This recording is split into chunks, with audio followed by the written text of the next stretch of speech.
آخرین نبرد پهلوی برمیگرده.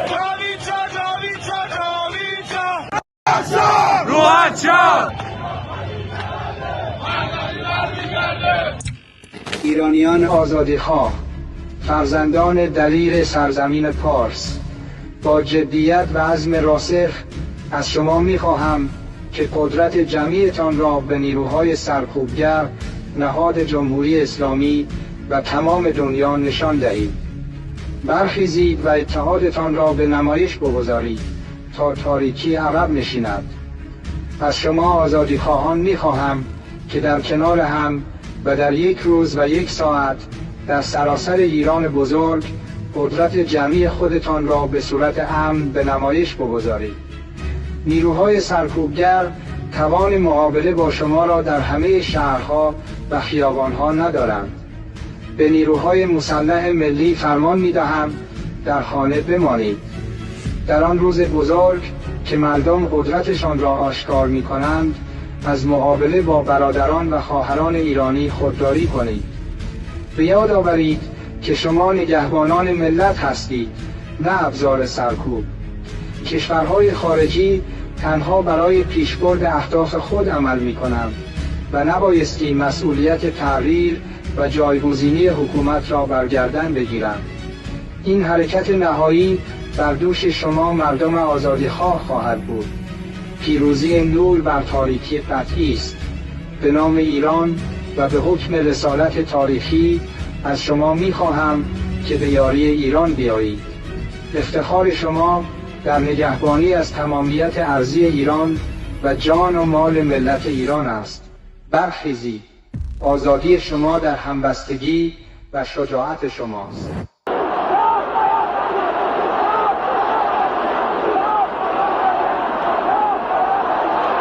When you look at the crowds today, you have maybe 5,000-6,000 people here. On the streets yesterday, 1 million people, 1 million Iranians in the street for the Ayatollah Khomeini. Does that not give you concern? Does that not make you afraid? because they are afraid. Yeah, that's right. And most of the people don't say anything because they are afraid, and they are in silence. You know, they don't say anything. Is this the silent majority of Iran out here now? Yes, that's right. Do you want the Shah to return? Yes, Shah, return to the country. من شاه میخوام من شاه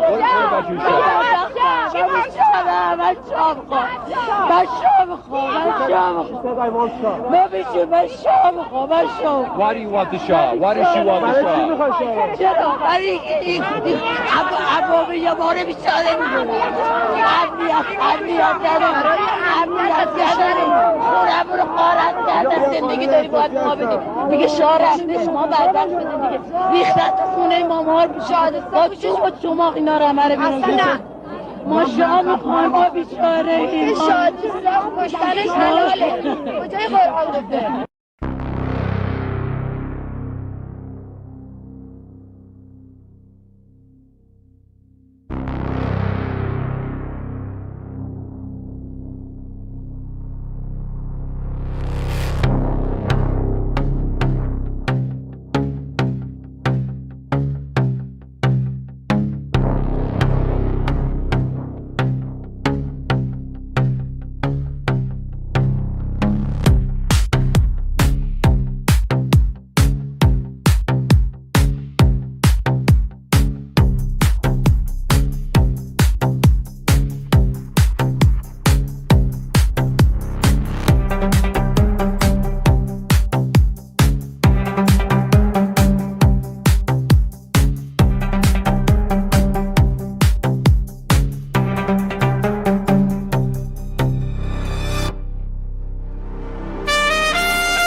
Hello? Hello? Okay, I'm on my laptop mic. I know there's no sound. I know. Oh, wait, now it's working. Now it's working. All right. Sorry guys, technical difficulties. You can hear me now? Okay. All right, great. So good morning everyone. Don't worry, I didn't say anything important. I basically just wished you all a good morning. Thank you for being here. We're just about to get started, so I'm just going to play the unofficial anthem, and then we're going to dive right into it. And you know, I'll explain the purpose of today's live stream, because it's basically just monitoring the situation and monitoring what's going on, because there is no like live media coverage on this. So we're basically the media. Hi everyone. Okay, so yeah, big shout out to everyone on YouTube, on X, on Rumble. Big shout out to the members. Big shout out to the mods, subscribers, everyone who is joining. And yes, I am aware of the outages. I want to get into that. I'm getting into the outages. I just want to play the national anthem song.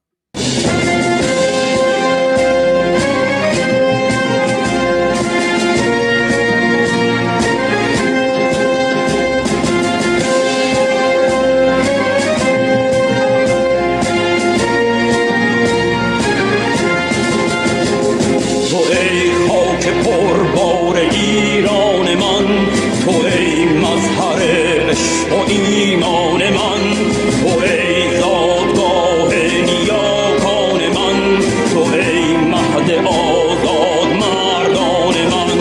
به خاک تو بود است عزیزان برابر حقوق سپید و سیاه، یه دوران کوروش در این بوم و بر شده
Nanga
How do I do this?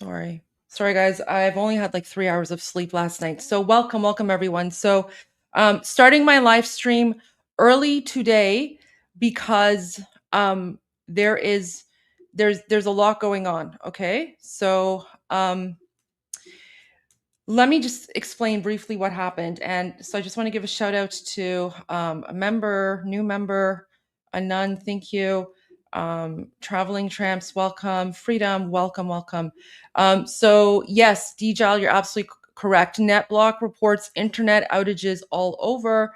Some should ask Elon Musk to activate Starlink over Iran to keep the momentum going. So very interesting that you say that, because in his speech yesterday to the Iranian nation, the Shah of Iran, His Royal Highness King Reza Pahlavi, he actually spoke about Starlink, and he confirmed what I have suspected all along. Okay, that Starlink has been smuggled in, and I don't know. So let me let me go to the speech. Okay, and so guys, the reason that the reason that I'm starting the live stream like early is because in his message, and we're going to watch the message from the King of Iran right now. Okay, so in his message yesterday, he calls for the Iranian people to go out in the streets at 8 p.m. Iranian time. So 8 p.m. Iran time, that's basically right now. 11:30, like that's basically right now. It's 8 p.m. Iran time right now.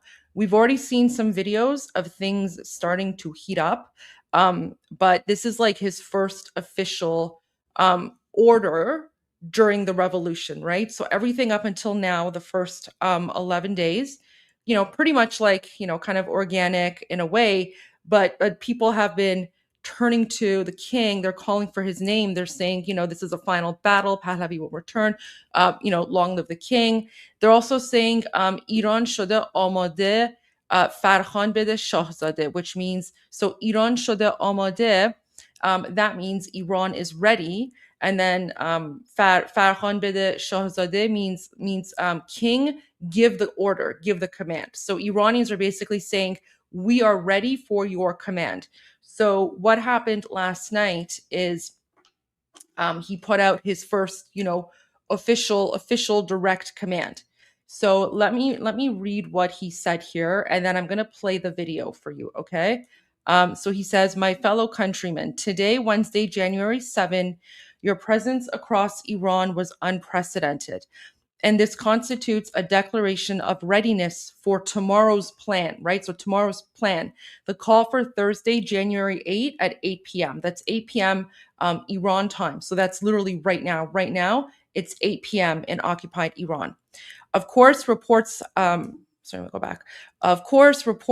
reached us that the regime is deeply frightened and is attempting once again to cut off the internet. Know that our communications will not be severed, whether through the hundreds of thousands of Starlink devices in Iran. So here he basically confirmed, right? The Shah of Iran, right here in his speech, confirmed that hundreds of thousands of Starlink devices have been smuggled into occupied Iran. So, one of the things that I have been saying in my analysis, in my various media interviews that I've had, is that I think that one of the reasons that the demonstrations this time around are different is because the internet has not been shut off yet. The internet has not been shut off. And so I think there's someone or someone's working behind the scenes doing something, right? And then last night, the King of Iran, who is the leader of the official opposition, he confirmed what I have been suspecting all along. So he said hundreds of thousands of Starlink devices in Iran or through the Iran International or Manoto television networks. Those networks are located outside of occupied Iran. But here's the thing. He says, if the regime commits such a mistake and cuts the internet, that itself will be another call to continue your presence and to take over the streets. In this way, you will drive yet another nail in the coffin of this regime. You will be victorious. Long live Iran. So the king is saying, even if the internet is shut down for some reason, right? That in and of itself is confirmation that at 8 p.m. you should be going out. And sorry, I'm getting a message here. 8 p.m. you should be going out. I think. No, it's just she's just forwarding me random stuff. Okay. So where was I? Yeah, so he said if the internet is cut off for some reason, that is still a sign, that's still a signal for you to go out. Now, we've already seen reports and footage of things heating up well before 8 p.m. We're going to get to that, but I want to share this video for you. So this is his video message, okay? He's speaking in Persian, of course, but it's got subtitles. But the subtitles, it's basically what I just read you already. So that English translation that he has, okay? So here, listen to his message. This was put out last night. همیهنانه امروز چهارشنبه حضور شما در سرتاسر ایران بی‌نظیر بود و این یه نوع اعلام آمادگی است برای برنامه فردا شب. البته گزارشاتی به ما رسیده که رژیم سخت ترسیده و تلاش دارد تا بار دیگر اینترنت را قطع بکند. البته بدانید که ارتباط ما قطع نخواهد شد، چه از طریق صدها هزار دستگاه استارلینک که در ایران هست و یا از طریق شبکه ایران اینترنشنال و منوتو. اما اگر این رژیم اشتباه رو بکند که اینترنت را قطع بکند، این خودش فراخوان دیگری است برای ادامه حضور و تسخیر خیابان‌ها و از این طریق بیخ دیگری را به تابوت رژیم خواهید کوبید. پیروز باشید، پاینده ایران. So that was the همیهنانه. So that was the message from His Royal Highness King Reza Pahlavi. So if you guys are looking for, if you want to follow him, guys, he is on social media. So you can follow him on X. If you have X, you can follow him on Instagram. I think he also has Facebook. I don't really use Facebook, so but he's there as well. So yeah, Iranians get their info from him, from X or from Instagram. And sorry guys, I've literally only had 3 hours of sleep, so I am this is like my second cup of coffee. Okay, so that was the message from the king. But now, okay, so we're gonna get to the updates in a moment. But here's what I wanted to say. So he's confirmed that there's Starlink, but now, right, the Islamic regime has completely shut down the internet. Is he actually doing a speech? Really? I didn't realize that the king was going to do a speech today. All right. Anyway, so there's that. And then, so this is what I mean, right? So Cloudflare radar, and someone said NetBlocks as well. So NetBlocks has confirmed it. Guys, look at this. It's literally a total blackout. Do you see this? Total and complete blackout, internet blackout. In occupied Iran. The last time that there was an internet blackout like this, the Islamic Republic slaughtered thousands and thousands of Iranians, right? So Cloudflare radar reports that Iran's IPv6 networks have been fully disconnected from the global internet, a move that has effectively cut off Iranian mobile users from external online access. So That's the IPv6 network. Now, guys, I'm not like a techie. I'm not like an internet type person, but I'm wondering, for those of you who know something about this, if those IPv6 whatever is cut off, would that impact Starlink, or is Starlink a completely separate network? I don't know if anyone knows anything about that, but if you do, let me know in the chat, because I think one of the reasons that Starlink is being smuggled into Occupy. Oh, it's separate. It's separate. Okay. Okay.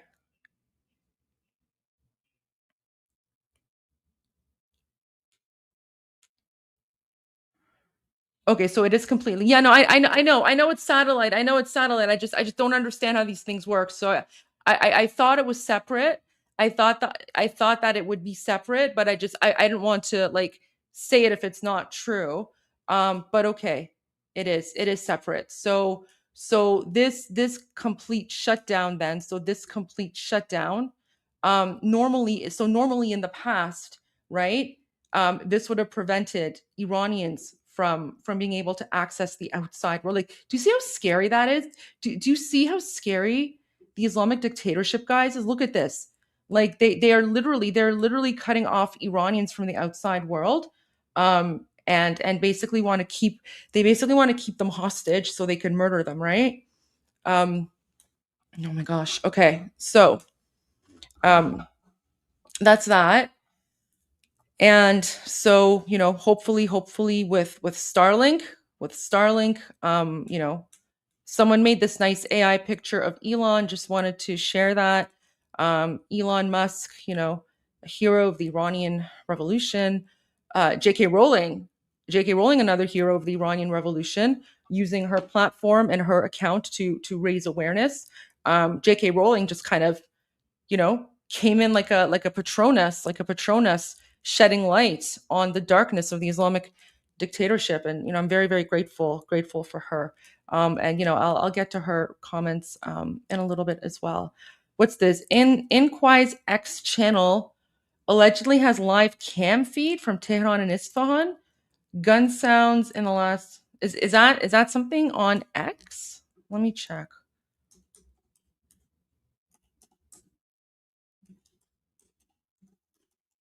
I mean, I'll take a look, but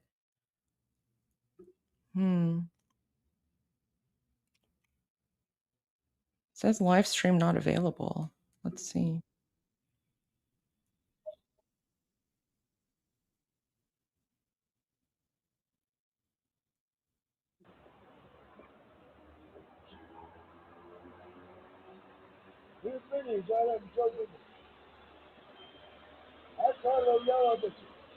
What is this?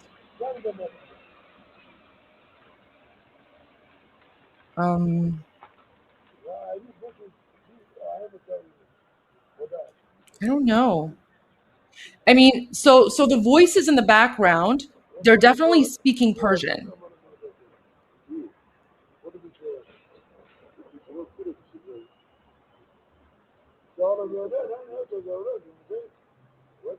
I think so.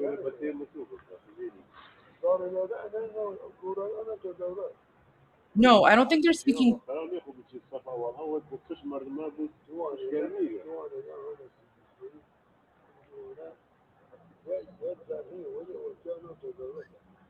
دارن با لهجه صحبت میکنن. It's a dialect. It's a dialect of Farsi that they're speaking. I don't know what dialect that is. Yeah, that's what I thought. It's the Kurdish dialect. Yeah, so these are like, it's the voices of Kurdish Iranians.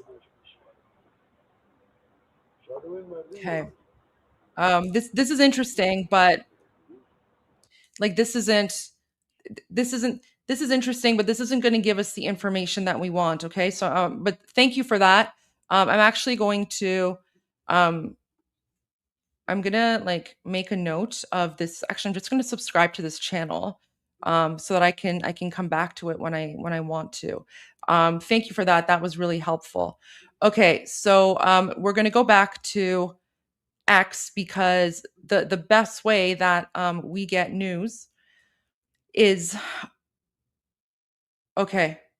So this is so I basically, like, I've made a live stream of the major accounts that I follow to get news. So basically, the purpose of this live stream, going, starting early, is I don't really have a plan. I don't really have an outline.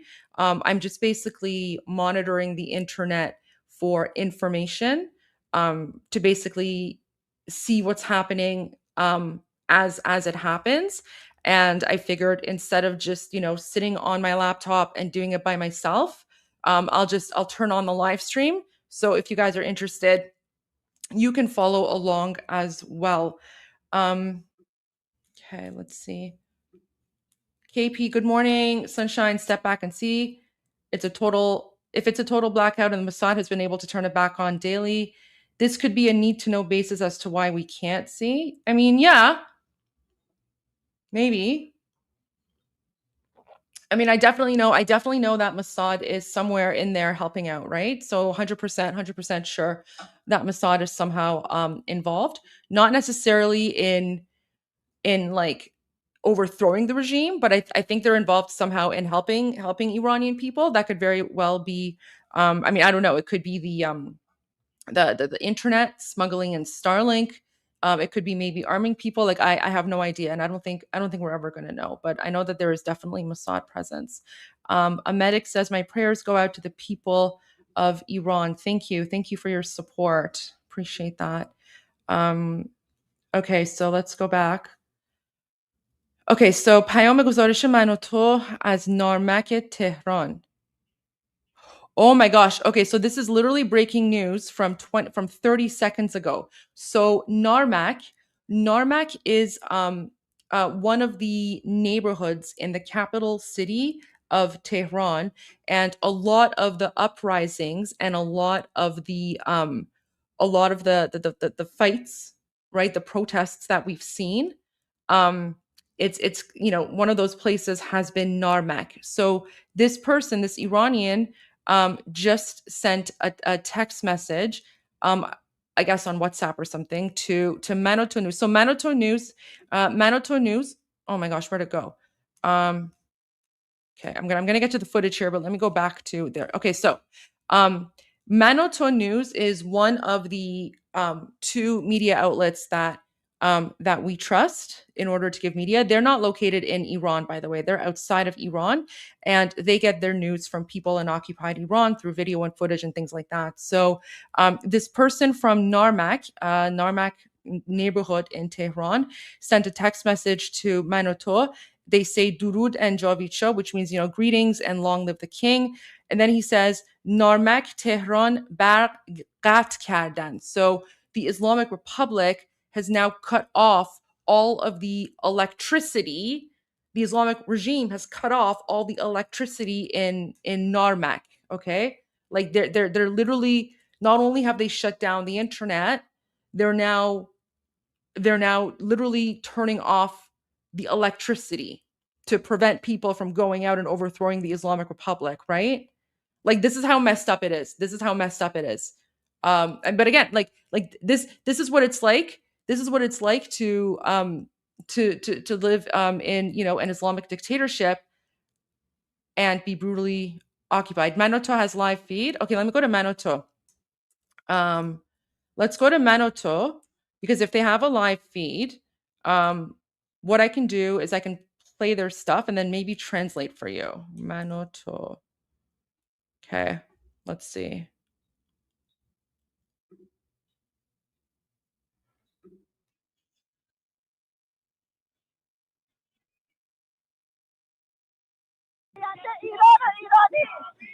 Okay, so what they're doing is they are so this is Manoto News on YouTube. What they're doing right now is they're just live streaming people phoning in. Okay. مرسی بهروز جان، ممنون خیلی ممنون که با ما تماس گرفتید. خواهش میکنم، سپاسگزار. جاوید شاه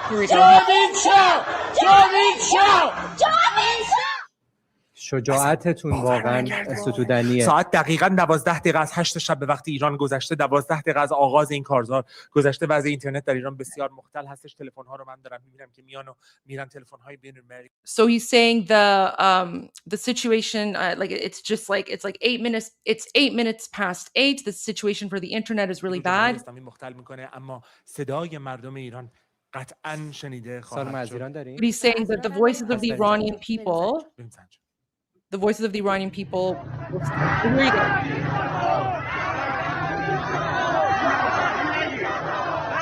This is from right now. So this video is 18 day امروز دیگه 18 day. Yeah, 18 day امروز. So this is literally from like right now that they just got this video. These are people, and this is Zanjan. This is the city of Zanjan, and here you can see the Iranian people. They're yelling death to the dictator.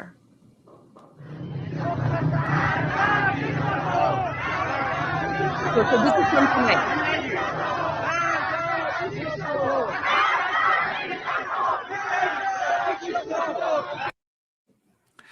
بله بریم شیراز پیش ایران دخت.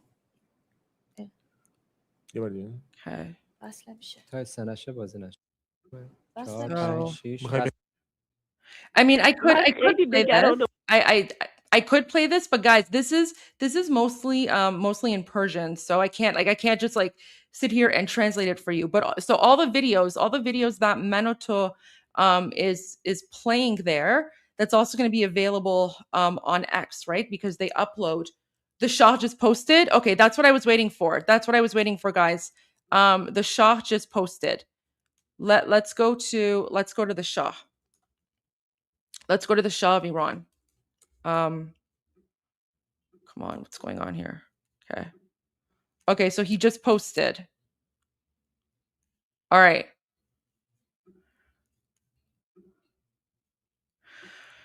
So he writes, "The great nation of Iran, the eyes of the world are fixed upon you. Take to the streets and in united ranks shout out your demands. I warn the Islamic Republic, its leader, and the Revolutionary Guard that the world..." Oh my God, guys, he says the world and the President of the United States are closely watching you. The suppression of the people will not go unanswered.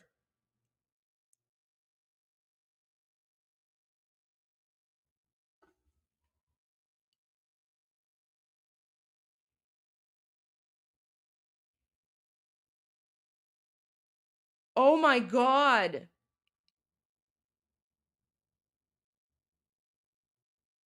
Oh my God. The Shah of Iran. So he is the leader, right? He's the leader of the Iranian National Revolution. He's the person that everyone has been calling for. And he just confirmed the President of the United States is closely watching you.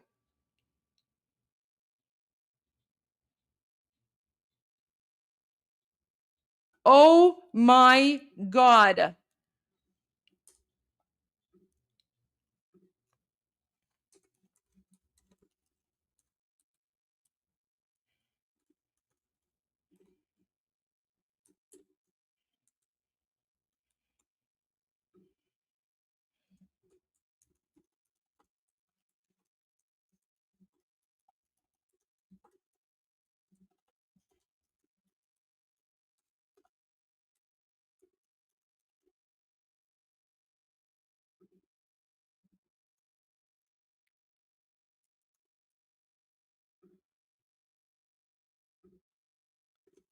Sorry.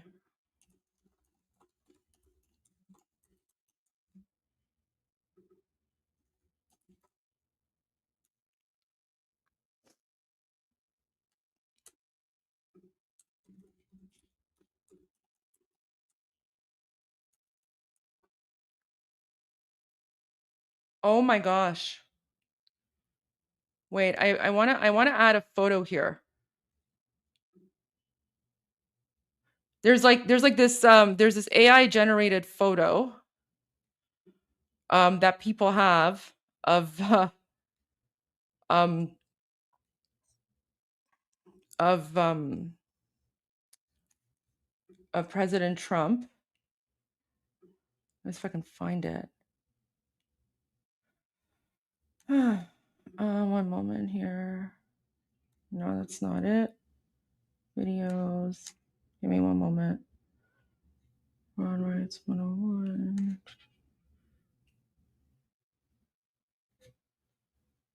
Where is it?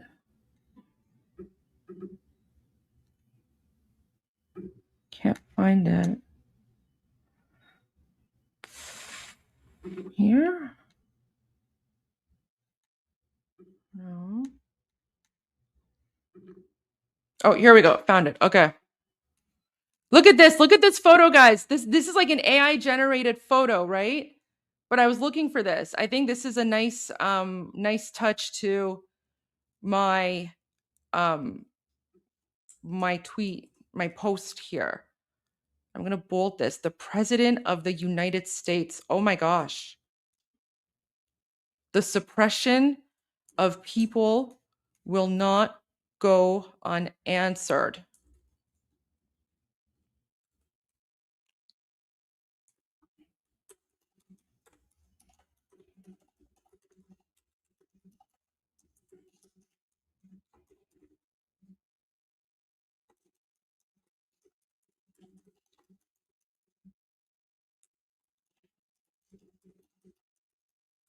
Sorry. Oh my gosh. Oh my gosh.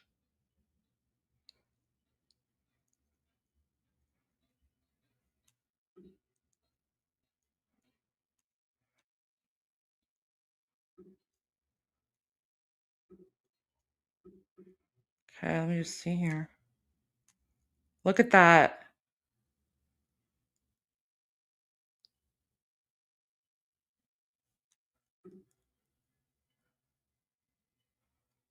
Wow. Wow, wow, wow, wow, wow. Oh my gosh. He'll probably come out with the English. He'll probably come out with the English version, like the English translation soon. Okay, but like, okay, so he literally says here, let me read this in Persian for you guys. So he says, ملت بزرگ ایران, great nation of Iran, چشم جهان به شما دوخته شده است. That means the world's eyes are on you. به خیابانها بروید و در صفوف به هم پیوسته خواست خود را فریاد بزنید. So it's like go out in the streets and, you know, chant for what you want. And then he says به جمهوری اسلامی. So here he's addressing the Islamic regime, right? So he says به جمهوری اسلامی رهبرش و سپاه پاسداران هشدار میدهم که جهان و رئیس جمهور آمریکا. So he literally says the president of the United States. He says they are monitoring you. شما را با دقت شما را زیر نظر دارند, which means they're monitoring you very, very closely. سرکوب مردم بدون پاسخ نخواهد ماند, which means the suppression of the people will not go unanswered. Oh my God, guys, this is it. We are in the end game. We are in the end game. We're in the end game.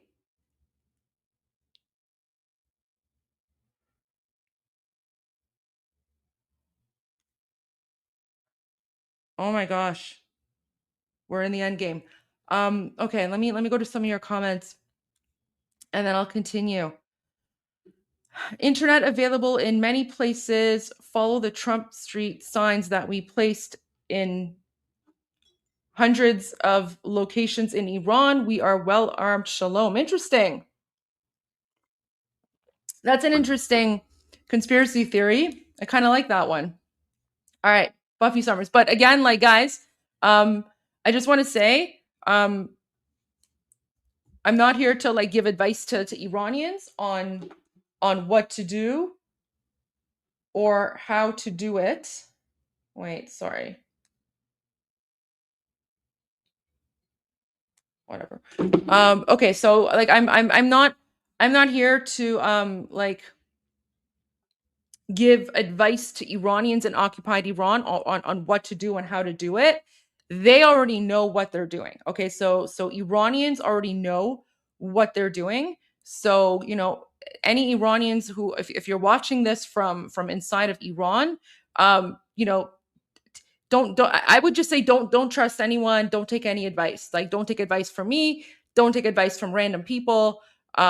You know, only trust yourselves, right? Only trust yourselves. And I don't mean that to like insult anyone or nothing like that. I don't mean that in any way, shape whatsoever. It's just people in occupied Iran, they know what they're doing. They have all the information they need. And I don't want to confuse them by giving like false information or things like that, right? Especially if it's unverified. But thank you for that.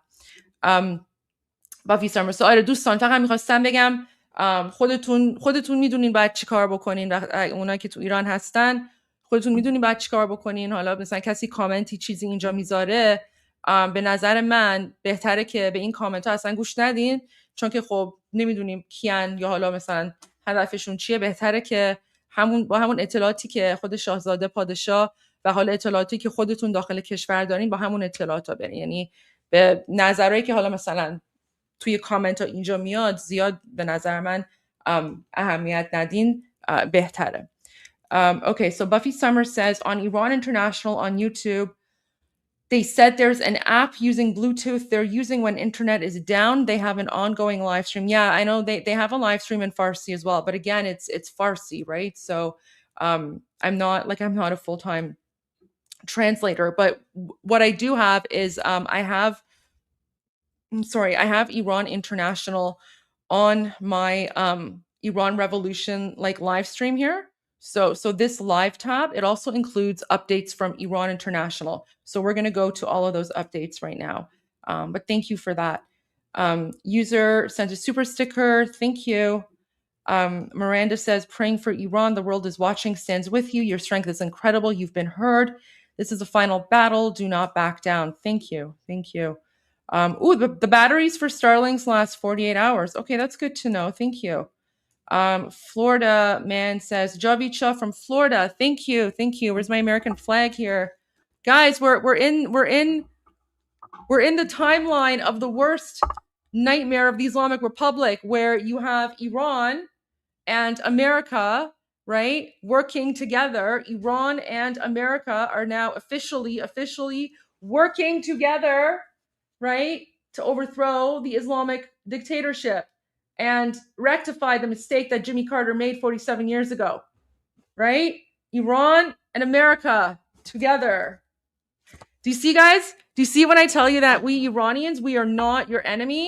We've never been your enemy. Iranians and Americans are natural allies. We have always been natural allies, and I cannot wait until we go back to being natural allies once again. And look, the allyship has already started. The allyship has already started. The King of Iran just posted that America and President Trump are keeping an eye on what's going on. So there you go, right? The friendship, the allyship was always there. It never went away because we're Iranian, right? This is who we are. Oh my gosh. Thank you so much. Stay firm. Help is very, very close. Literally. Thank you. New member from Gigi. Thank you. Angry Girl says, in 1 hour and 10 minutes, Carolyn Levitt and Vice President Vance will hold a press conference. Oh, thank you. Okay, thank you. Let's keep an eye on that. And we'll tune in. I'll live stream it. Maybe it has something to do with Iran, maybe not, but we'll find out. Castle Girl says, telling the people to go out and shout at a certain time is Jericho Wall playbook. The people will win. Thank you. I hope so. Sayed 19, Javicha, we will be victorious. Long live the king. Thank you, Javicha. Oh, analogy. Oh, okay. Thank you. This is actually a really good analogy for me because I'm not like a techie person. I'm, political analyst. So, okay, so this makes sense. So IPv6, water pipes deliver water.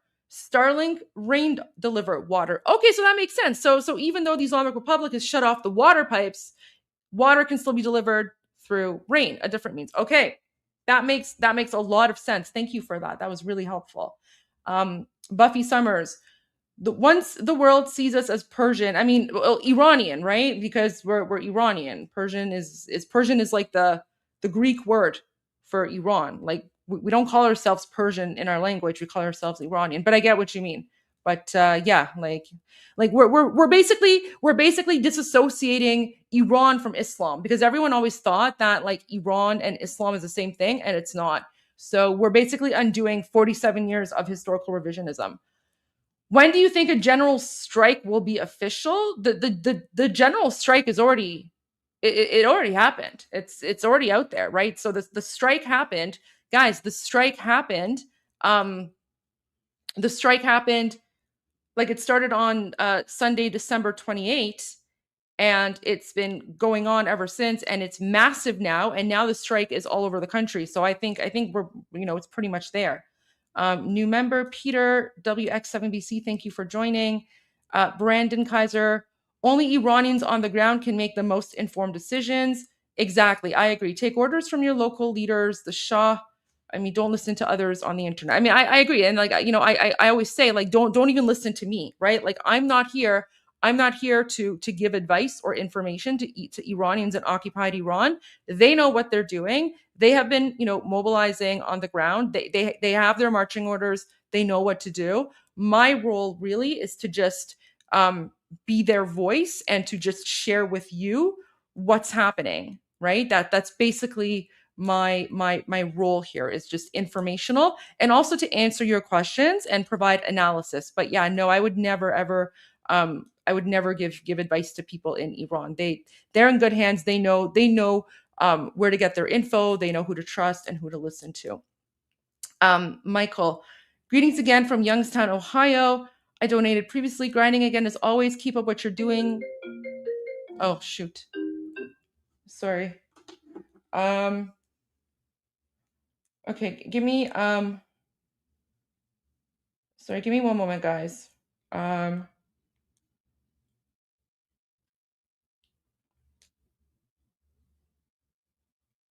have to take a call, but I think I'm gonna have to like reschedule that call because there was like a timing mistake there, but I do have to take that call. It's pretty important. So maybe what I'll do is I'll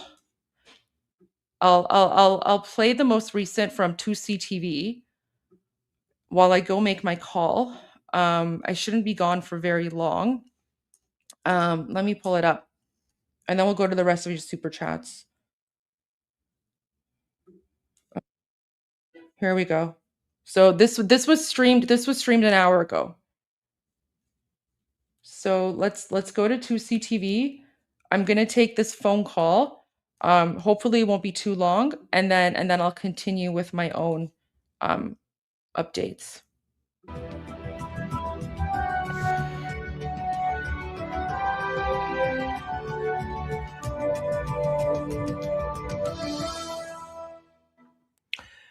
Welcome to Tusi TV. This is your global news channel. I'm Maya Tusi, and we are now in day 12 of the anti-Islamic revolution in Iran. The uprising continues. Things are happening very fast inside the country, as the families of the IRGC are now seeking asylum in France.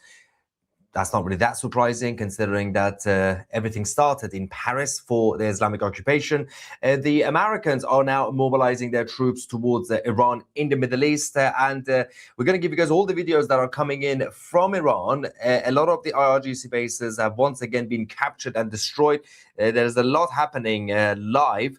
And one thing I have to mention, unfortunately, as things are escalating, we are not safe anymore. And of course, 2CTV, as the leading media channel in the world right now, that is reporting this with most views and of course a lot of your support.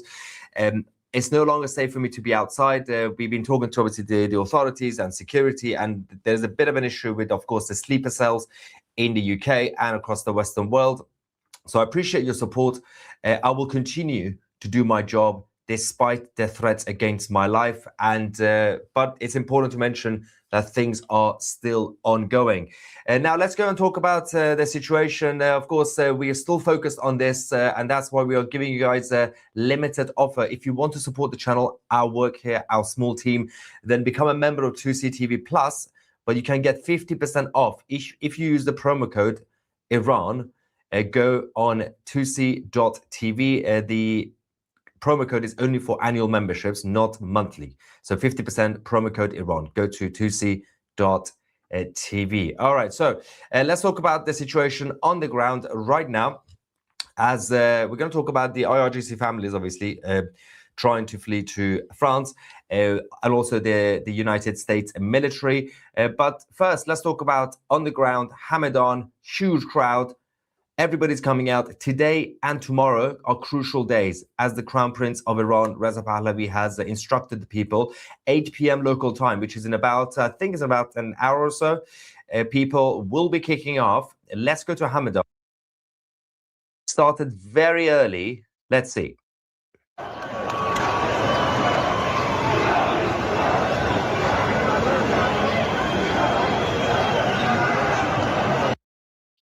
Thank you. And someone says they keep you and your family safe.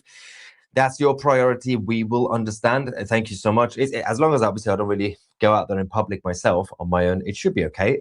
But yeah, I mean, the threats against my life is nothing new. People in Hamadan chanting, Iranians may die, but we will not accept humiliation. And there was a woman, older woman, who was beaten up by the Islamic occupation forces. With blood on her face, she still said, I am not afraid. I am not afraid. For 47 years, I have already died anyway.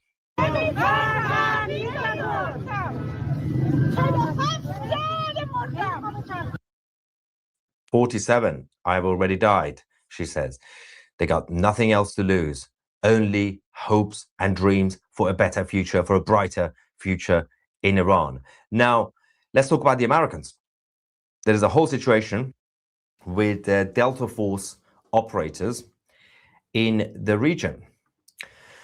Now, Delta Force, US Delta Force, who obviously captured Nicolas Maduro in Venezuela, are now repositioning their troops towards the Middle East, outside of the Iranian border.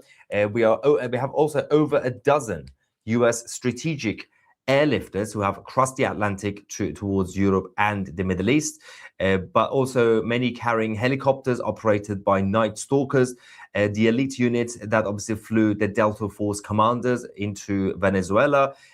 This is escalating very fast. We also have a special message from the US government to the Iranian people.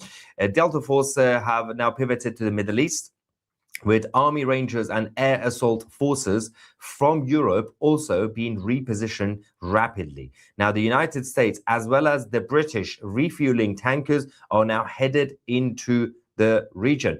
Over the next few hours, and of course the next day or two, we are going to be expecting a huge developments outside of Iran.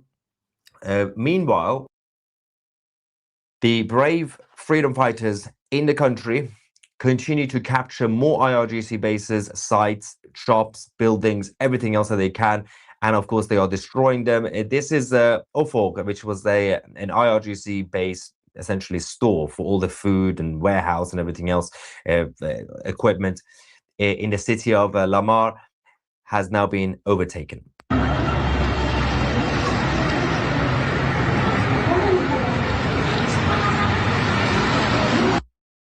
Now, as I said, today started very, very early, and the internet, as of now, in Iran has now been completely disconnected. Completely disconnected. So, this is fascinating. In the past, the Iranian regime had decided to slow down the internet extremely so that they could still have access, the regime and those who need to find out what's going on.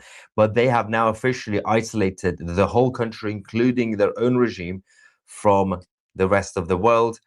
And the Iranian mobile users are now completely also cut off. And so those people who have access to Starlink They will be fine. And according to the Crown Prince, there's still hundreds of thousands of Starlink devices in Iran anyway that have been smuggled in. But things are escalating as we get closer to 8 p.m. local time. That's the key time that the Crown Prince announced over the last couple of days. But of course, we will still try our best to get all the updates for you guys from inside the country, even if it's slightly delayed. Now, the regime forces continue to retreat, despite the fact that they are extremely armed. They are terrified, and they're all running away. For example, in this case, in Kerman. People chasing away their forces. Very brave. Absolutely crazy. And so, while that's happening, they have now taken control of Kerman, the Iranian people. This is, of course, the end result. They got control of the streets.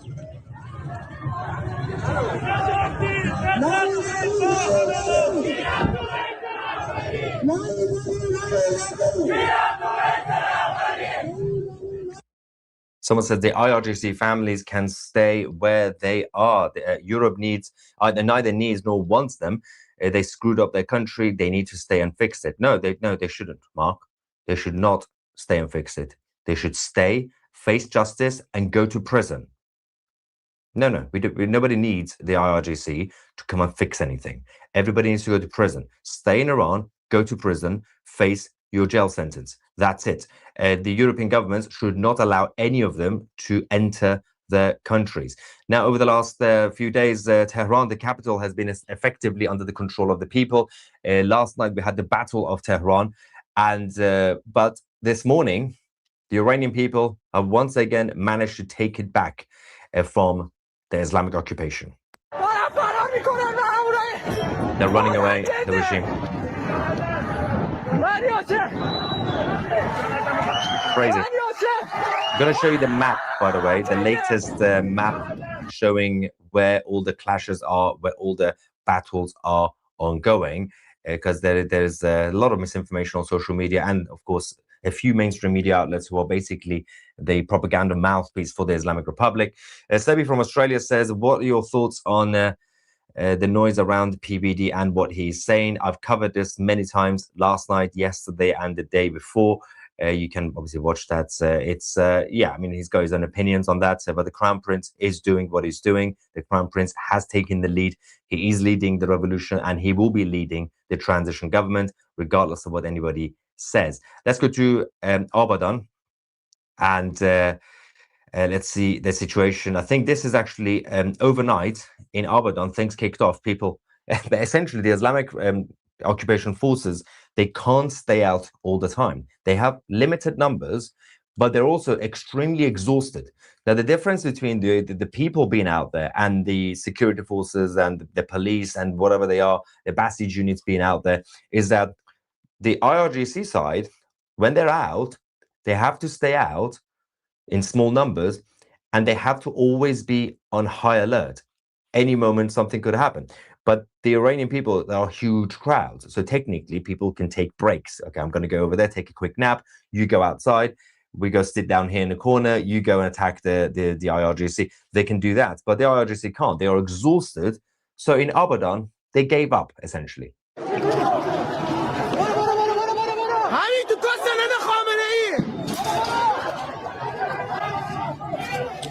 Look at that. Full control. Total control.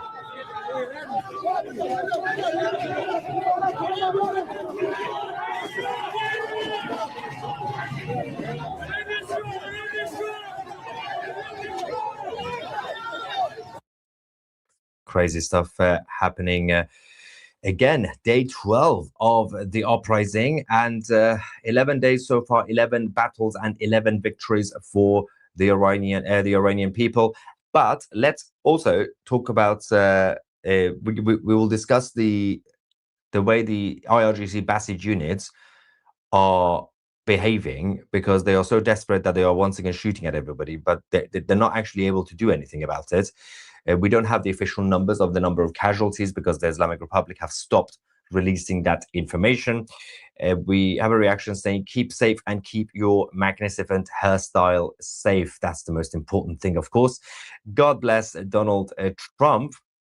And someone says, let's say if this does happen, the IRGC overturned, how will the US or allies make sure that there isn't another Islamic revolution later on? Because this is not really rocket science. Iran is not Iraq or Syria or Libya.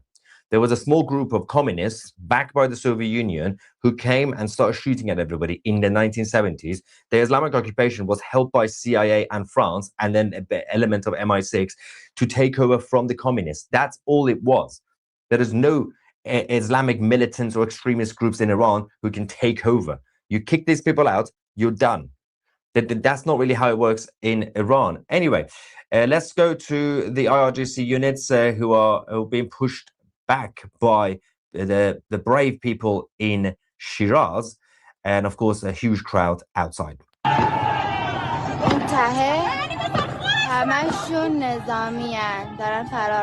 They're all running away.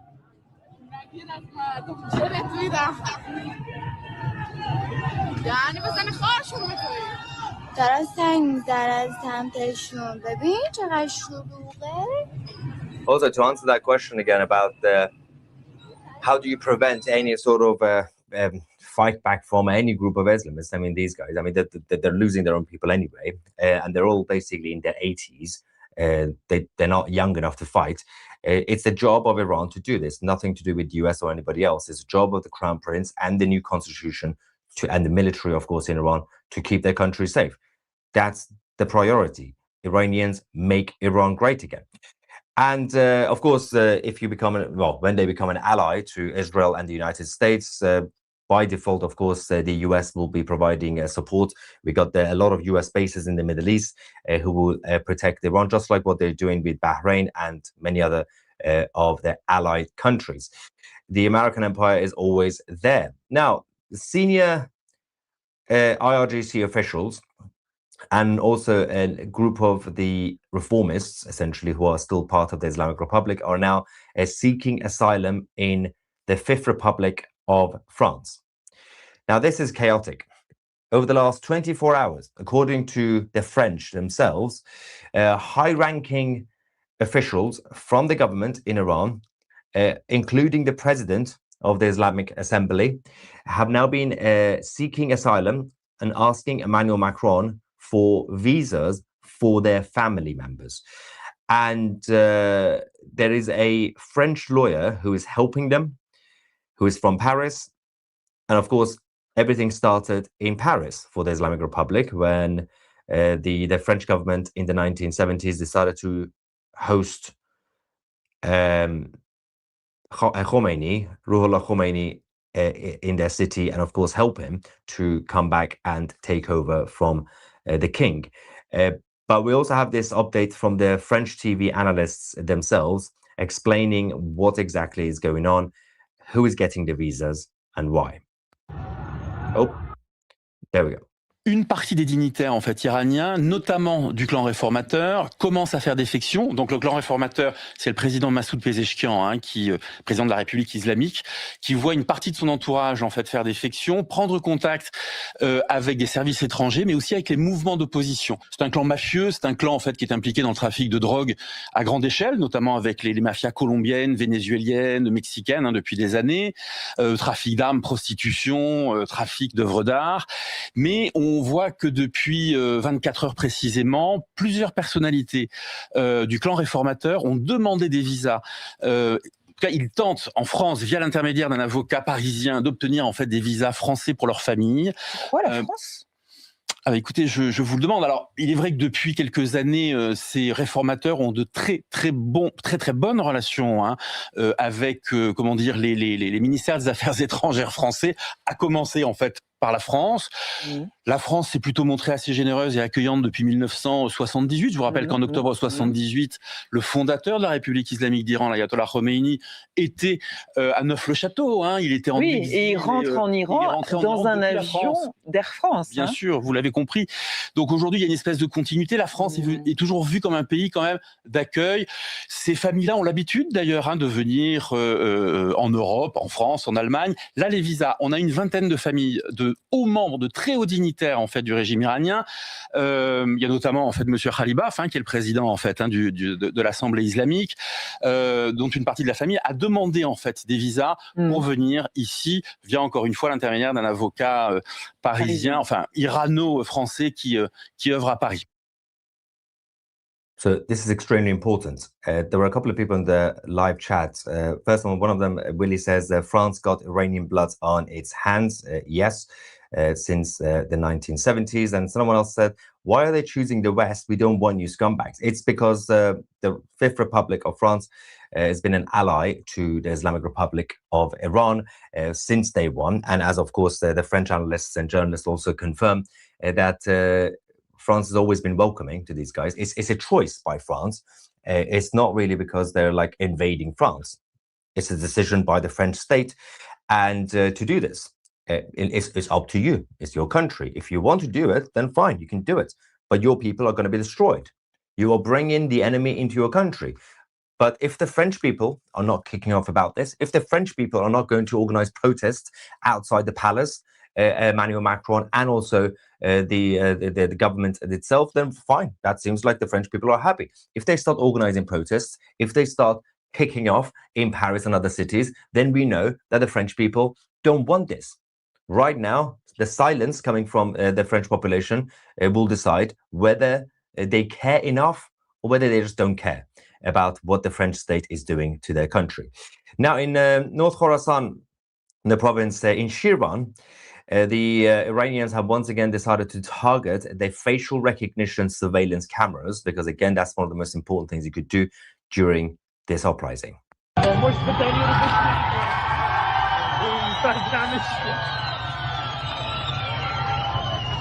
And in Shiraz, they've taken back control.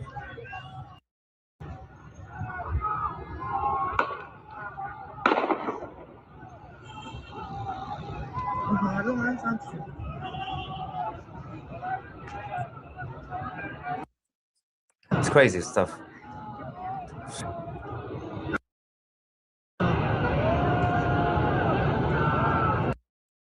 Now, there is a bit of a crisis for the newspapers in Iran. The members of the press, journalists, are now being arrested by the Iranian government, by the Islamic Republic government, and the authorities have summoned the journalists, putting pressure on them to sign a pledge and gagging order, essentially, to ban them from covering and reporting the uprising nationwide. They call it the nationwide protest over economic hardships. That's the official position from the Islamic government. But the problem with this is that some of the journalists have still been doing it. They have now been arrested by the Committee to Protect Journalists. The name of the committee is the Committee to Protect Journalists. You see the irony, right? A committee that is supposed to be protecting journalists is now arresting journalists. So it's Russia 2.0. It's like when in Moscow, there's the quasi body that was supposed to be essentially looking after journalists continue to arrest journalists for speaking out against the government. Same tactics being used in Iran. Now, Lomar in Ilam is now in the hands of the Iranian population. To what's going on in Ilam.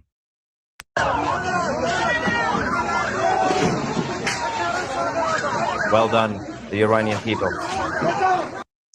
So, there is a bit of a development as well from the United States military. I'm just going to verify this first, but there is a lot of obviously fake news on social media. Try to ignore that while we get this confirmed. Somebody says, can we trust Reza Pahlavi to be a true champion of the Iranian people?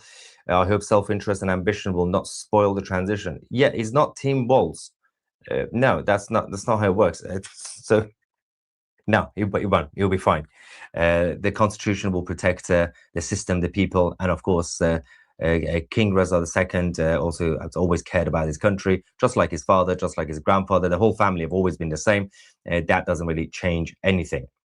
Also, it's not really in his interest to do anything crazy anyway. The people are taking control of the country. He's taking control. I'm flying to Israel today. Keep busy. Amazing. Islamic Republic, Basij, IRGC, sashay away. All right, RuPaul. And Macron to seek refuge in Tehran. Well, that will be the plot twist of the century. But the Islamic occupation forces are once again opening fire towards civilians, this time in Kermanshah, which is kicking off.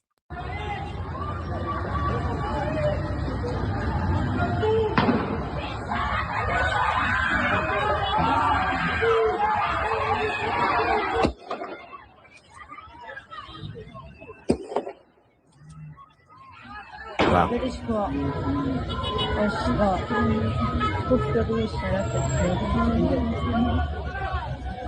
Okay, sorry guys, I'm back now. I'm back. Sorry, I had to do some things. Okay, give me a moment. Give me a moment here, guys. Actually, we're gonna have Armin join me. So all right, I'm back, and apparently, Armin says it's happening. Armin says it's happening. I was basically, I was checked out for a while, because I just, I was dealing with obviously the phone call and then some emails, multitasking. So I'm back. Armin is going to enter soon. So while I'm waiting for him, the official translation has been posted. Okay, perfect. All right, let's go to the Shah's. Let's go to the Shah's official translation. All right, let me close this here. Where's the Shah? Okay, let's go to his official translation.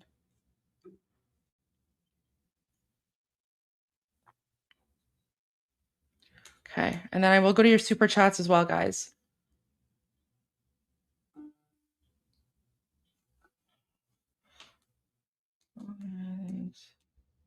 All right. Okay. Sorry. Here we go. Okay, so oh my gosh, he even tagged POTUS. Oh, she's holding the press conference. Okay, so great nation of Iran, eyes of the world are upon you.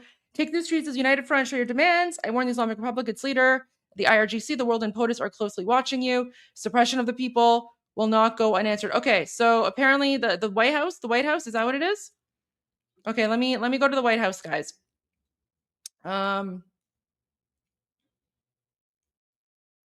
Where's the White House?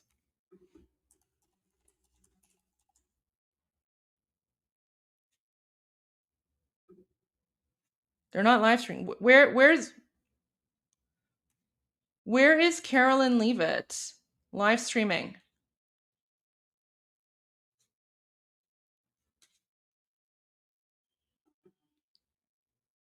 Okay.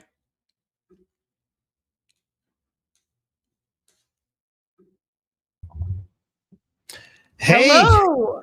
Hi, Goldie. How are oh my you, God. Armin? Guys, look who I have with me. Hi, guys. How are you doing?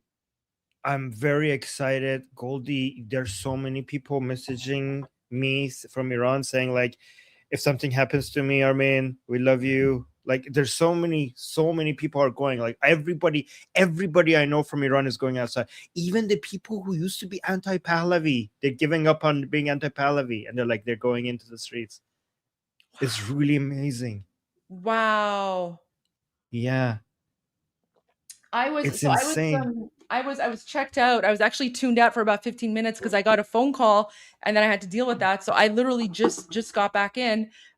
So what is going on? So I just saw we just saw what is it? His Royal Highness. Did you see the message that he put out? He put out a new message? Let me see. No, you haven't seen his message. No, I was talking to people in Iran. So he put let's up. see this. Yeah. And then the English translation.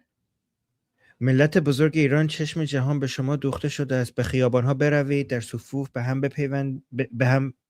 به هم پیوسته خاص خود را فریاد بزنید. به جمهوری اسلامی رهبرش و سپاه پاسداران هشدار می‌دهم که جهان و رئیس جمهور آمریکا با دقت شما را زیر نظر دارد. واو. سرکوب مردم. So this is a okay, so I have the English version. So I have the English version as well. I already translated that, but I wanted your reaction. Like, listen, when he said Reis Jomhur America, that was my reaction exactly. It was like, wow. Yes, so and he's going to Mar-a-Lago on Tuesday to meet Trump. Is he meeting Trump? Is Trump going to be there? I have no idea, but it's in Mar-a-Lago. Yes. Yeah. Armin, he has never. Yeah. So Omid is right. Omid is right. President Trump has never ever directly mentioned President Trump like this before. The only time, actually, no, sorry, that's not true. This is the second thank time. Trump.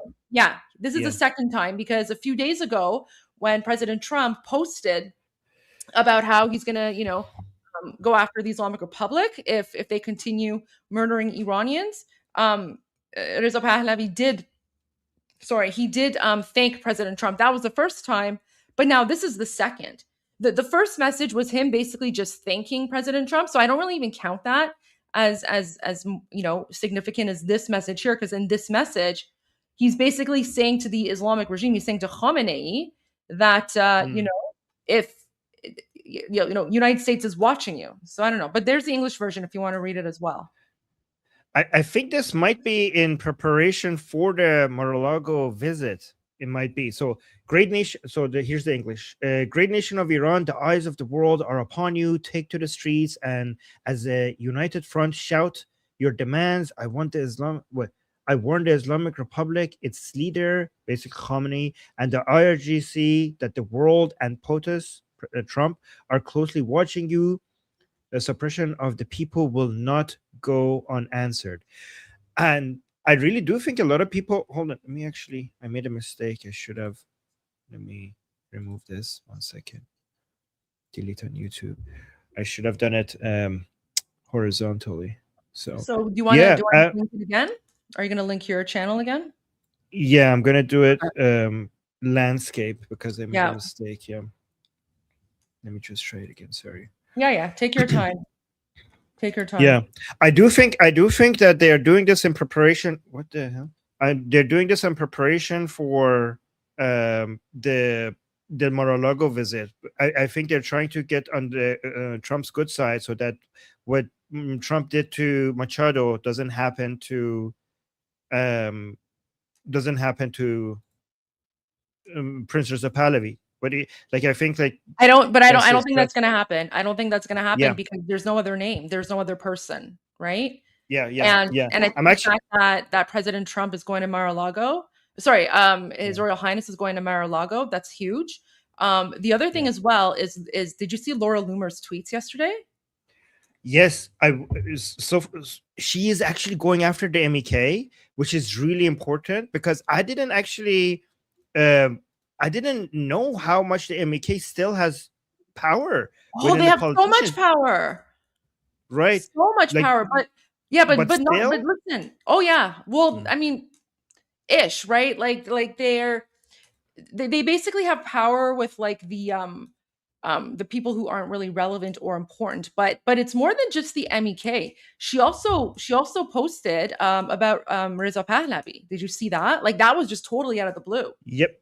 Yeah. She's single-handedly destroying the MEK propaganda and supporting Princess Pahlavi. Like I think years of investment by the MEK to basically have influence within the Republican Party through Pompeo, Mike Pence, Giuliani, and John Bolton, it was all gone because of Laura Loomer, which is really good. By the way, did you see Patrick Bet-David is actually working for the MEK apparently?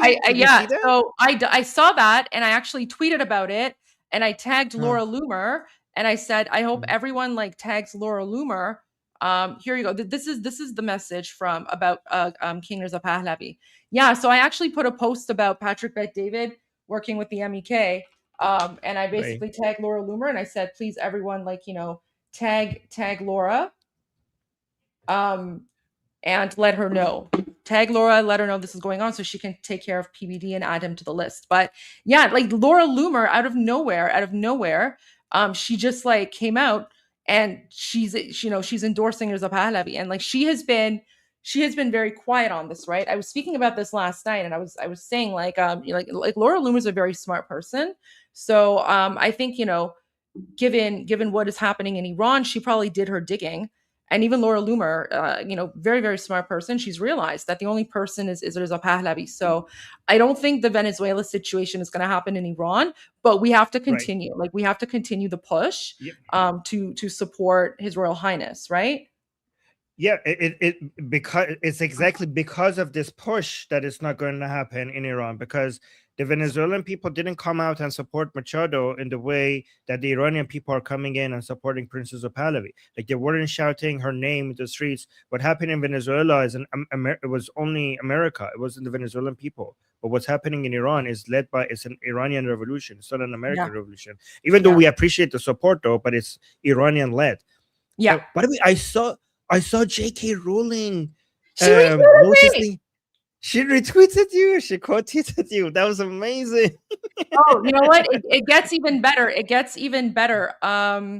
So just FYI. Wait, let me pull this up here. Let me go to home. Where's my search thing? So JK. She follows me now. Do you see that? Yes. Oh my God. So after that tweet, yeah. So she follows me now. So JK Rowling and I, we're pretty much like besties at this point. Like, we're BFFs. Just saying. And like she's so amazing. So she actually responded. So how did I find out that JK Rowling retweeted me? Is because my sister loves JK Rowling, like absolutely loves her. And so, she follows her, and then I guess like this popped up on her life, on her, X or whatever. And then she sent it to me and she's like, oh my God. And then, I had a whole panic moment. I had like a fangirl moment. It was all live streamed, so people all saw my live stream. But anyway, so I responded to her. And I said, thank you for using your platform to raise awareness. And then I, give a shout out to my sister. My sister, Goldie Ghamari, is your biggest fan. She loves you and loves Harry Potter. And then my sister woke up to this message, and that totally made her day. Give my love to Goldie Ghamari and tell her I'm honored. So my sister is having, with all of the emotional ups and downs, this actually, this made my sister feel really, really good. So this is like, Christmas came early for my sister, because now, JK Rowling, tagged her and said, give all my love. So that was really nice. But more than that, it's not just that. So not only did she retweet me, she also responded to a comment that I made, and that has gone viral as well. So where is it? Let me find that for you. So that's also like giving a lot of Iranian people hope, and like it's just amazing. So last night when she retweeted me, I wrote, JK Rowling is using her platform to raise awareness about Iranians fighting to free themselves from Islamic oppression. Thank you so much. And then she said, I only hope the Iranian protesters know that millions of hearts are with them and how much we admire their courage. And so amazing of her. But not only is that giving Iranian people hope, but it's amazing that she's using her platform to raise awareness about Iranians fighting against the Islamic Republic. So just with these two messages, she has shone a light on what's happening, right? I want to give a Harry Potter reference. Like, have you read Harry Potter? Yes, of course. I used to be obsessed with the books. So she's basically the Patronus. She's the Patronus in the Islamic Revolution, right? Coming in like an angel, shining light to go after the Dementors of the Islamic regime. But there you go. So that's that. But okay, let's go to the update. What do you have for us? I got two videos, one from Yeah. Qom, one from Kerman. Do you want to see them? Yeah. Look at that. Is this right now? Yeah. This is right now, Qom. Oh my gosh. So for people who don't know, Qom is the most religious city. Well, I mean, either the first or the second most religious city, supposedly most religious city in Iran. Look at this is just from minutes ago. Yeah. So we have a Kerman one as well. Oh, the Kerman one. Okay. Well, let me. All right, play the one from Kerman. Sorry. Do you?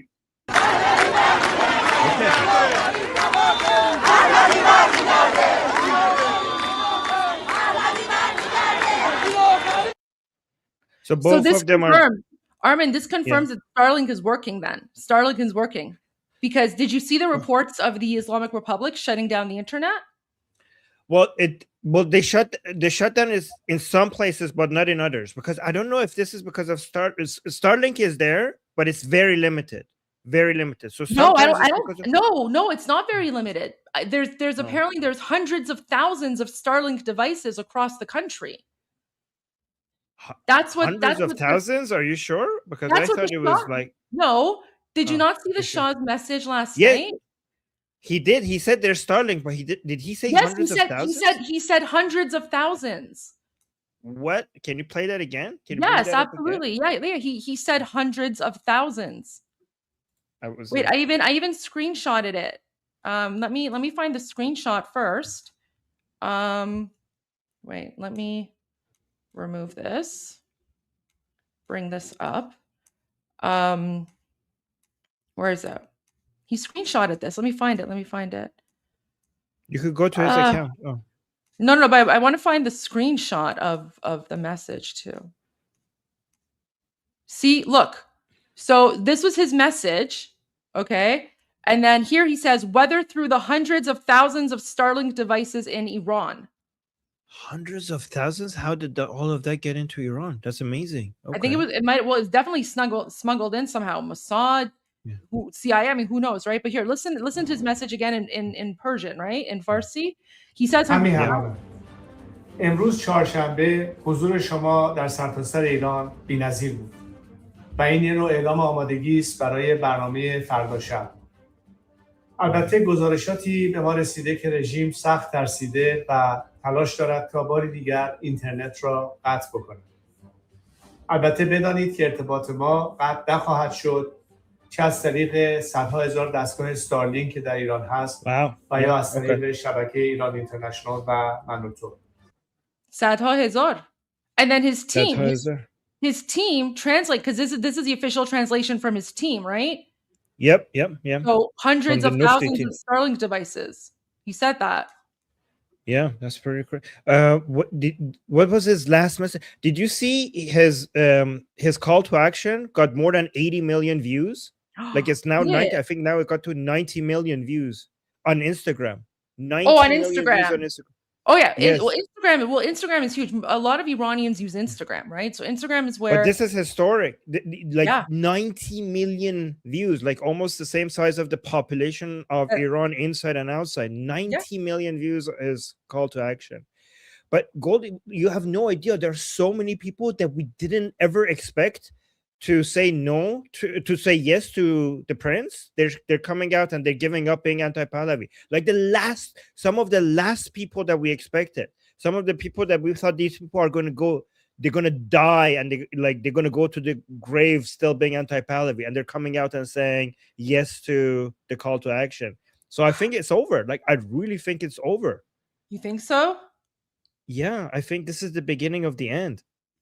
However, I said on my Persian channel, I told people that don't go home until Pahlavi is home. Oh, of course. I said, I told them that if Khamenei dies, if Khamenei leaves, if the IRGC gives up and surrenders, if you captured Sada Sima, none of this means that we have won. The only thing that shows that we have won is when Prince Reza Pahlavi steps off the plane in Tehran. That's when we have won. So don't go home. Don't end this revolution until your king is home. That's what I said. I 100% agree with you. And then I also think it's too early to say it's done, it's done. I mean, we're getting there, but I think, we're in the final push, right? We're in the final push. And the last thing we want is for people to get lazy, because the Islamic regime is not going to go down without a fight, right? Like they are vicious, Exactly. they're wild. And we're going to go through some of the videos as well. I just want to get to some of the super chats because there's been a number of them and I haven't gotten to them. So let's just get to the super chats and then we'll continue. Armin, I've basically made like a feed of the best accounts on X that are sharing videos. So it's like a combination of like Manoto, Iran International, some independent accounts, and maybe we can just go through them. But if there's anything else that you want me to upload and share, let me know. But let's go to some of the super chats first. So Naughty Heathen became a member. Thank you. And your name is very naughty. Michael Hodil Official, greetings again from Youngstown, Ohio, donated previously. Grinding again as always. Keep up what you're doing, Miga. Thank you so much. Thank you. Got my American flag, Miga, MAGA. Carnivore says, I wonder, since the US president is monitoring, if that means the US has surveillance aircraft watching high up. There are a lot of American military in the area near Iran's border. That much I do know. I mean, that's a very, very good point. Oh, wait, let me. I think Mossad has more. I think Israel has more surveillance right now than United States, in my opinion. I think they're watching everything. From inside Iran. I think Israel and Mossad is watching everything very closely, and I bet you Mossad is actually supporting the Iranian people behind the scenes in ways that we're not going to know, maybe ever, or maybe we will know for like in many years later. But I bet you they're doing. The Mossad is right now inside Iran and is protecting in their own ways. They're protecting the Iranian people. Yeah, I mean that's definitely, I mean, a possibility for sure.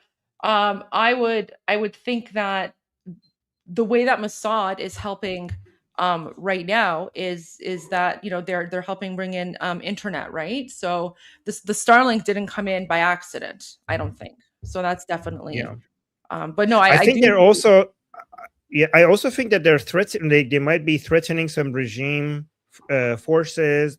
There, one reason why you're not seeing the different regime forces involved, I think they're being attacked, or I think they're being threatened by different Israeli elements right now within Iran. That's what I think as well. Definitely a good point. Well, because we spoke about that, and that's how they were targeted during the 12-day war. So you're right. Gestalt says, can't wait for the change of the flag. Thank you. We can't wait for the change of the flag either. We're waiting for that. Avengers Assemble moment in Iran. Yeah, it kind of seems that way. It kind of does seem like an Avengers Assemble moment. The Persian people must win this battle. Thank you.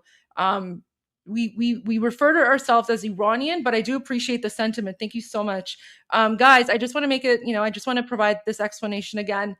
I know a lot of you mean well, but Iran is the name of our country, and Iran has nothing to do with Islam. So Iran actually existed for thousands of years before Islam was even invented. Persia is the Greek word for Iran. So it's similar to how, let's say, for example, in Germans call the country Deutschland, but in English, the country is called Germany, right? So there's Deutschland, Germany. So it's the same thing with Iran. It's Iran in our own language, and then some people say Persia. So I just want to point that out. And Iran has nothing to do with the Islamic Republic or Islam. But thank you so much for that. Really appreciate your support.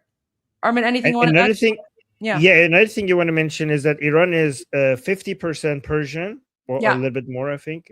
And right now, the people who are fighting, they're not just, they all speak Persian, but we also have the Kurds fighting, the Azeris are fighting, the Bakhtiaris, the Gilakis. Oh, Goldie's people, the Bakhtiari people, the Baluchi, everybody is fighting. I just got a message from Zahedan telling me that, Armin, we're going to fight. I'm going to send you some videos. So even everywhere. Yeah. Turkmen, Azeri. Oh, Goldie, in Tabriz, people are coming out and saying Shah. Are they? Shah. Yeah, in Tabriz, okay? And because Tabriz is like one of the places where you'd be shocked that is this pro-Pahlavi, right? So a lot of people expect for Tabriz to be not very pro-Pahlavi and more cessationist type of people. But Tabriz has risen, and they're saying pro-Shah chants in Tabriz, and a lot of people were like, okay, if Tabriz is now giving pro-Pahlavi chants, then it's over. Like the whole Iran is pro-Pahlavi then. So even Tabriz has joined us. That's Well, not even, amazing. especially. Well, Yeah, that's fantastic. I love that. yeah. ترامپ استریت رمز است پیروزی نزدیک است.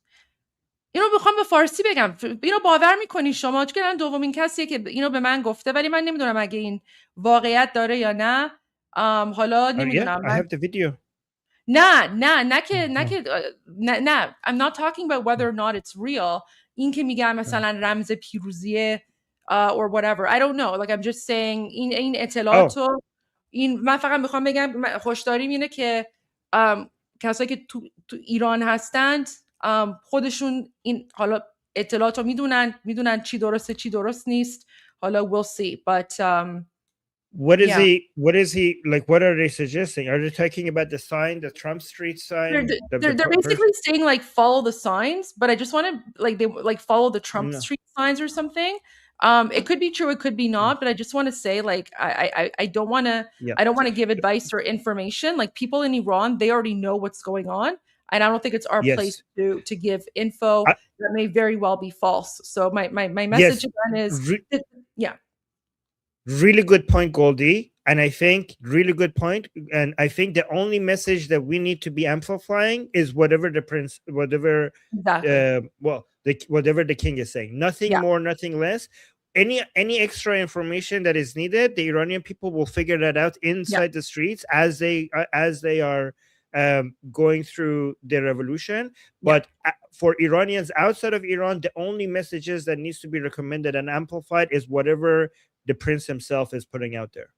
100% I agree. And so I just want to add that disclaimer. So دوستایی که اگه تو ایران هستین و دارین نگاه میکنین به این مثلا اطلاعاتی که داره میاد از اینایی که مثلا سوپر چت میدن، لطفاً اهمیت ندین، خودتون اطلاعاتو دارین، ما اینجا نیستیم که بهتون اطلاعات بدیم. You guys know where to get the information from. Very good. Very on point.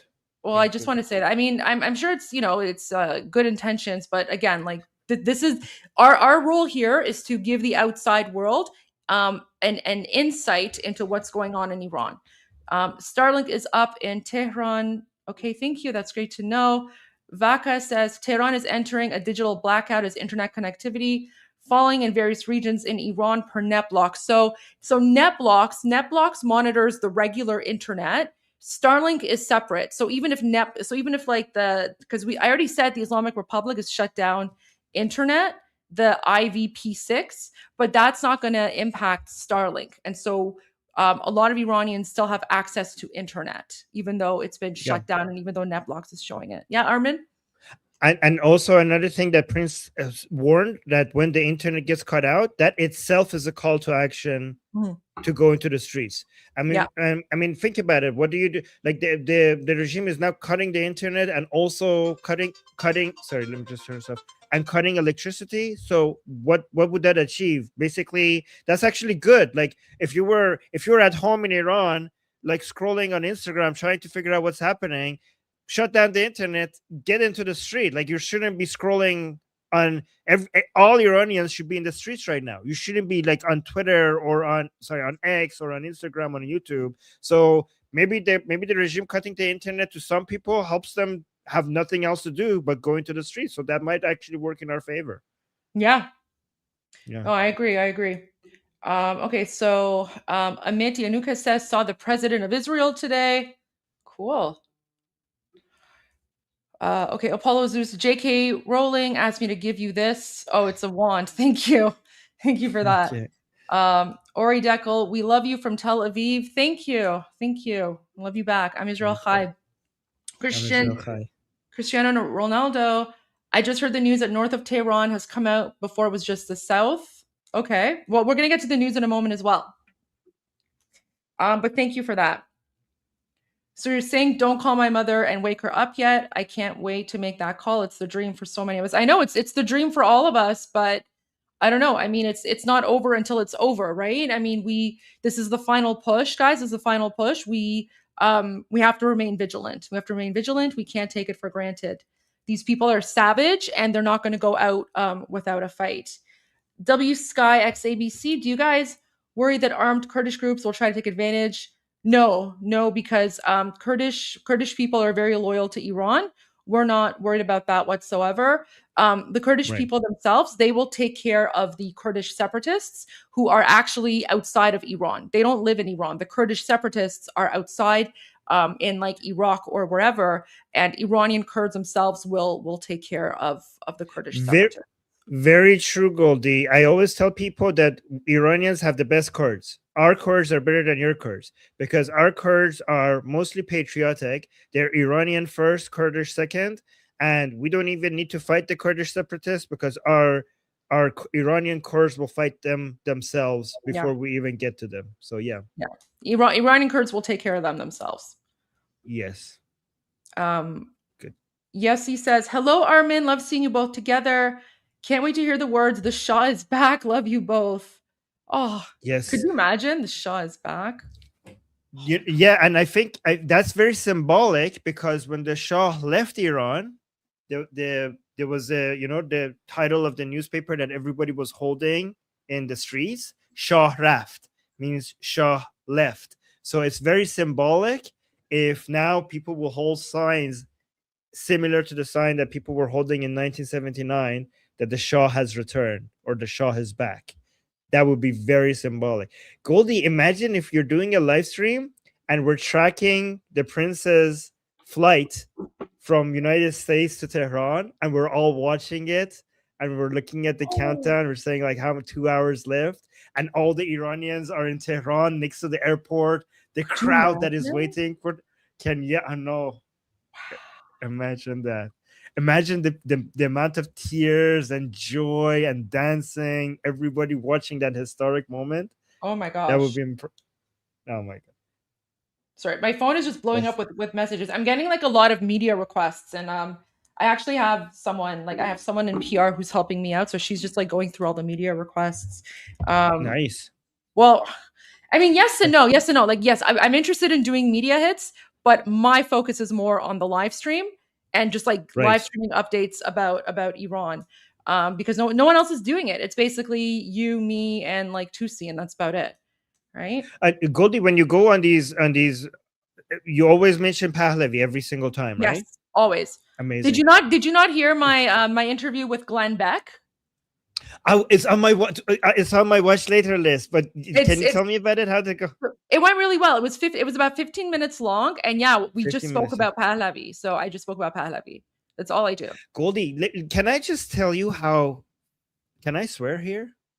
No. Can I? Okay. Well, I'm not good. How effing lucky we are that you ended up being the person like.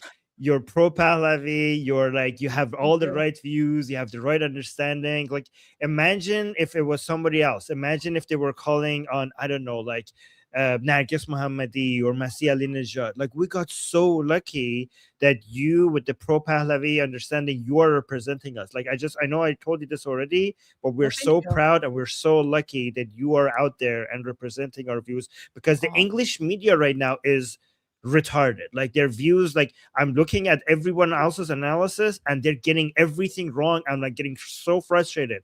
I'm like, it's so good that you're talking to them and actually giving them the correct information. You're truly an amazing representative. So thank you for everything. I appreciate that. It means a lot to me. Yeah, you're embarrassing me now. Oh my gosh. Sorry. No, that's okay. That's okay. Yeah. No, that's fine. Wait, I just want to update. I just want to fix this really quickly here because I just want to make sure that we can see that. Okay, because super chats are in the way. All right, so the next one is from Martine. Oh, you missed one. Oh, sorry. Yeah. Armin, there you go. That's a comment for you. You can read it. Oh, okay. Saying I appreciate you for that about Israel. We are involved 100%, not only on the ground, but telling Trump to get involved. We have provided him with the truth, and that's why he's willing to help. Yes, we Iranians don't have our lobby, we don't have our influence as much on American politicians, but Israelis do, and Israelis and Iranians goals are aligned. We have so much. The nation of Iran and the nation of Israel have mutual interests in so many ways that I don't know if any two other nations have so much mutual interest, as much mutual interest as the nation of Iran and the nation of Israel. And you basically complete us. You're doing, not only in the battlefield, you are doing things that the Iranian people cannot do today. Also in the world of politics, you have access to politicians that we don't have access to. So thank you so much to Israel. And I hope once Iran is great again, once Iran is free again, we could help you. We could return the favor, and our forces, our military, and your military, our intelligence agencies, and your intelligence agencies work with each other to protect each other and make the entire Middle East safer and protect both nations against Islamic terrorism, just like we did before. Because Savak was trained by Mossad, so we have a history of cooperation. So I really hope that we go back to that. I agree, absolutely. Where was I? Okay. Next we have Dorud Loristan has been liberated. Okay, we're gonna search that. Armin, if you hear anything about Loristan, let me know. I'm gonna see if we can find anything. But I'm hearing we'll go Shiraz everywhere. Yeah. Yeah. I mean, I don't know if liberated is still the right word, but I mean, who knows? Who knows? Because I'm not gonna believe it until captured. But I mean, yeah, it's still a battle though. So I'm seeing some footage from Loristan. We'll go to the footage from Loristan shortly. And we have another super chat. Abdiel Lawrence says the French newspaper Le Figaro said members of Iran's reformist camp and Mohammad Bagher Ghalibaf have sought to get French visas for their family. I've heard that as well. I saw some news articles about that. Would it be interesting if all the terrorists escaped to France, right? Just like how they took in Khomeini back in the day. I hope France is the right thing and does not take them in. They should, stay in the country in order to pay for their crimes. Well, here's an interesting thing. Some Iranians were suggesting that we shouldn't let these people leave, but there was somebody actually had a counter to that, and then say, like, right now it's better for your enemy to have a way to escape, because you don't want to corner it, because a cornered dog that doesn't have a way to escape will bite. So some people were suggesting that it's good right now for them to have a way to escape so that we could get rid of them, so that they're not gonna, because if they have no way to escape, then they will fight to the death. But the people that are escaping, Armin, they're not the ones that are out on the streets fighting, right? They're trying to get visas for like their family members. So even if the family members, I think they would leave as they're coward. Yeah. I think if they run away, there's not going to be anybody commanding the Basij. Like when the Basijis and the Sepahi, when they see the leaders are gone, they will be not motivated to fight anymore, because that would be a signal to them that everything is falling apart. So maybe that would be a good sign. I mean, even if they escape, we will worry about getting them back to Iran and punishing them for their crimes later. Right now, maybe you're right, but I think maybe it's not that bad if they actually manage to escape, so that the regime forces think like, oh my god, so this is the end, I guess. So there's no resistance, is futile. Could be. I don't know. We'll have to monitor that and see. Lady Ariana, Iran means land of the Aryans. Our self-given name has been Aryanum or Ariana. Persia is just one of our provinces, like Texas is one of America's provinces. Yeah, we are the Aryans or Iranians, 100%. 100%. Yes. And by the way, Armin also means the protector of the Aryan land, my name. There you go. Wow. Guys, yeah. And guys, Aryan doesn't mean the thing that Westerners think it means. That the Nazis changed it to mean something else, okay? No. Aryan is a way of life. Aryan is a set of cultures and a set of languages. Aryan just means a noble person. It has nothing to do with genes and blood. It's a set of values and a set of it's a language group. Okay, so it was the Nazis took the word Aryan and they changed it to something evil that doesn't represent what the word Aryan actually means. Aryan is not a bad word, it's actually a good word. Yep. I agree with that 100%. Let me just fix the layout here. Okay, so next one.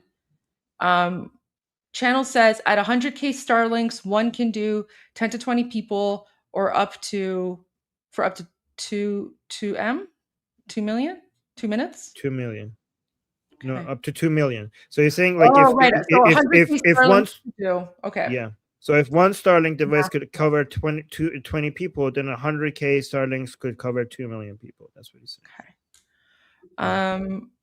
D. Howarth says there are reports that the Islamic Republic of Iran has unleashed Hezbollah, Iraqi militias on the protesters. 100%. That's definitely the case, and we are going to get to the footage. So, guys, we still have some more super chats, but I think I'm gonna, pause it there for now, and then we're gonna go back to the super chats in 30 minutes at 1:30, because that way we can sort of have a structure where Armin and I give news, provide updates, and then we'll go to the super chats for a bit and then continue. So our next super chat break will be at 1:30 in about 30 minutes. So feel free to keep them coming. All right, Armin, what do you have for us next in terms of I have three. video? I have 3 more videos that just came out. These are from minutes ago. If you want to see Okay, them. so let me just change the layout on. Let me just change the layout on the stage here. Which one do I want? Here we go. Okay. Literally doing this. Oh no, I don't want that. Okay.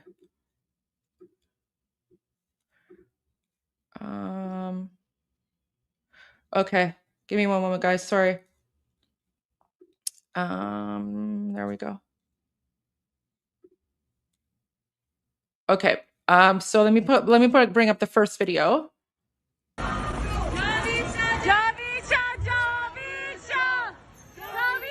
So this is Shiraz just minutes ago. And they're chanting Javid Shah, which means long live the king.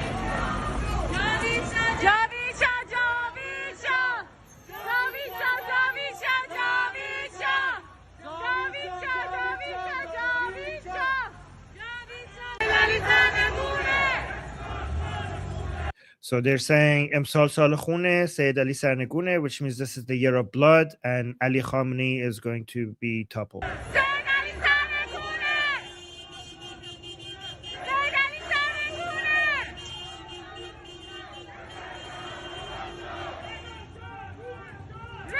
So King Reza, blessed be your soul.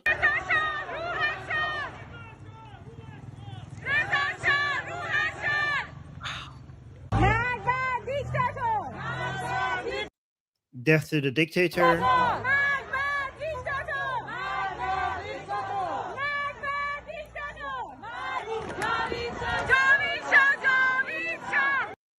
Long live the king.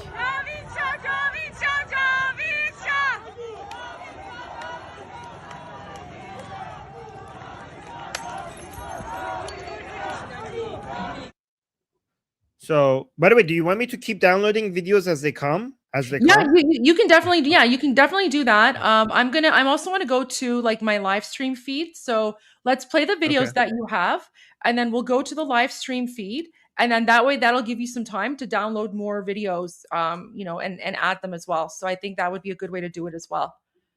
Great plan. So this is Shahranur and Shahranur, and they're basically saying in akhirin nabard Pahlavi barmigerde, which means that this is the final battle. Pahlavi will return. In akhirin nabard. In akhirin nabard. In akhirin nabard. In akhirin nabard. In akhirin nabard. Whoa, look at the guy. This is from just like minutes ago, but look at the crowd size. Whoa. Oh my God. Armin, the White House is about to do a press conference. So, well, they still haven't started yet. So I'm just monitoring that. Okay. So as soon as that starts, I will pull it up on the screen, But for now, it's not showing anything yet. So let me just make this big. So okay, so I have the White House. I have the White House live feed ready, and I can see it in the studio. So as soon as it goes to that, I don't know if it's going to be about Iran or not. It might very well not be. But I don't know. Sometimes they troll. Because I remember like there was a very it was the press conference that was a few days before President Trump went after the Islamic Republic's nuclear facilities. And what was really interesting about that is the press conference actually started with a completely different topic. And then like 15, 20 minutes in, it then transitioned to Iran. So let's see what's going to happen. I think if they talk about Iran, people on Twitter will immediately figure that out and cut that part out and put it on Twitter. So I think within minutes you will see that the part about Iran being cut out, and you could just go on your Twitter feed and just probably play it from there. Okay. Yeah. All right. Yeah. But I have the live feed up so that we can play that when it begins and then see what's going on. Okay, so this is the next one. Yeah, but look at the crowd size from somebody who's recording from far away.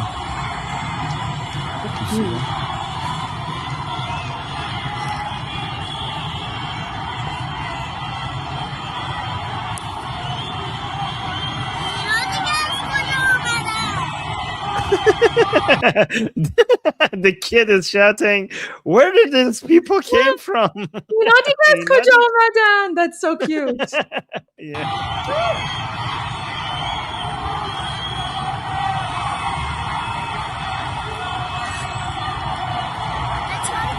فیلم میگیرم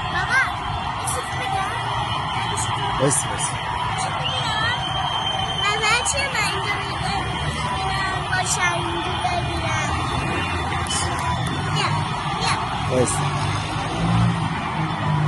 The kid is trying to talking to the dad. The dad is saying like, wait, I'm recording this.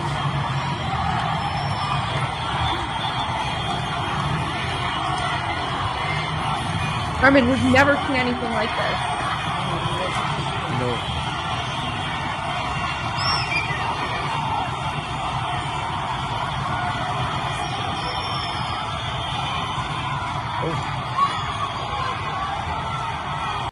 Goldie, are you from Ahvaz?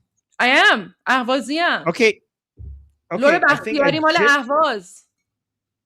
Okay, I think I just got a video from Ahvaz. Just right now from Ahvaz. Show me my people. Okay, the third video. I just uploaded. This just came right now. Okay. Let me play this one. So it says خیزش ملی ایرانیان معترضان در اهواز شعار مرگ بر خامنه‌ای و جاوید شاه سر دادن. So this is the revolutionaries in Ahvaz city, Goldie city. They're saying death to Khamenei and also long live the king. Yes.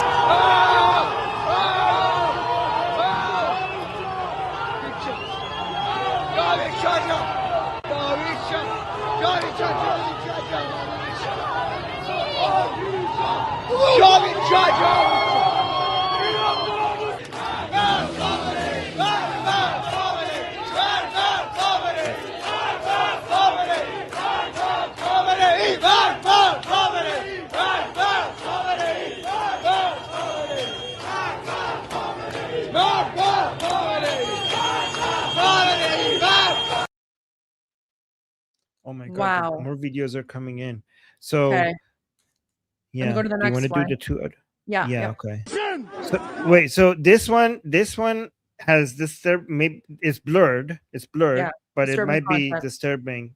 That's fine. Okay. So this is okay. So by the way, I don't show this on my Persian channel because I don't want to scare people, so that they like. I don't want to. But the world needs to see this. But the Iranian people would try not to highlight people shooting at the regime forces shooting at the people. But this one is شلیک نیروهای سرکوب به شهروندان معترض در کرمانشاه. So this is in Kermanshah, and the regime forces are shooting at the citizens apparently.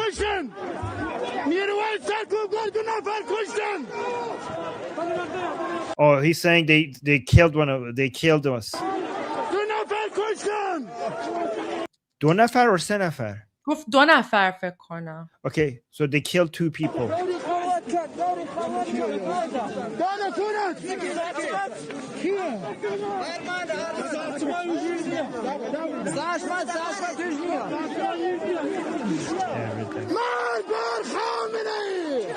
So he look at how angry they killed 2 people, and he's saying death to Khamenei, and with such anger. Yeah.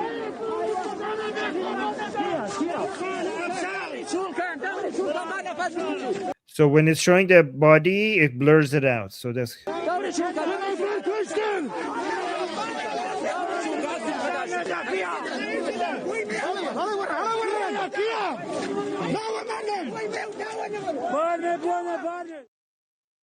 wow. So It's utter chaos. It's utter chaos. yeah. So this is Desfool. Oh, by the way, Desfool apparently right now is Desfool هم قیامت. I have a lot of family in Desfool. من شوشتریم. شوشتری. Really? Yeah, I have family. I have family in Ahvaz, Desfool, Abadan, Shushtar. yeah. So guys, Desfool is one of the main places that people right now are showing up big. So let's watch this. So they're saying, long live the king, Javid Shah.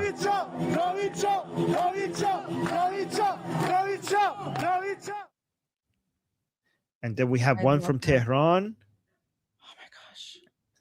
Armin, does this I was going to say, Armin, does this mean that like we can go back to Iran soon? Like, are we going to celebrate Nowruz in Iran?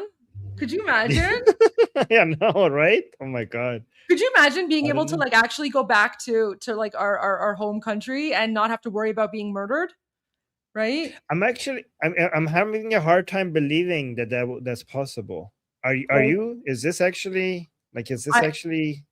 I'm having a hard time believing it as well, and like I just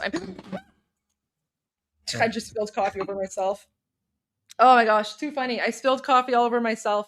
Do you want to? I could just put on some videos. No, I actually can't control the video. No, you can't control that. Are you able to share your screen or something? Let me see. No. All right. Okay. You know what? Yeah. Give me like 2 minutes because I literally spilled my coffee. No worries. No worries. But thankfully, you know what? I've actually learned my lesson because I spilled my coffee before. My laptop is actually on it's higher up. So the coffee that spilled, it didn't actually spill on my laptop. Thank God. It just spilled on my desk. And of course, I'm wearing all black. So I'm just basically going to smell like coffee for the rest of the day until I have time to go change my clothes. But yeah, give me like 2-3 minutes. I'll be right back. You find more videos, or do you have like a longer video or something? The Khamenei Can you one? like share? Yeah, maybe share that screen, and I could just like maybe review. Oh no, I'll review this one instead. Okay, let's review this one. Okay. We'll watch this one while you're away.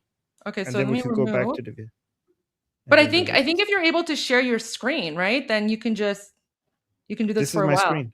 Oh, perfect. Okay, Yeah. so you have control now. Oh, perfect. Okay, we should have done this earlier.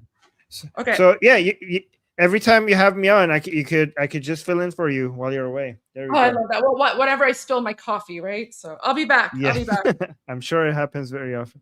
Oh, jeez. Okay, so let's do this.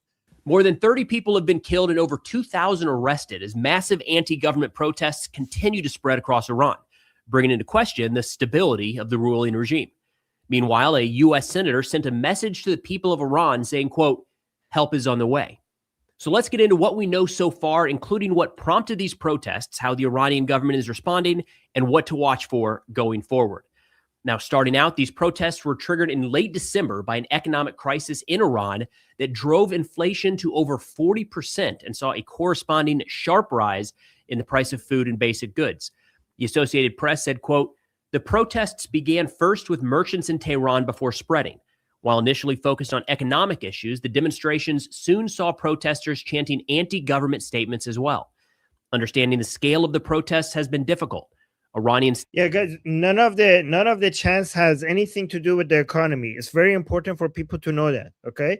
In fact, to make that point, in one of the cities, people came in and they attacked the government-owned business, and they took all of the food supplies, and they, instead of stealing it and taking it home to make sure that the people know that they're not like stealing or anything, they just threw it all into the streets. They took none of it home, even though they could have used that, right? But if you look at the chants, none of the chants has mentions anything about the economy, because the requests of the Iranian people right now, it's not a request, it's the demand of the Iranian people is not about improving the economic conditions. It's about a total and complete removal of the Islamic Republic and all that it stands for. But more importantly than that, it's about bringing back Pahlavi. And it's very important for everyone to understand that the Iranian people do not just want to get rid of the Islamic Republic. And this revolution has not been successful, and it's not yet victorious. It's not yet over until Pahlavi is home. Because not only we don't want the Islamic Republic, we don't want anything else that represents the Islamic Republic, the leftist Islamic ideology and the MEK leftist and Islamic ideology that started the 1979 revolution. That's why we are asking for Pahlavi to come back home, because only Pahlavi represents the removal of everything that destroyed Iran. And it's not just the Islamic Republic. It's the mullahs, it's the leftists, and it's the MEK. And we want and we call this the ideology of 57. We want all of that gone. The Islamic Republic is a subcategory of the things that we want gone. And when we say, when we chant for Pahlavi, it basically summarizes our stance against all of that at the same time. Okay, so just remember that when people are saying that the economic situation in Iran sparked the revolution, that's true. It did spark this revolution, but it's not what people are demanding. The people are demanding the return of Pahlavi. State media has provided little information about the demonstrations. Online videos offer only brief, shaky glimpses of people in the streets or the sound of gunfire. Journalists in general in Iran also face limits on reporting, such as requiring permission to travel around the country, as well as the threat of harassment or arrest by authorities. Iran International added to some of this confusion or the challenges with understanding these protests, saying on the 10th day, as the 10th day of unrest wraps up, Tehran appears to be pursuing a dual control strategy. Widespread arrests of individuals described as riot leaders, alongside intensified news censorship and tighter restrictions on internet access. They say the website Asr-e-Iran reported on Tuesday that not a single reporter or photographer from non-state outlets is currently permitted to conduct field coverage of the demonstrations. And it's worth noting the Iranian government referring to these folks as rioters. And you'll hear a difference made here with Khamenei, where he refers to some people as protesters that need to be interacted with, and you discuss the challenges there, but others are rioters that need to be dealt with, arrested, and or worse. Of course, the line between protester and rioter in this case appears to be in the eye of the Iranian authorities. The BBC, citing human rights activist news agency, says that at least 36 people have so far been killed in the first 10 days of these. The BBC is also, by the way, very biased because they're not really covering how pro-Pahlavi, they're not really focusing on how this revolution is about bringing back Pahlavi. They're avoiding that on purpose. Protests across Iran. They say 34 of those confirmed killed were protesters, 2 affiliated with security services or government agencies. They add that more than 60 have been injured and 2,076 arrested. So somebody in the chat saying, I don't know, Armin, if I can be honest, you are too biased with the Pahlavi return, but for sure they want to get rid of the regime because the problem are them. And okay, the people in the streets are risking their lives asking for their king back. Are you retarded? Like, are you not seeing all the videos that are coming from Iran? Like, Armin, you're too biased. Don't trust me. Look at what the Iranian people are chanting in the streets. Most of the chants are either Javid Shah, this is the final battle, Pahlavi will return, or King Reza Pahlavi or Reza Pahlavi, this is the national chant. Like, are you blind? Are you fucking blind?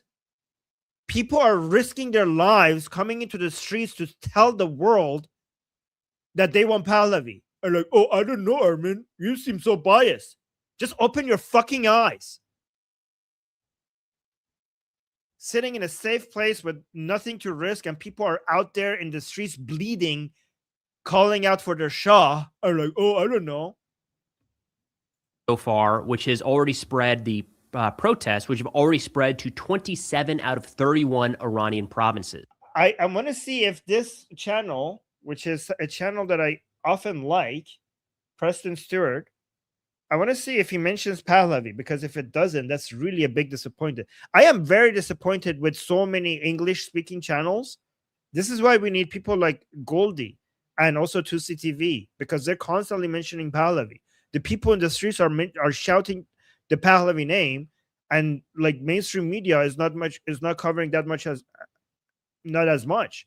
I mean, to be fair, Fox News has been covering that, so that's good. But like many other media outlets, like, what the fuck is wrong with you? So I hope this one, alternative media like this one, let's see if it covers it. And a quick note here, this is Iran has a lot of protests. We've seen these in recent years. This appears to be the largest one since 2022, 2023. So it's notable. And every one of these is a significant challenge to the Iranian regime. An interesting note is it does look like we're seeing some protesters kind of appeal to President Trump, saying we could use your help. USA, come here, help the Iranian people. There are pictures and videos of Iranians not just calling on President Trump specifically, but actually putting up pictures and pictures and drawings of the president, trying to, again, appeal to the United States to help their cause. Now, real quick, if you find value in any of this report. Yeah, so we need to add something here, okay? When Iranian people are asking for help, please note that the Prince Reza Pahlavi had an interview recently. I think it was with the Wall Street Journal. I think it was yesterday. And in that interview, Prince Reza Pahlavi said that we don't need boots on the ground by America or special operations like what happened with Maduro. And so many people came out, so many anti-Pahlavi people came out and like, oh my God, why is he doing that? He's so stupid. We need American support right now. He's putting Iranian people's lives at risk by saying that we don't need that. This is exactly when we needed American support. So why is he saying that? And again, let me actually call them out, because these people are retarded. Prince Reza Pahlavi himself, when Trump said that he's going to support the protesters by attacking the regime forces if they kill the protesters, Prince Reza Pahlavi came out and thanked Trump for that message.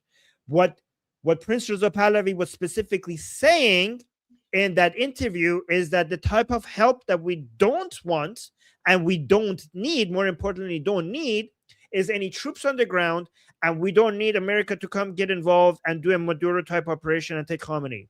Leave Khamenei to the Iranian people. What Trump has done and what Israel has done is exactly what we needed. We don't need any American troops on the ground, and we don't need this revolution to turn into an American revolution. Trump has done the exact type of support that we needed, which is scaring the shit out of the anti-riot police by telling them that he's going to come after them. And even if he does something, it's going to be like a missile or a drone or something. There is no boots on the ground. That's the only type of support that we need. It's a type of support that scares the anti-riot police so that maybe they will attack the Iranian people less. That's the only thing we need. Khamenei should be taken by the Iranian people, and the revolution needs to be Iranian. We just need some support. We don't need somebody else to come do our revolution for us. That's what Pahlavi was saying. I want to add something to this. So Dinesh D'Souza, let me pull this up on the screen, and then we'll go back to your screen afterwards. So, all right, let me remove your media screen, but keep the screen there because we're going to get back to it in a moment. So Dinesh D'Souza actually explained it perfectly and described perfectly. So yesterday when I put out this message where I said, I'm calling it like this is Iranian revolution, we're literally in the Iranian revolution. Like I literally believe this is the revolution. It doesn't mean that we have won yet, right? Like we're still in the midst of the revolution. So it's the final push. And, people are out on the streets. The regime is going to be incredibly brutal. So I know that, but like, this is it. This is literally the revolution. So it's the final push to see whether or not we're successful. But I put this out like yesterday. It's gotten a lot of attention. Let's see here. Like, I don't know. Oh, wow. 1.7 million views already on X, 100,000 likes, 20,000. Wow, that's crazy. But look at what Dinesh D'Souza. So he retweeted this, and he has a huge following, right? He's like 5. Oh, he follows me now. Oh, very cool. Oh my gosh, Nice. he's following me. All right, I've been following him for a while. But this is the interesting thing that he wrote yesterday when he retweeted my post. He said the Reagan doctrine. People should fight for their own freedom. We should not fight in their place, but we should do what we can to help. In this case, helping the people of Iran overthrow the regime of the mullahs is both morally right and very much in our national interest, right? And that's the difference. That's the difference for everyone watching and listening is, that's the difference between doing the regime change yourself versus helping, right? And so when he's referring to the Reagan doctrine, oh, wait. Administration stand fully behind the heroic men and women of ICE and will always uphold ICE, okay. law and order in the United States of America. The deadly incident that took place in Minnesota yesterday occurred as a result of a larger, sinister, left-wing movement that has spread across our country, where our brave men and women of federal law enforcement are under organized attack. Right now, immigration and customs enforcement officers are facing a 1,200% increase in assaults, a 3,200% increase in vehicle rammings, and an 8,000% increase in death threats. ICE agents are faithfully enforcing federal law to protect the safety of the American people. They're not talking about Iran. They're talking about the ICE agents from our country, which is Yeah. exactly The volume what is up as nearly high as it can be, 80 guys. million Americans elected President Trump and Vice President J.D. Vance to do. Radicals in the Democrat Party are furious over this. They don't want our border secured or criminal illegal aliens being removed. As a result, Okay, so what I'm gonna do is I'm gonna continue monitoring this, but let's go back to the video, your screen. Do you want to continue with this, or did you want to? Well, whatever you want to do. If you have more videos you want to share or something, the screen is yours. So you go ahead and do what you need to do. I'm gonna mute my mic, and I'm just gonna like pay attention to what she's saying in the background, so that just in case it turns to Iran, I can. Okay, so actually, let me go back to. I did want to show this to Goldie as well, so I'm gonna wait for Goldie to come back before I show. No, I'm here. I'm listening. I'm watching you. I'm just muting my mic so you don't hear the background noise. Oh, okay. So I'm gonna based on what going back on what Goldie was saying, like I started a campaign, and this was a kind of a tricky campaign. Okay, this was my plan. So a lot of Iranians were sending. I asked a lot of Iranians to send me videos from inside Iran, mentioning that they support, thanking Trump, thanking Elon Musk, thanking Netanyahu, and also saying I'm Israel Chai. But the most important part was to also mention King Reza Pahlavi, right? And the goal was to get a lot of videos out there showing that the Iranian people are pro-Trump, pro-Netanyahu, pro-Israel, and they want King Reza Pahlavi. So, for example, this video did very well. This one, for example, got 6,600 retweets. And let me just play it for you guys. And I just want to clarify that this is, when we're thanking Trump, this is not like asking for boots on the ground or America doing a regime change. The purpose is to thank Trump for just, threatening the anti-riot police so that they don't harm the Iranian people as much as before, but also so that when people retweet these messages, they noticed that the Iranian people who are thanking Trump or thanking Netanyahu or thanking Elon, they also want King Reza Pahlavi. So this one got like, so let's watch this, for example. Some of what Carolyn said about what we're doing to combat the rampant fraud that exists in our immigration system, thanks to failed politicians. Okay, no, he's and talking thanks to people about. who allowed the So American she taxpayer to take she said advantage something. She said they're gonna talk about. think it's important to JD Vance is understand gonna talk about this, and then she said there's gonna be like a special topic or a special announcement afterwards. a lot of So. kids, a lot of Yeah. people of my generation. So how about this? How about this, Goldie? How about we'll go back to you, How and then about- there's a special announcement. CNN installed this. How about ask the people in the chat to keep an eye on this, and if they Okay. talk about Iran, to fill the chat, saying like Goldie, they're talking about Iran now. Like Right. something like Okay. that. Let's do that. Let's do that. In the United Right. States of America, there are programs. All right. Oh no! Can you do the screen share first? Because I wanted to mention. Share. Moment. The descendants. Well, that one, the screen share. The I know. first I'm trying to find the screen share. Which one is it? one. Not that one. The first one. The first one? Is it this one? Oh, this one? Okay. Yeah, that one. Yes. Okay. Okay. So This is a historic moment. The descendants of the liberators of Normandy have once again stood alongside an oppressed people fighting for freedom, facing the world's axis of evil. From Iran. Thank you, Trump and King Reza Pahlavi. Thank you, Bibi and Elon Musk. جاوید شاه پاینده ایران ام یسرائیل خی. I'm Israel Chai. And also, if you guys look, if you go on channel 14 of, here, let me actually show this. If you go on channel 14 of Israel, you can see that the video that they sent me, it actually got shared on channel 14 of Israel's. And yeah, so you can see that they got it actually from my Twitter account. And I'm actually, there's a lot of videos like this being sent to me, and I'm sharing them.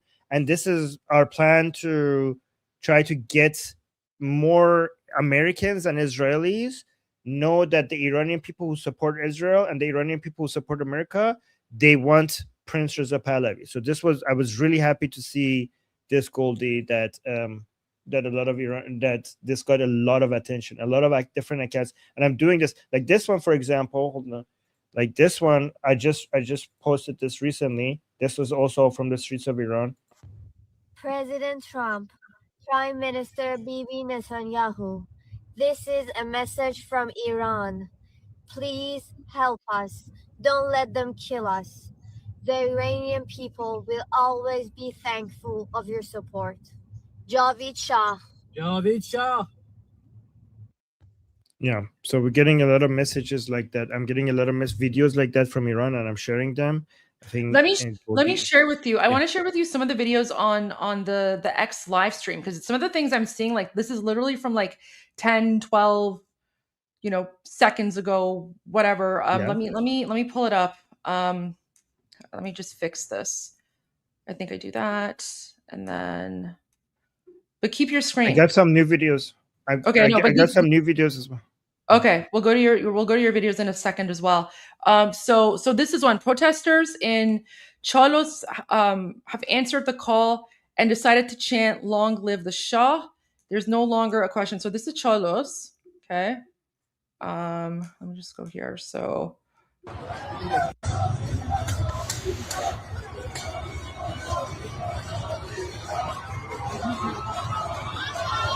Like, I'm literally learning about cities that I've never heard of before. Yep.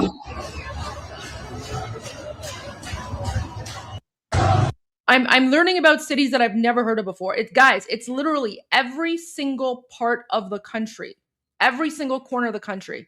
Okay, look at this. So this is Andy Mishk. It says حمله تروریست‌های جمهوری اسلامی به مردم خیابان. So the Islamic regime terrorists here, they are shooting at Iranians in the city of Andimishk. It's happening right now.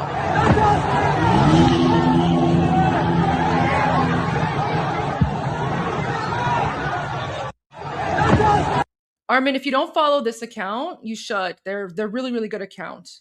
They always have the best, most accurate videos right there. اطلاف. They usually Nice. have the videos before like Manoto or Iran International.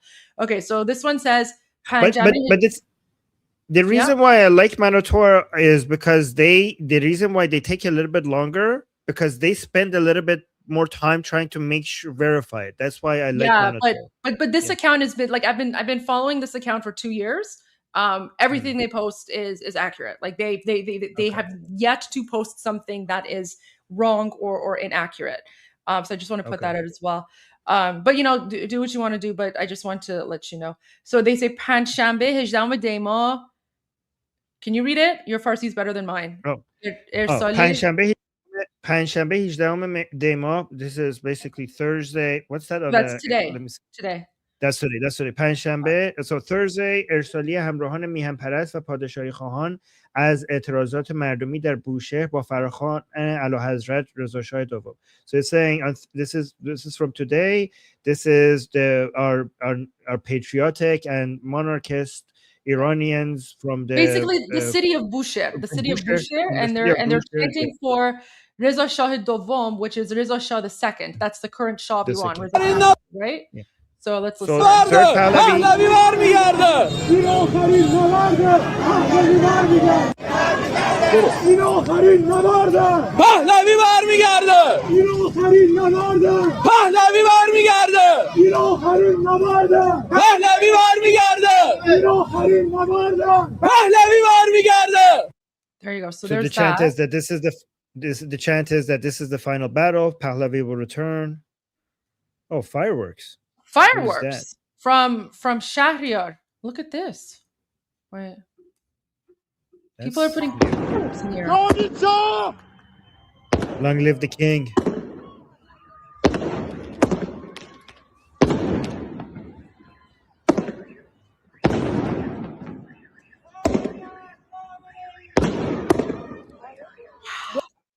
Wait, I'll make this bigger. Yeah, see. God. Look at that. Oh my God. I got a new video.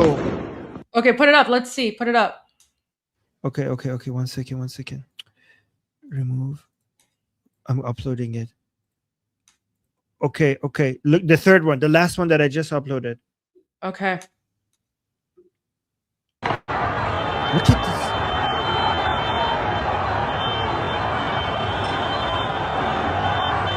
That's Iran?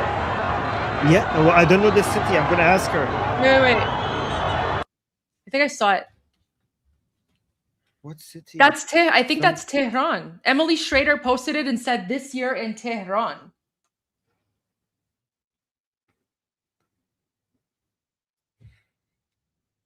I think this is Tehran, Armin, because Emily Schrader is saying this is Tehran. She just posted the video 3 minutes ago. Oh wait. Yeah, she's saying is this Tehran. Okay. Yeah. Oh my god. I got another one from Nizam about Tehran. Hold on, let me remove this one. Guys, look at this. Like in Jama Milyuniye dige. This is it. This is the crowd of million. Look at this guy. Holy shit. Oh my gosh. Okay. The next one? Yeah, Tehran again.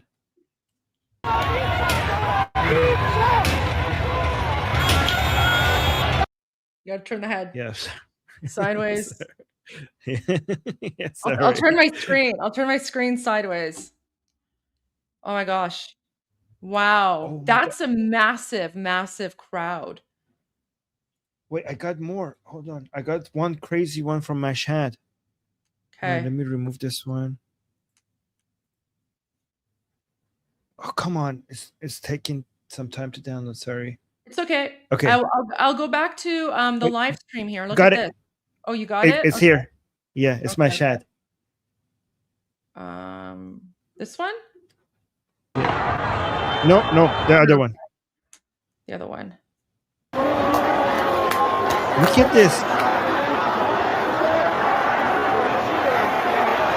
Look at the crowd. Guys, so I just want to point out that the black, that's not the streets are black. That's people. The streets are black because they are full of people. Guys, so remember yesterday, the king of Iran, right? He put out a message and he said, my message to you is at 8 p.m. Thursday, you go out into the streets and you call for what you want. And look at this. Millions and millions and millions of people across Iran, right? Across Iran are now out in the streets. The streets are black, right?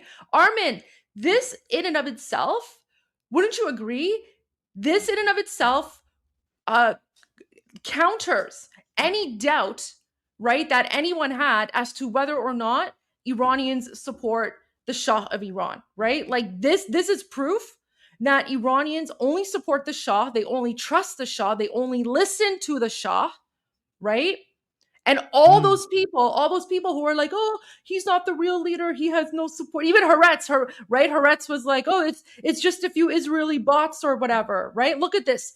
Millions and millions of people across Iran are right now out in the streets because the Shah of Iran told them, he directly ordered them. He said, I'm ordering you to go out in the streets on Thursday at 8 p.m. And that's exactly what they're doing all across the country. Look at this guy.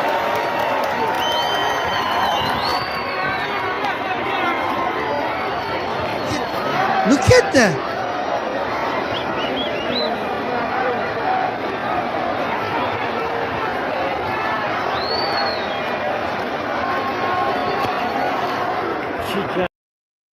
Holy shit. Holy shit. It's over. Oh my God. That's it. But it's the final push. It's the final push because remember his message yesterday said, based on your response tomorrow, he said, based on your response tomorrow and Friday, then, I'll have further instructions for you or a further command or something. So the instruction is very clear. Thursday and Friday at 8 p.m., you go out in the millions in the streets. And that's exactly what's happening right now. By the way, the person that is sending me these, he's saying that he wants me to say this because he's saying this from Tehran. He said, Armin internet Tehran be kol qat shod. So Tehran's internet is cut completely. And he's saying, Rafiqai man hich kudum internet nadaran. So he's saying that none of my friends have internet. I'm like, then how are you talking to me? Let me see. Yeah. Is he accessing Starlink then? Yeah, I'm going to ask him. Talking to me. Like, then how are you sending me this? I'm going to ask him. I got one from... I just want to say something before you joined. I also saw quickly on Manoto News, someone texted in that right before 8 o'clock, the Islamic regime has actually shut down electricity. برق قطع کردن تو منطقه‌های مختلف تهران. Narmak was one of them. So apparently they cut off the electricity in Narmak a few hours ago. Yeah, they cut the internet in some places and electricity in the other places. Oh, okay. He's saying that he's not inside Iran. He's in outside Iran, but he was getting these from people inside Iran, and then now he has no contact with them because the internet is cut. That's what he's saying. Oh no! Oh, he's saying he's saying there only a few people have internet. I think those are the Starlink people. Yeah, the only Starlink people have internet. The Starlink people have internet. Okay. Okay. So this is significant because this is from Tabriz, and Tabriz was a place that people expected would not join the protests. Okay, because Tabriz is supposed to be like a Turkish, like people accuse them unjustifiably of them being cessationist and anti-Pahlavi. Huh? I said that's terrible that they make that accusation. Yes. So, but now they're chanting. And they're chanting in a Turkish accent. So if you listen.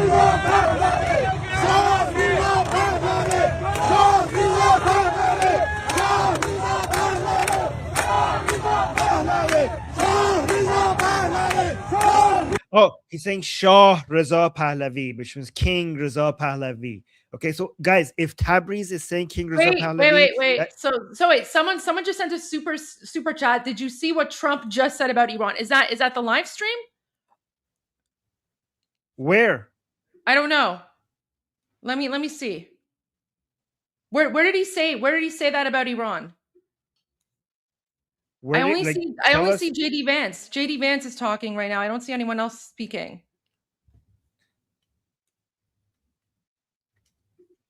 Oh, on Truth Social? Okay. Let me go to Truth Social. Don't you need an account? No, I'm just searching for it online. Donald Trump. Truth. Another video from my chat. Holy shit. You know, you're right. My friends are actually faster than Manitou. I'm going to rely on my friends instead of Manitou now. Wait, when did he say something on Truth Social? I see this one here. Let me pull up my my screen.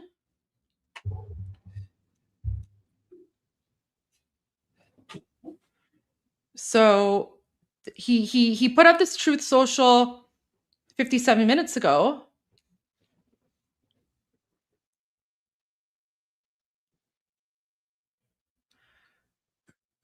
He's speaking about a Senate vote here. Yeah. Oh, So I don't. I think someone's just trolling. Maybe are people just trolling? I don't know. Oh well. Hold on. Let me actually get another video from my chat for you that I just got. Yeah. From. All right. No, nothing there. Nothing there on Truth Social. Just a troll. I don't know, but that was like they sent a super chat. Maybe I'm missing it. But anyway, Maybe he's talking about something that we already talked about, and he. It could be. So yeah. I mean, I will go and check his social media pages on X and see if like the White House or anyone else posted anything. All right, which video do you want me to go to right now? So do the last one because I just got another one from my chat. Okay. Look at that girl! Oh. Wait, Armin, he says that he called into a radio show. I just saw now the clip is on Twitter. Okay, so Armin, you play the videos. I'm going to go find the Trump video.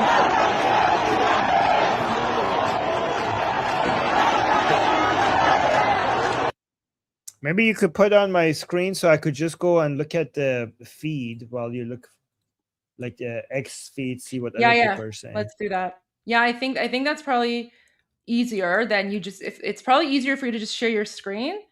Yeah. Than for me to download. Let me just change. Oh, look, Emily. So Emily is putting the video that we showed you from Tehran.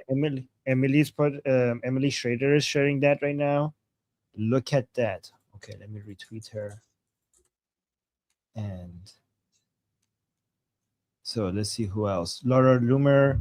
Oh yeah, guys, this is the news from Laura. Laura Loomer has become a major asset for us. Surprisingly, all of a sudden, I don't know what happened to her, but I'm not complaining. So Laura Loomer saying Iran's Crown Prince Reza Pahlavi will be at Mar-a-Lago next Tuesday amid the growing anti-Islamic Republic of Iran protests and calls for regime change in Iran. He's speaking at the Jerusalem prayer breakfast.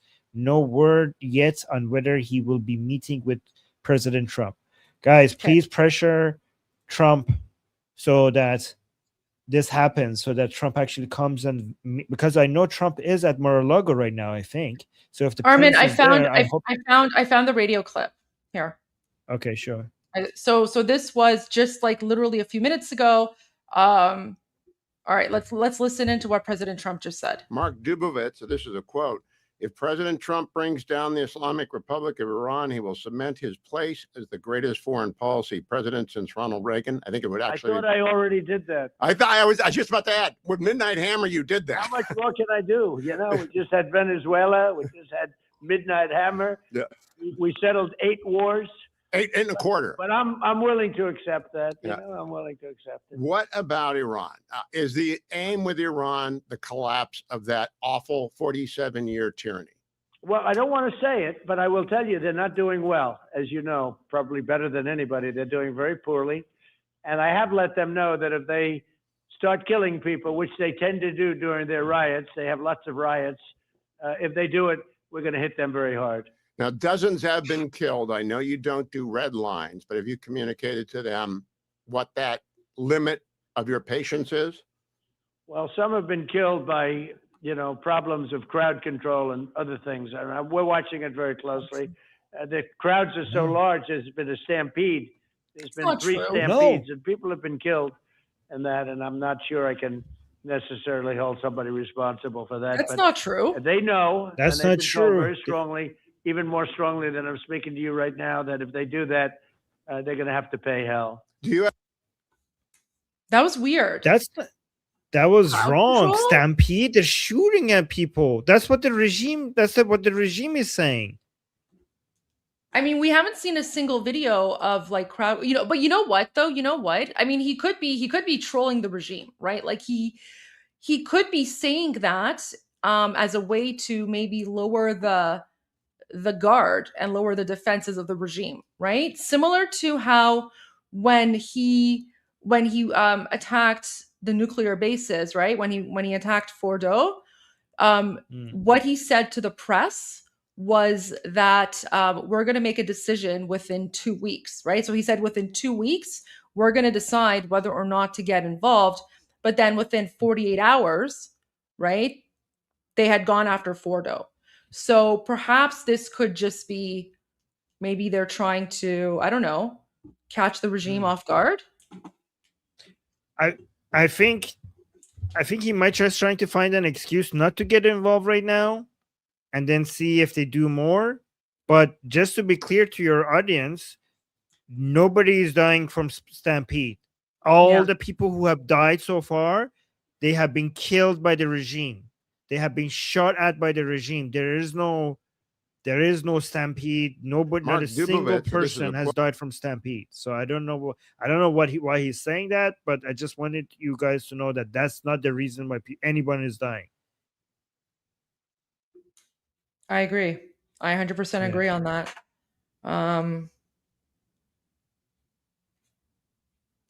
Okay. I'm not seeing anything on White House.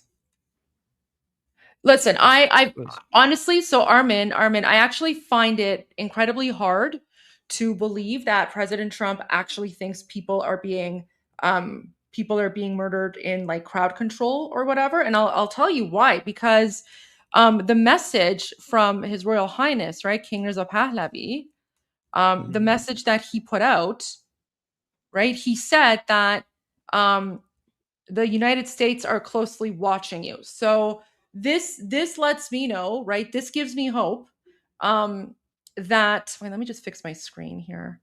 Which one was it? I think it was this Maybe one. it's a warning to the regime. Maybe it's a warning to the regime that we're going to count those as stampede deaths for now and don't go any further.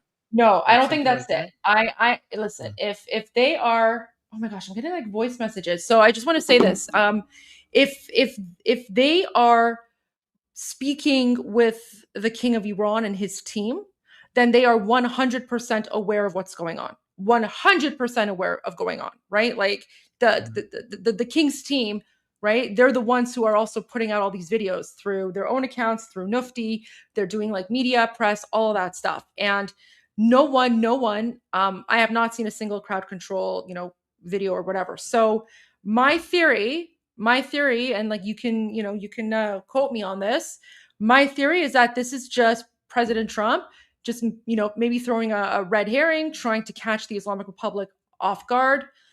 He could also be saying this as sort of a final, sort of shield, right? So that if and when the United States does get involved, the Democrats or whoever won't be able to go after him and say, you started this or whatever, right? Like President Trump is just sort of, I think he's just, crossing all the T's and dotting all the I's here. But I find it very difficult to believe that he actually thinks that this has anything to do with crowd control, especially given the statement today with the King saying that, like basically confirming, he's basically confirming that, that President Trump is keeping a close eye on this.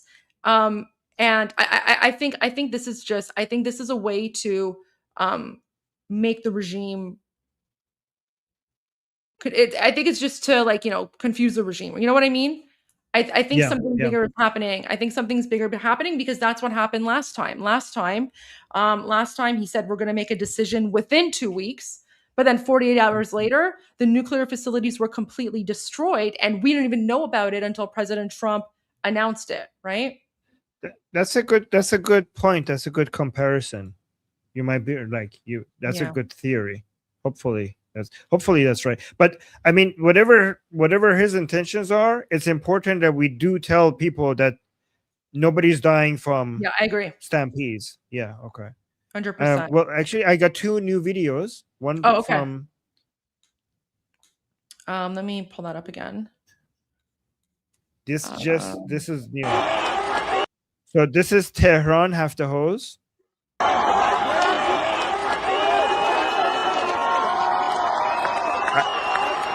I don't know what is that is on fire. Hopefully like an IRGC base. I saw this video on the stream somewhere. No, I don't know. I don't know what that is. Look at people.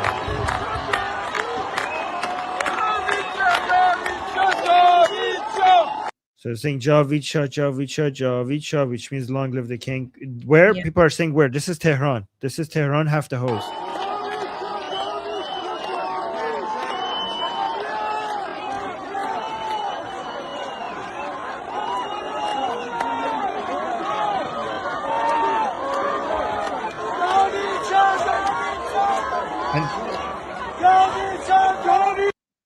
And then I have another one from Tabriz, from Khiyaban, from Shahnaz Street in Tabriz, the second one.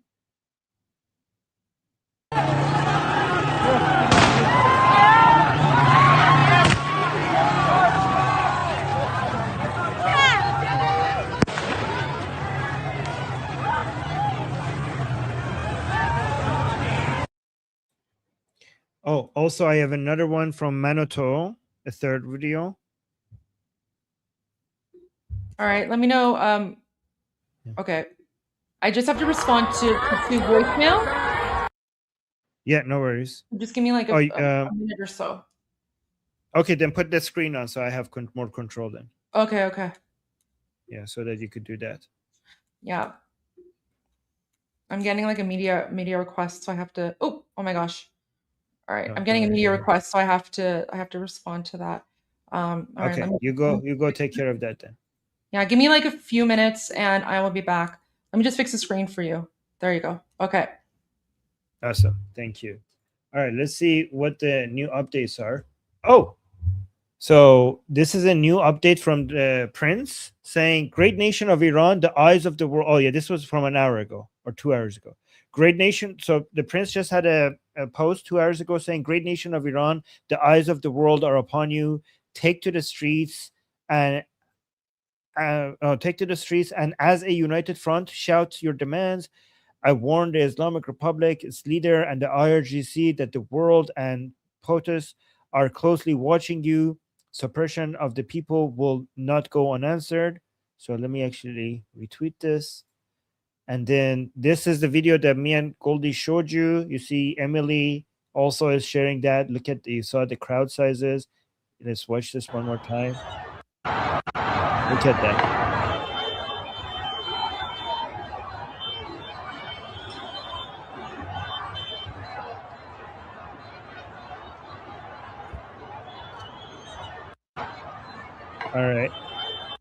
All right. So let's repost Emily as well. And then, I haven't seen this one. When is this from?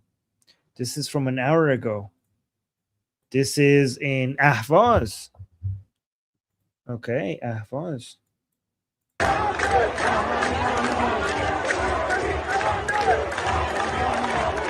Wow, look at this in Ahvaz, saying that this is the final battle. Pahlavi will return. Amazing. Let's also repost this one. Where is this one? This is Tabriz. Whoa, where is there something is burning? Tabriz, the protests continue. Let's look at Emily's post here.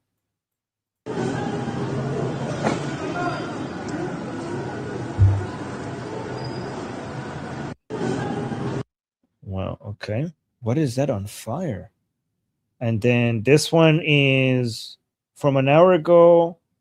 They're burning the billboard of the Islamic Republic here. I don't know what city this is from. Guys in the chat, you have the you guys have the audio of the videos that I'm sharing, right?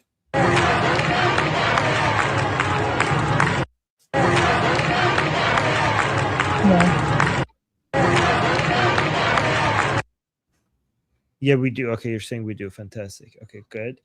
Yeah, I mean, because I have audio, so I can hear you. So I'm pretty sure people can hear you too. Yeah, guys, look, this video is being this video from Tehran is being shared so much because it shows the crowd sizes. But everybody is sharing this one. I want to see if they have the Mashhad one. Okay, so this is Tehran. Yeah, go on. I want to go to because I want to go to some of the super chats, some of the super comments. So let's do that very quickly. What I'll do is while we're doing no, that doesn't work that way. All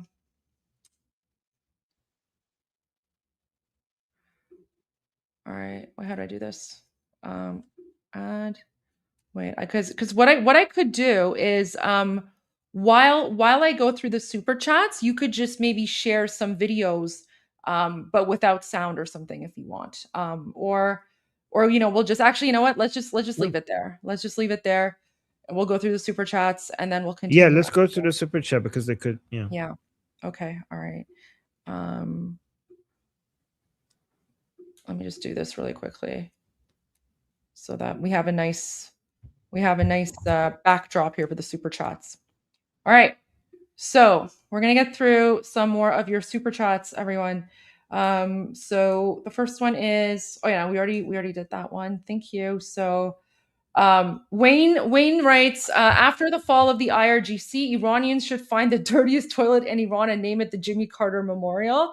I think that might be reserved for Khamenei. That might be reserved for Khomeini, but yeah, Jimmy Carter is hated. Jimmy Carter, the Democrats are despised, but as you can tell, President Trump and Republicans are loved. Yura says, Israelis support you with all the Republicans, the ones who are not associated with MEK. Well, of course, 100%. Yeah, the good ones.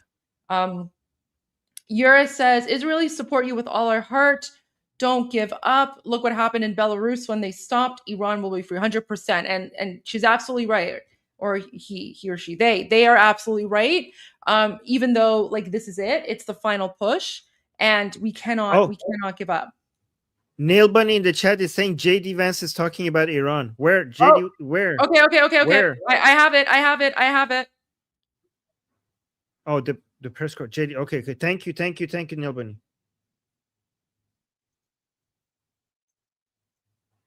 Good thing I saw that. Wait, let me just so I paused the Twitter live. I'm gonna bring it up now. Yeah, can you go back a little bit? President of the United States seriously. What has he said about Greenland? Set to the side. Speaking about Greenland right now. United States about agitator, and maybe that there are other very serious injuries to his legs. This is a guy who's actually done a very, very important job for the United States of America. He's been assaulted, he's been attacked, he's been injured because of it. He deserves a debt of gratitude. And I think the media prejudging and talking about this guy as if he's a murderer is one of the most disgraceful things I've ever seen from the American media. Go back. When a police officer goes and arrests somebody, they are trying to do the job. Go back or forward? They do. They're saying go back a few minutes. They're saying go back a few minutes. I did. Which is what many of you have said explicitly and some of you have said implicitly. That's what I have an objection to. The idea that this was not justified is absurd, and I think everybody knows it in their heart. Yeah. In the green jacket. Taking down the temperature. It seems like political violence is ratcheting up and riots could be around the corner. What steps does the administration have planned to try to unite America? Average people on both political sides are so tired. Okay, it's after this conversation. That's fine. Let's just listen to this, and then we'll get to that part.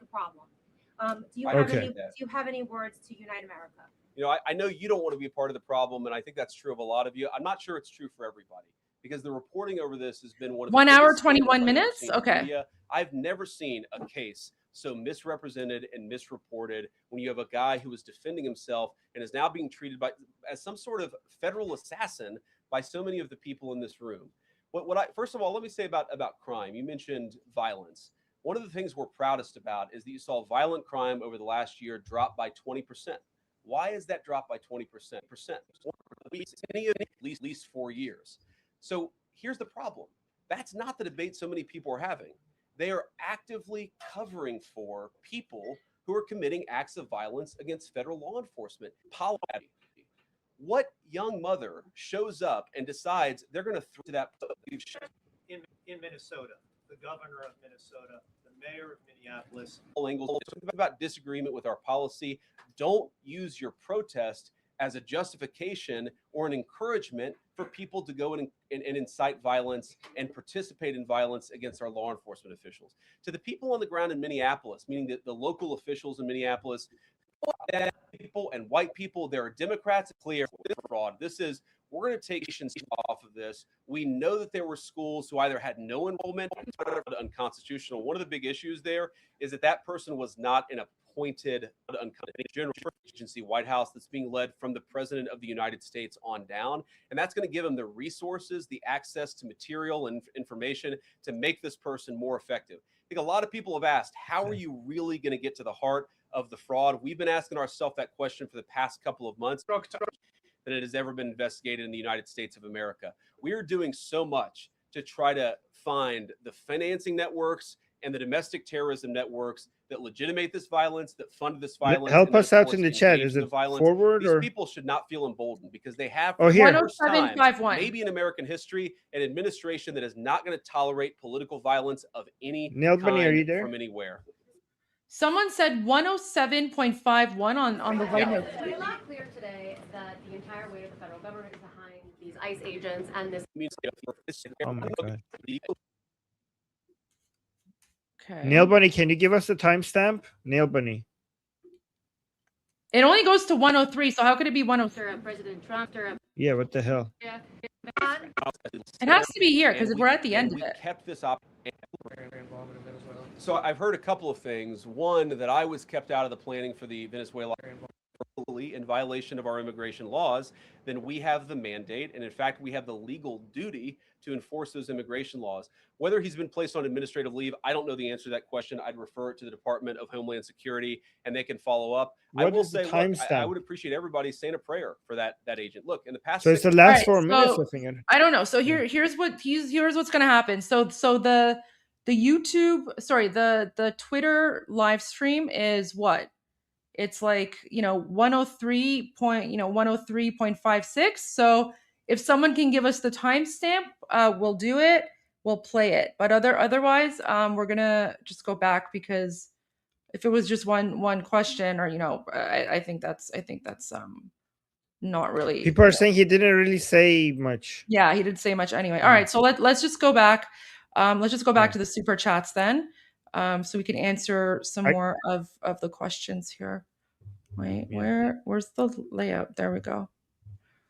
Okay, so the next super chat is, oh yeah, so we did that one. Thank you so much. We need to tag President Trump and people close to him to meet with Reza Pahlavi. That'll give a clear message to the MEK communists to step out. I think Laura Loomer is on that. So her tweet from yesterday, I think that was big, right? The fact that Laura Loomer is now on this, and she's even saying that Pahlavi has to meet with President Trump. And I think the fact that he's now going to Mar-a-Lago, I think that's huge. That is significant. The problem with the MEK is that they have a lot of money, and I don't know from where, maybe from Saddam or from Saudi Arabia, but they have so much money and they are buying a lot of politicians with it. So that's why we have to be careful with them. I have a feeling Laura Loomer is going to expose all of that because she hates Islamo-Marxists. So good for her. Good for her. We have Laura Loomer on our side with that. DSS says, love from India. How soon do you think Iran will be free from Islamic regime? Protests have been there for decades. US and Israel helped, but still won. I mean, hopefully sooner rather than later. We're in the push. So what do you think? The way you need to look at it is that we have a tree and we're swinging an axe on it, okay? And we have no idea which swing of the axe is going to make the tree fall, but we know if we keep swinging, it will fall. but there is no way to know which of the swings is going to do the final job. But we are sure that if we keep doing it, eventually it will fall. That's how you need to look at it. Yeah. Oh my gosh, I'm just going to the top here. There's Seems, so much but coming it out. seems very close. It seems very close. It seems like it's going to happen very close. So yeah, we're closer than ever. That's for sure. New member, thank you so much for joining. Harsh history. I'm looking forward to watching the return of the Shah and freedom to the people of Iran with you and the wonderful people in the chat. Let freedom ring. God bless you all. God bless all who fight for freedom. Thank you so much. And thank you guys, everyone, for being here with us. For those of you who just tuned in for the first time, like I'm not a news reporter. I'm more of like a political commentator / analyst, but there really isn't anyone else kind of like live streaming what's happening in Iran. So what I decided to do today is just, instead of just looking at the videos on my own, on my laptop and just doom scrolling, instead I would look at the videos while I'm live streaming so that at least people can join in and you guys can see all the same thing as me. So, if you're wondering why it's sort of, chaotic or not as organized as like professional news channels, it's because I'm literally not a news person. Armin is usually way more organized than me in all of this, but thank you everyone for this is here. A lot more authentic. Don't make it too professional, because I think this is more relatable when you're doing it like this. It looks more like, I guess. Yeah. We'll if it's see. Too but clean. Yeah. All right. So Mega says, do not worry. We have Persian Jews in the US lobby. Nice. I love that. Iranian Jews are 100% pro Pahlavi. I love that. Yes, of course. Nail Bunny, Dude, Goldie, and Armin. Do you think Reza Shah will fly his own jet to Tehran?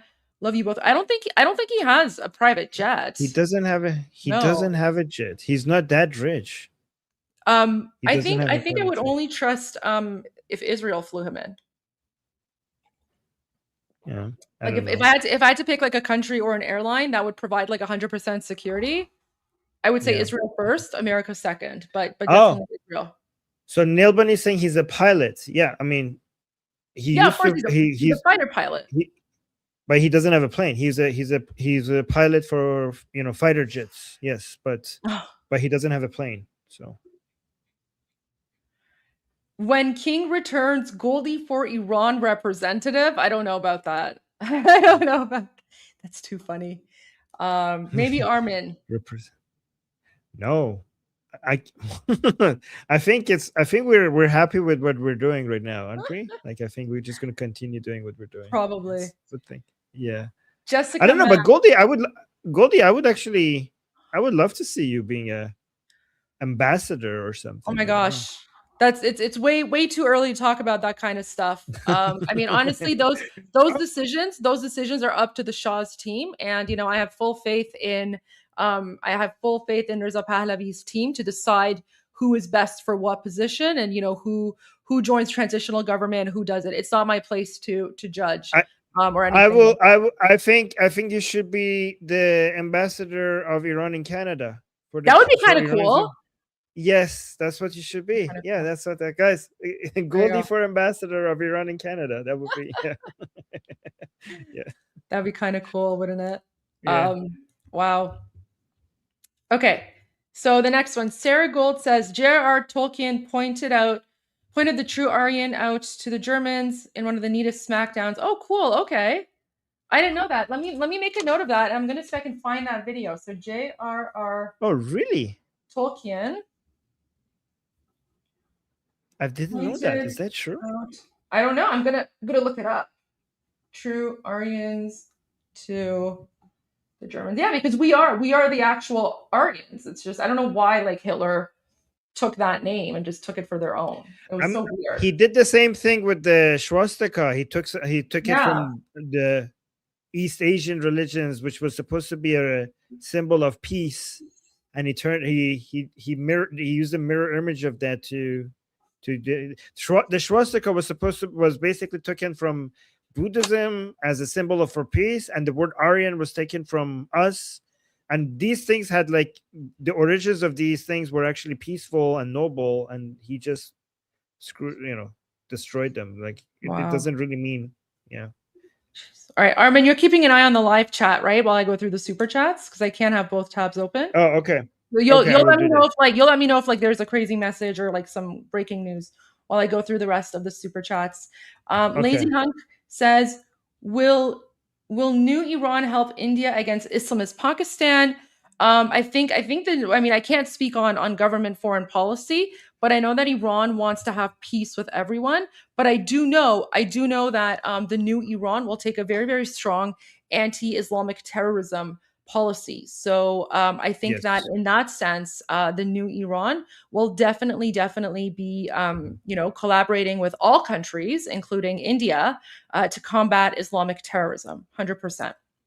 Yeah. And So if that includes Afghanistan, then I don't know. That's my prediction. But again, I can't speak on policy because I'm not a representative of the government or anything like that.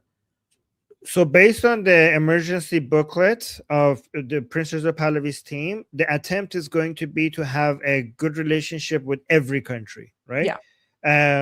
But obviously India, including India and Pakistan. However, there's a whole bunch of terrorist groups because Iran shares a border with Pakistan, and there's a lot of terrorist groups within Pakistan. So for our border security, we probably need to team up with India to deal with the terrorist groups coming from outside of Pakistan. So we're probably going to need up to, because I think Pakistan is a failed state anyways. We might have the diplomatic relationships with the state, but they don't even have control over their own terrorist groups inside Pakistan. So if they can't manage the terrorist groups, I think we need to team up with India to deal with that. That's a good point. Pedram says, "It's happening. Thank you two and Tusi Javid Shah. It's happening, but guys, we're still not there yet. So this is a final push, and we're not going to call it. Until it's over and done with." And Armin, I'm telling you, that video, that IPP video, that's my prediction. Remember the one I shared with you? Let me find it again. Let me pull it up. I have it. Oh, the one with the prince is coming. Yeah, with the subtitles, right? Because I added the captions. Do you have that one? Oh no, I don't. No, not with the captions. I have that. Let me find it. I'll bring it up again. I know I sent it to you, but here, let me. Videos, shows. Give me one moment. Here. Let me see. Do I have? Is mine with the caption? Because it says WhatsApp, so it's probably the one that you sent me. Yeah, that could be the one. Here. Upload it and let me see. Yeah. That's the one. Okay, that's the one. So, Armin, I want you to watch this again, and now you tell me everything in this video is pretty much coming true. Everything that this video predicted, right, like last week, is now slowly coming true. And so what I think that the final end game, the way that we know that the Islamic regime has fallen, based on what I'm seeing in this video and the pattern of events unfolding, is we're going to know the Islamic regime has fallen when they capture Sido Sima and then they make the announcement on Sido Sima. Yes, exactly. This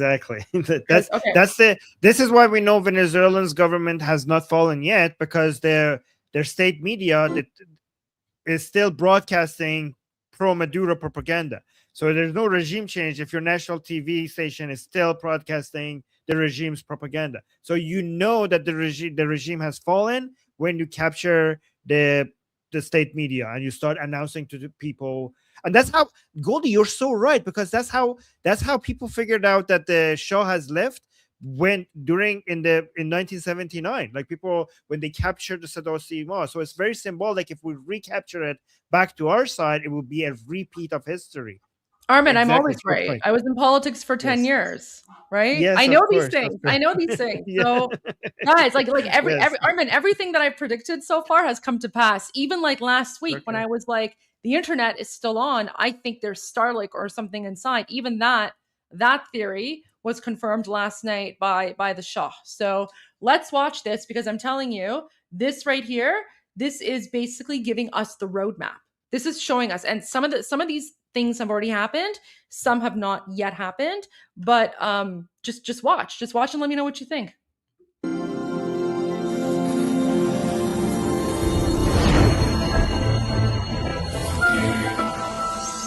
ملت بزرگ ایران، این صدای آزادی است. جمهوری اسلامی سقوط کرد.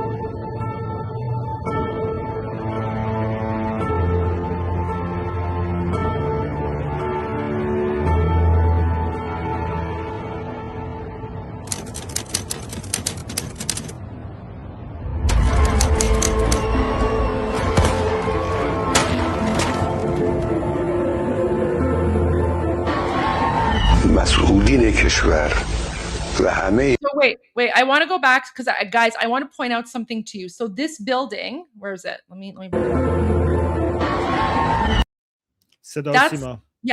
That's the National Broadcasting Building, right? So as you can see, the building here in this video, it's damaged, right? So you can see that it looks like it's been damaged a little bit or something, I don't know.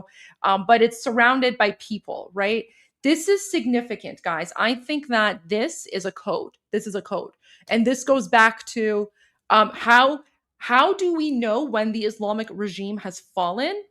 I think the moment that it's broadcast on Sido Sima, that's when we're going to know for sure. And actually, that reminds me, I have to like open up my Sido Sima, like links to Islamic Regime TV, so I can monitor that and keep an eye on that. But anyways, I just want to point that out. So guys, this building that you're seeing in this video, it's not random. This is the building of the National Broadcasting System, right? So there's a reason that the King's team chose to include this building in their video about, the Iranian Revolution. All right, so let's go back a little bit now.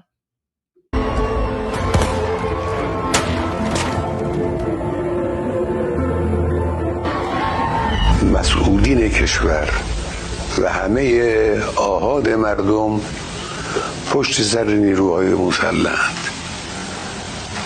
امروز از همه جناح‌های اونا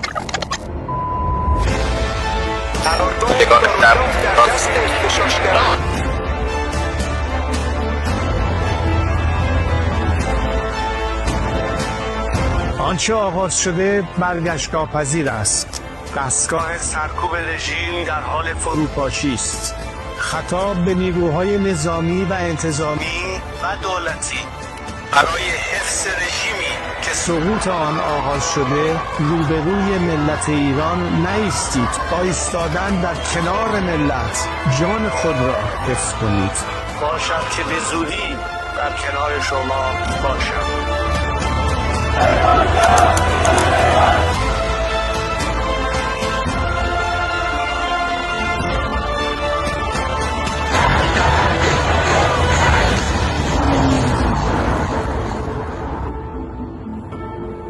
Here's like the regime people trying to flee, which is what's happening right now.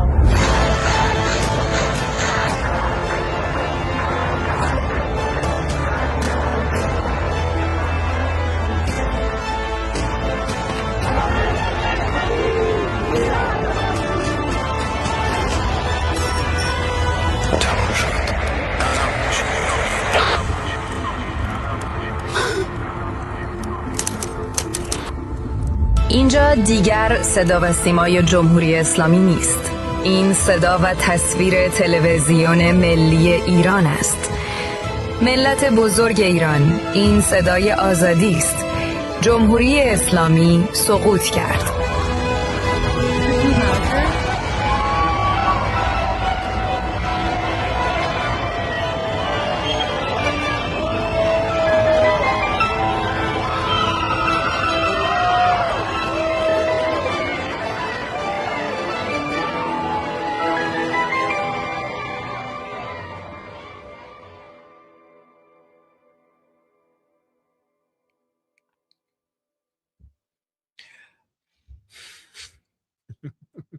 Oh, Goldie is emotional.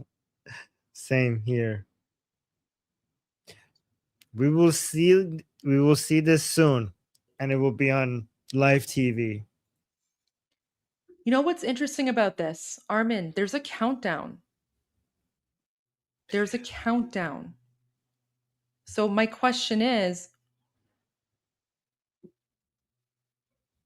did the countdown now start? Because watch this again. I want to play the video again. And you see it says 3 days ago, okay? But Right. but when the video was made, the video is from like the future, right? And when you Right. look at when you listen to what the king said, he said on Thursday night and Friday night at 8 p.m. you go out, you claim the streets, you fight, okay? And then he said, based on your responses and reactions, I will give you an updated command. So right now, the you know, and I'm gonna go back. I'm gonna show you like we'll watch it again, but look at the images from the third day, because the images from like the countdown for the third day, okay, it kind of looks like what's happening right now on the streets, where you have millions of people have come out, but the Islamic regime forces are still shooting. Before you play it, also pay it, because Nail Bunny in our discussion group, she was discussing, the part where they take at the mullah when he was shredding the papers. She pointed out that's also very symbolic, because probably that represents that we're going to come after you. Yeah. And there's once we take over, there's a lot of secrets. There's a lot of information that Islamic Republic has that is going to expose a lot of the crimes of the regime that they probably would try to get rid of. So that is also a very symbolic point, because you see the mullah trying to shred documents. That is a sign that once we take over, all the data and all the files that the Islamic Republic is holding, they will be used against the regime in courts as evidence against them, as evidence for the crimes that they have committed for the Iranian people. Oh. I agree. I had to go get my flag. But no, you're absolutely right. Like, so, and I think that's what's happening right now. Like, all these mullahs are basically, they're shredding documents and, all this stuff, right? Because they want to hide all the evidence. So, I think there's, a lot there. So, okay, so let me play this again and look at this countdown. Pay attention to the countdown. Now, again, I don't know if this is true or not, right? Like, this is just my theory, but it just seems very interesting that this video provides a 3-day countdown. Yeah. And so my question is, when does the countdown start? I think it started today. Maybe. I mean, but the thing is, like, I also don't want to get like anyone's hopes up, right? So this is just like a personal theory. This countdown could be absolutely nothing. I don't know. I have no idea. But it just seems very interesting that the everything in the video is coming true. It's coming to pass. So let's watch this again.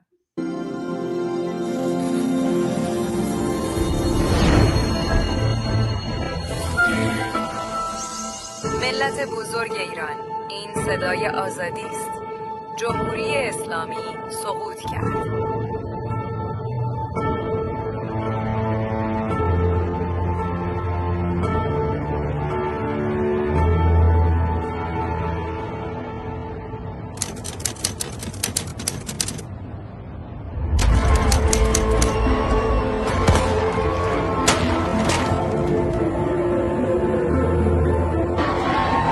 مسئولین کشور و همه آحاد مردم پشت سر نیروهای مسلحند. امروز از همه جناح‌های گوناگون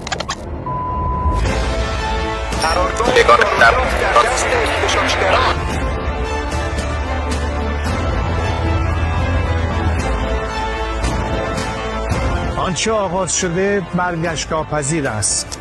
دستگاه سرکوب رژیم در حال فروپاشی است. خطاب به نیروهای نظامی و انتظامی و دولتی برای حفظ رژیمی که سقوط آن آغاز شده روبروی ملت ایران نایستید. با ایستادن در کنار ملت جان خود را حفظ کنید. باشد که به زودی در کنار شما باشم.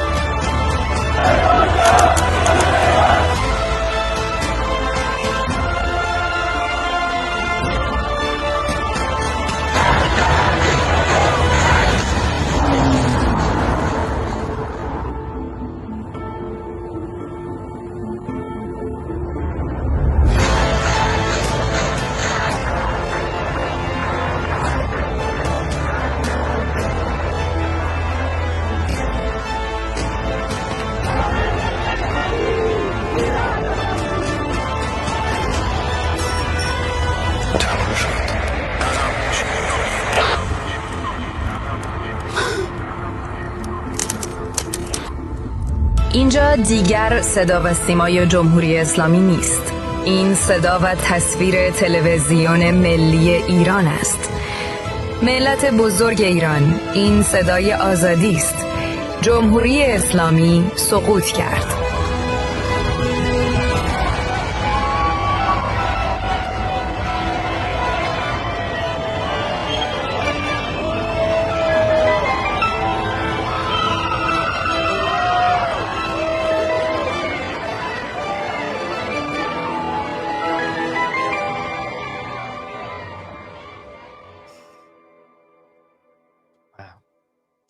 So Wow. I think that's the 3-day countdown. Maybe, I don't know.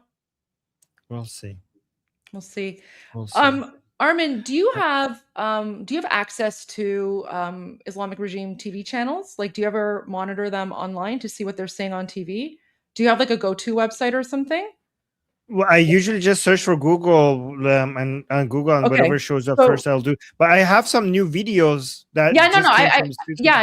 I want the videos. I want the videos, but I just have a question for you.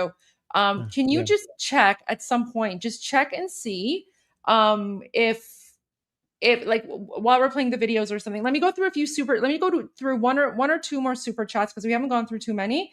Give me like a few more minutes. And then in the meantime, can you please check to see if the Islamic regime TV channels are working? Because I just checked and they're not working. Usually the really? live stream loads up. It's not working. So I just want to see if it's like an issue on my end, or if it's something else. Okay, I'll check. So yeah, if you can let me know on that here. So, and then in the meantime, let me go to some more of your super chats while Armin checks, because that's important, Armin. I just want to see if it's like an internet glitch on my end. Charles says, King Jesus is settling his precious Persian people free. Whether you're Christian or not, he loves us all. Thank you. Thank you for your support. Thomas Snowjink says, Iranians are truly an inspiration. I have never seen something like this. History in the making. Christians all over the world support you. Bless. Thank you so much. Thank you. Yeah, you know what? This is history in the making. Like I said, I think this is going to be bigger than the Berlin Wall, the fall of the Berlin Wall. So thank you all for being here. Like, it's just the scenes and the images coming out of occupied Iran. Again, I've never seen anything like this in my life, and we have been monitoring these things for a long time right now. Craftology sent a super sticker. Thank you so much. And says, hi, Goldie. Yesterday, former Kurdish Peshmerga Hajar Barenji told JNS TV that within the last 48 hours, all 12 Kurdish parties came together and signed a joint letter of support for the Shah. I love that. Oh my gosh, that's fantastic. See, I'm telling you guys, Iranian Kurds are the best. They're so loyal. They're so patriotic. Galaxy Star Master, I pray for Iran. Thank you so much. Shauna Thornton, how many cities are revolting at this point? Like pretty much every single one. That's what over 100, 120? Yeah, I mean, we have like 1,200 cities, but more cities than usual revolutions, right? So way more than 100, and many villages. But it's mostly the main cities that are being counted. Like so the smaller cities are not being counted, but we have, I think, like Iran has around 1,200 cities, but the main cities, all the main cities have like every single main cities now has a protest in it right now. And what's important about that is that when the 1979 Islamic coup d'etat happened, a lot of people who were in the smaller towns and the rural villages, they had no access to, there was no internet back then. They didn't have TV or anything. So, when the coup d'etat was happening, a lot of Iranians from like the rural towns and villages had actually no clue. So when the Islamic regime people came to their towns and were like, the Shah is gone and, we're in charge now, they basically thought that they were joking or lying. And so they actually fought back for a bit because they just couldn't believe that the Shah was gone. Right. So, so that's why we're focusing more on the major cities, because, and especially Tehran as well. Armin, are any links working for you or no? No, and some of the links that used to work for me are not working. I don't know why. Yeah, I know they're not working for me either. I'm gonna see if like there's, because remember during the 12-day war, Mossad attacked the Mossad attacked. The Sedosima, Yeah, the yeah. Sedosima building. Yeah. Do you if you have any? Not Mossad. I think it was a missile. Yeah. The IDF. Yeah. If you have any connections with anyone in Iran, could you maybe ask them and see if like the broadcast is working inside the country?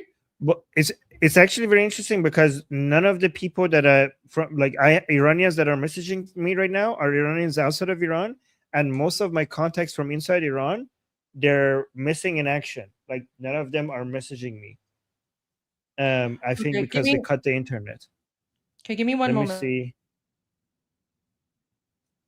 I think the internet. Oh my God. Bandar Anzali. Holy shit! The crowd sizes are crazy. What is this from?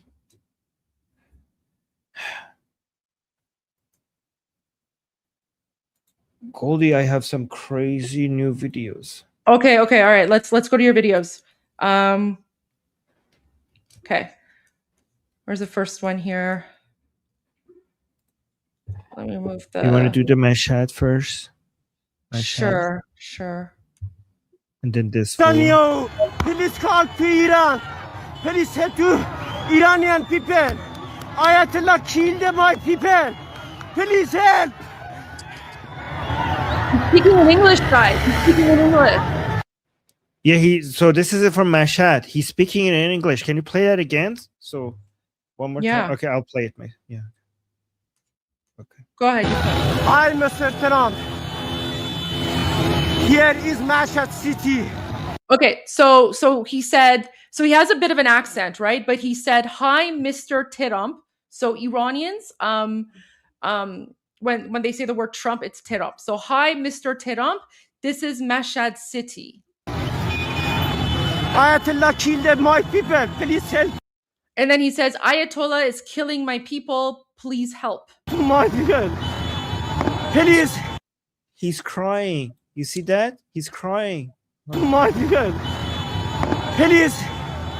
Head to Reza Pahlavi. Come to Iran. Baby Netanyahu. Please call to Iran.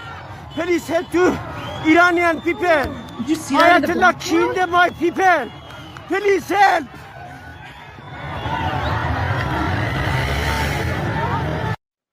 She's saying the Ayatollah is killing my people. Bibi Netanyahu, Trump, please help. It's a war zone. It's all out, like you can hear the gunshots in the background. There's like fire. It's like fire. I don't know. Did you see that? Like that fire thing? I don't know, from like a weapon or something. It's just gunshots and screaming. That is what's happening there. Let's play that one again. Hi, Mr. Trump. Here is Mashhad City. Ayatollah killed my people. Please help to my people. Please head to Reza Pahlavi. Come to Iran. Baby Netanyahu. Please call to Iran. Please help to Iranian people. Ayatollah killed my people. Please help.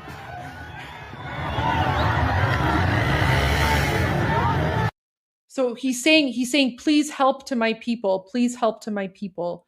Right. So he's saying, Trump, please help to my people. Right. So, but look, Iranians, like, guys, you will never see this in the mainstream media. Iranians, like, they're now like, they're so like desperate for some sort of help.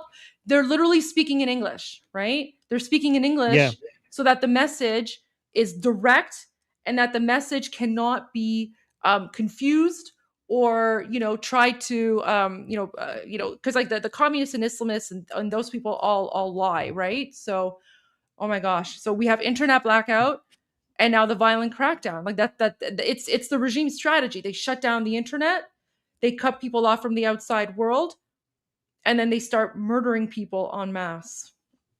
And he also said, please help bring Reza Pahlavi back to Iran. He also said that. Yeah.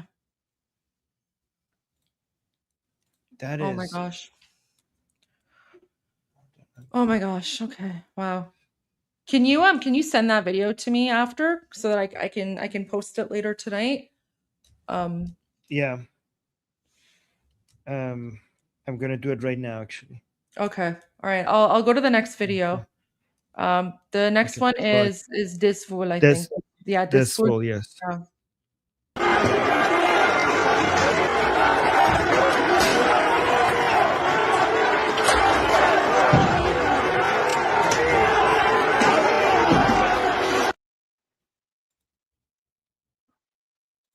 So, and then the next video is Narmak. I'm gonna keep uploading these for you. Okay.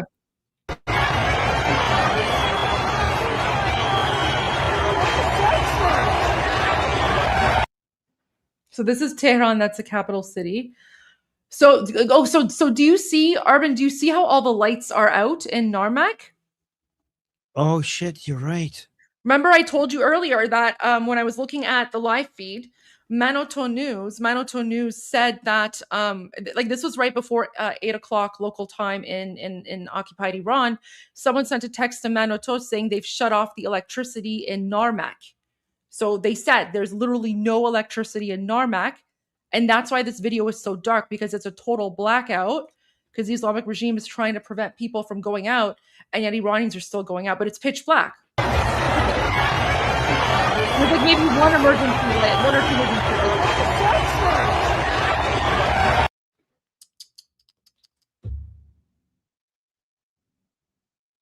And now there's a massacre happening because it's internet blackout. They might be killing people right now. Oh, sorry, let me pause. This is Tehran. Yeah. This is Tehran right now. This is moments ago.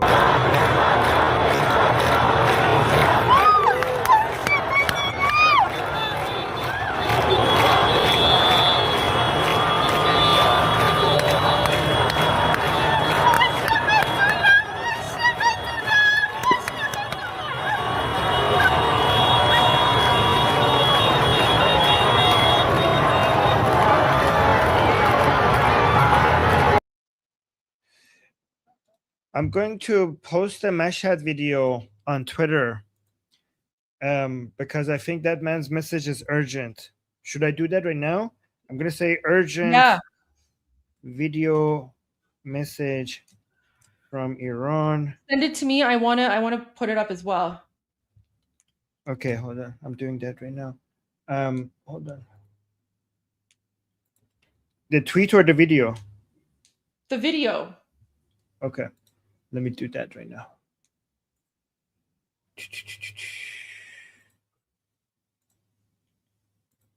There we go. Video Mashhad. I'm sending it to you on WhatsApp. Is that okay? Yeah, WhatsApp is perfect. WhatsApp is perfect. Okay, coming your way right now. Okay. Okay. Do you want me to add your screen or? No, I'm posting this as well. The message: Ayatollah killed my people. Please help to my people. Please help. Please help to Reza Pahlavi. Come to you. Oh, there needs to be.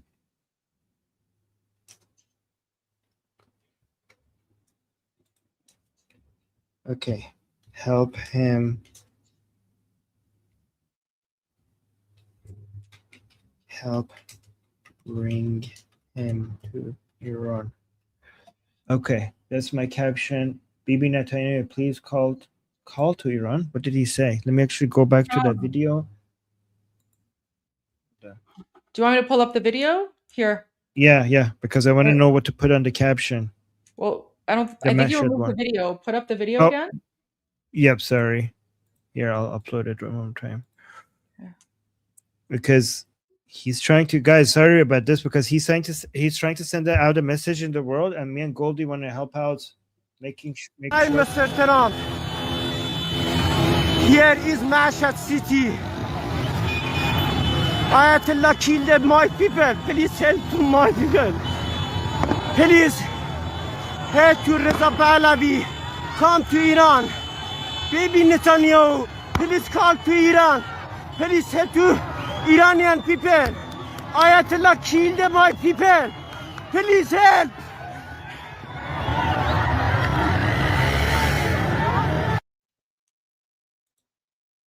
Okay. So my caption is going to be urgent video message from Iran. I think that would be a good caption. I'm going to put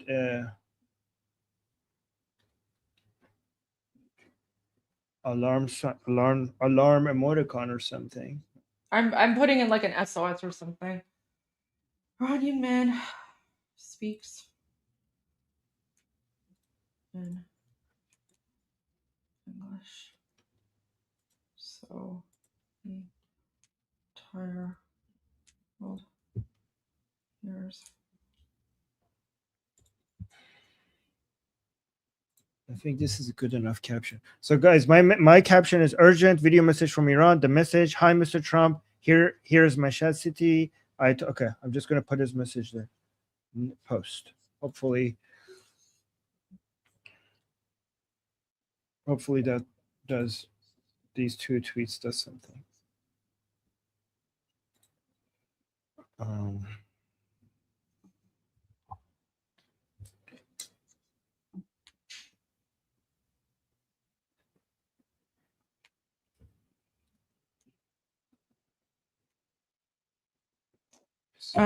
Yep. What video? Wait, let me just listen to this again one more time. Hi, Mr. Trump. Here is Mashhad City. Let me just put this. I could give you the transcript that I have. Yeah. Okay, send it to me. Yep. Okay, send it to me on WhatsApp. I did because the part that he says help to Reza Pahlavi come to Iran, I put in parentheses help bring him to Iran to also clarify what he means. Okay. So yeah, so that's like I give you the transcription. All right, give me one moment here. My gosh.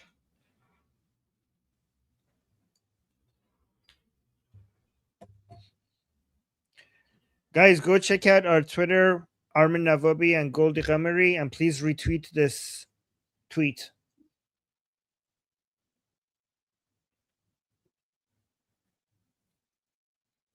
This is for people who are asking in the chat. This is from Mashhad.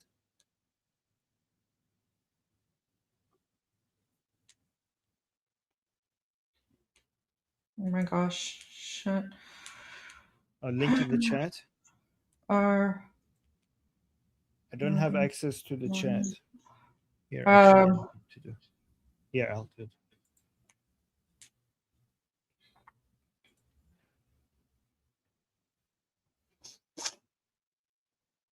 Okay, guys, I'm gonna put the link in the chat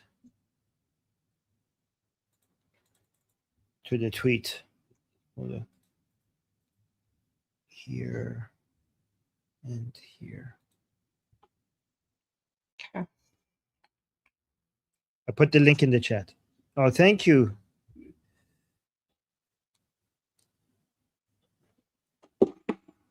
All right. I just posted it. Sorry.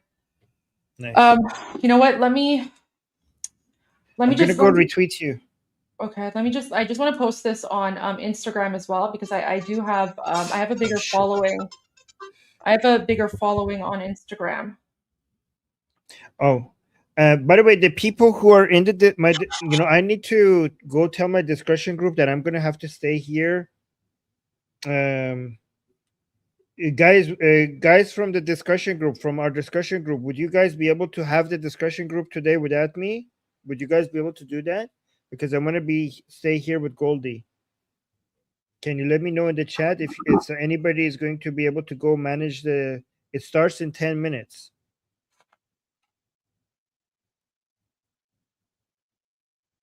I will join you.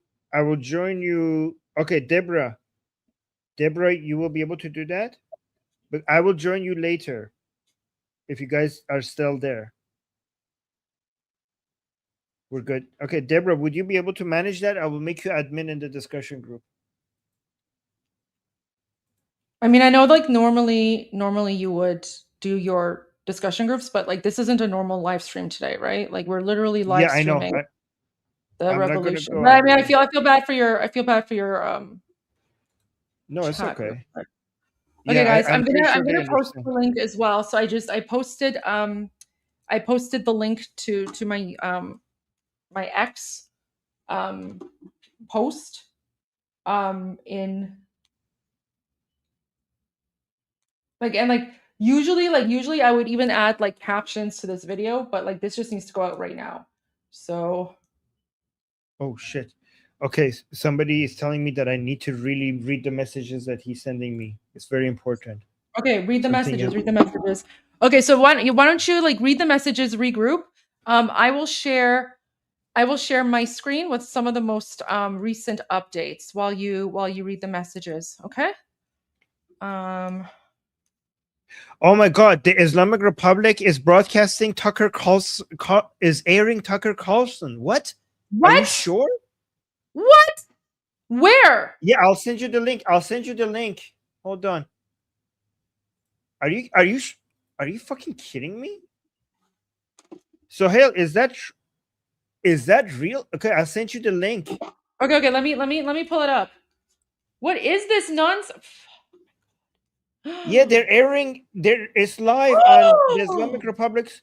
They're airing on Sedo Simo on Islamic Republic's TV. They're airing my live God. stream. Show that. They're translating it in real time in Persian. To Persian. چه کسی مسئول این افتراهاست؟ چرا اسمش رو نمیتونم بدونم؟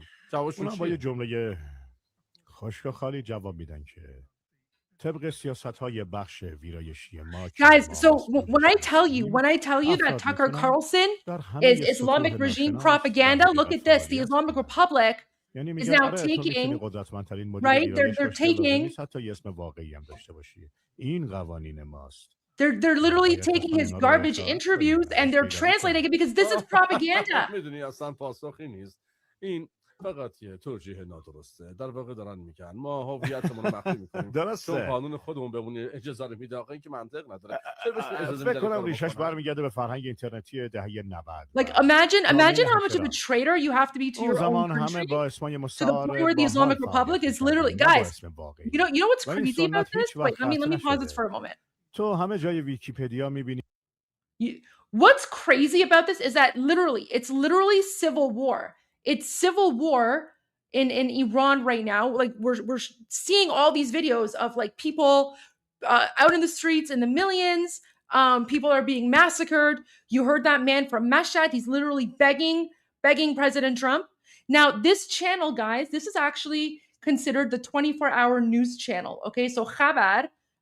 This is supposed to be like the 24-hour news broadcaster. And right now, right, again, this is how you know that it's an Islamic dictatorship. The country is literally in a civil war. Of course, the news channel, instead of broadcasting that, they're instead playing like translated Tucker Carlson interviews. How messed up. I was not expecting that. I actually couldn't believe it at first. I had to go double check. So this is channel 6. This is channel 6 in Iran. بیان بگن من موقع دست شبکه خبر. استفاقی ما فاش نمی‌کنم. I want to video this. اسمتو بدونم درست میگم. کاملا منطقیه Right. میدونی I need to like film this because like no one's going to believe me. No one's going to believe me. معرفی میکنن. اونا یه شهرت واقعی دارن که باید ازش محافظت کنن. اگه مطلب خلاف واقع بنویسن اخراج میشن یا آبروشون میره. یعنی What are they talking about, Armin? موضوع چی نوشته؟ ولی تو ویکی‌پدیا ممکنه یه کاربر اگه خطایی بکنه اخراج بشه یا مقامش رو از دست بده. ولی در دنیای علوم هیچ عواقبی در حقیقت باید بگم که براش نداره. So he's saying in wait. somebody. Wait, stop, Armin. So the Islamic regime right now is literally broadcasting Tucker Carlson interviews in Persian on their 24-hour news channel. The country is in a state of chaos, and yet for some reason, the Islamic regime is choosing to play Tucker Carlson interviews because this is like, it's Islamist propaganda. I'm just filming this right now because if I didn't do this, what's going on in occupied Iran right now? Okay, sorry, go ahead. I'm gonna post that on X. I'm trying to listen. فکر نکردی یعنی اصلا به موضوع فکر نکردی من اصلا چنین فکری نداشتم. اون اوایل حتی ذهنم هم درگیری این موضوع نشده بود. اما حدود سال 2006-2007 بود که یه محقق به اسم ویرجیل گریفیت از مؤسسه فناوری کالیفرنیا یه ابزاری ساخت به اسم ویکی اسکنر. این ابزار میتونست آدرس آی پی ویرایش‌های ناشناس در ویکی‌پدیا رو ردیابی کنه. They're talking about Wikipedia. They're talking about Wikipedia and misinformation on Wikipedia and shit like that. خلاصه وقتی این ابزار در اوت 2007 عملی شد، معلوم شد صدها تا ویرایش روی موضوعات حساسی مثل جنگ عراق، زندان He's saying they're talking about misinformation and basically lies, stuff that like. ولی واقعیت داره. آره نمیخوام لاف بزنم ولی با خوندن بعضی صفحات میتونم بفهمم کار سازمان سیاست چون میشناسم اون سبک نوشته. من از اون موقع خیلی چیزا I think if I had to guess they're talking if I had to guess this is about Jews controlling, you know, the narrative, like the powers that be controlling what the truth is. I think that's what they're talking about. This is so surreal. Like, why? They're basically using Tucker Carlson to show that the West, whatever the West is telling you, you cannot believe it because they try to misrepresent the truth and the media is feeding you lies and you cannot trust anything that the Western narrative is telling you because the globalists or the Jews are controlling. میری و چیزی که میخوای مردم باور کنن رو تایپ میکنی و بعدم تمام. حالا چطوری No, that makes sense. That's the proper analysis. پای کدوم سازمان ها وسطه میدونین؟ خب این چیزا رو من از کجا بدونم؟ This is so messed up. Yeah. Like I can't even believe this is real. It's real. It's real. Yeah, it's interesting because you told me to see if Sedo Sima is on. So I told my Iranian friend, to go check if Sedo Sima is working. And not only he found out that it's working, he also told me like, yeah, it's working. And holy shit, Armin, they're broadcasting Tucker Carlson. Right. Like, so that was like quite like an accident that we saw this. But this is why I always like to monitor Islamic regime state TV when you know things like this are going on, because you never know what's happening. You never know what they're going to be talking about. Exactly. And right now, in the middle of the protest, they're talking about like what is truth, like who's controlling the narrative. Like, I don't know. But it also shows that Tucker Carlson's narratives are completely in line with the Islamic Republic. Oh, of course. Yeah. Interviews. Tucker Carlson. What is it? Like, it's like anti-Semitic.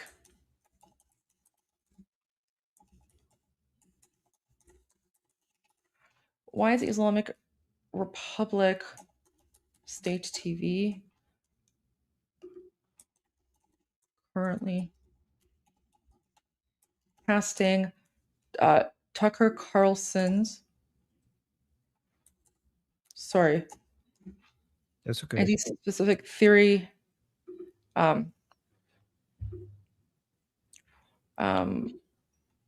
It's not subtitled. It's dubbed, right? Currently broadcasting Tucker Carlson to anti-Semitic conspiracy theory interviews that have been dubbed into Persian. I need to make sure that I keep an eye on my Telegram because I almost missed this. Thank you, Sohail. Sohail is in the chat, by the way. Thank you, Sohail, for sending me this.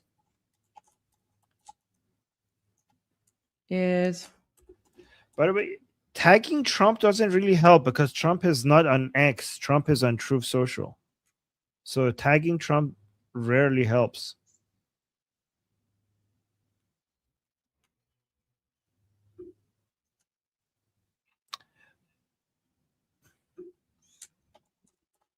Let me see what I have more videos, by the way.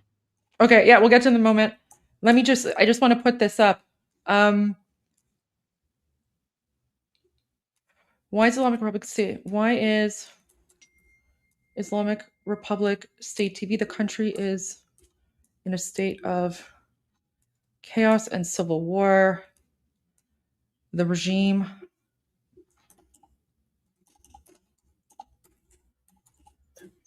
is broadcasting Tucker Carlson's anti-West propaganda right now. They burned out a IRGC police station.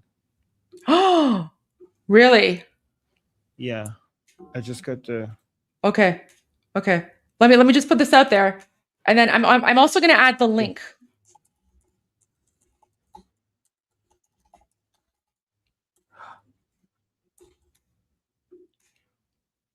Oh my God, I have some really good new videos. Okay, guys. All right. Okay. That's insane. That's insane. Okay. What do you want me to pull up? Okay, so I have 3 videos down there. Okay. If you want to show those 3, and then I have more. Look, so they have the. You can see here that they have the lion and sun flag of Iran. And where is this from? This is from in Tehran. So the lion and sun flag of Iran in Tehran, being risen in Tehran. Watch this. Wow, look at the flag. And they're chanting, "This is the final battle. Pahlavi will return."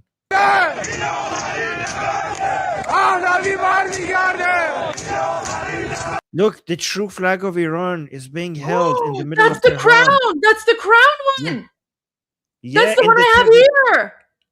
Yeah, that's in Tehran. That's in the streets of Tehran right now.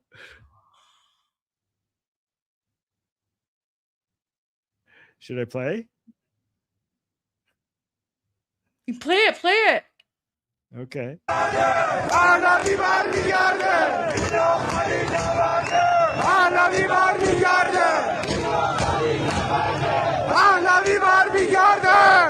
Look, in the corner they have Pahlavi, Princess. Yeah, of they Pahlavi's have picture his in the image corner. there.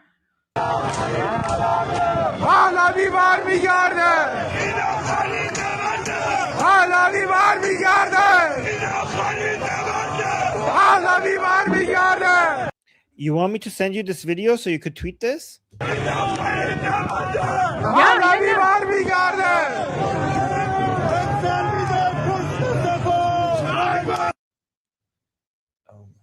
Let me send this to you as well.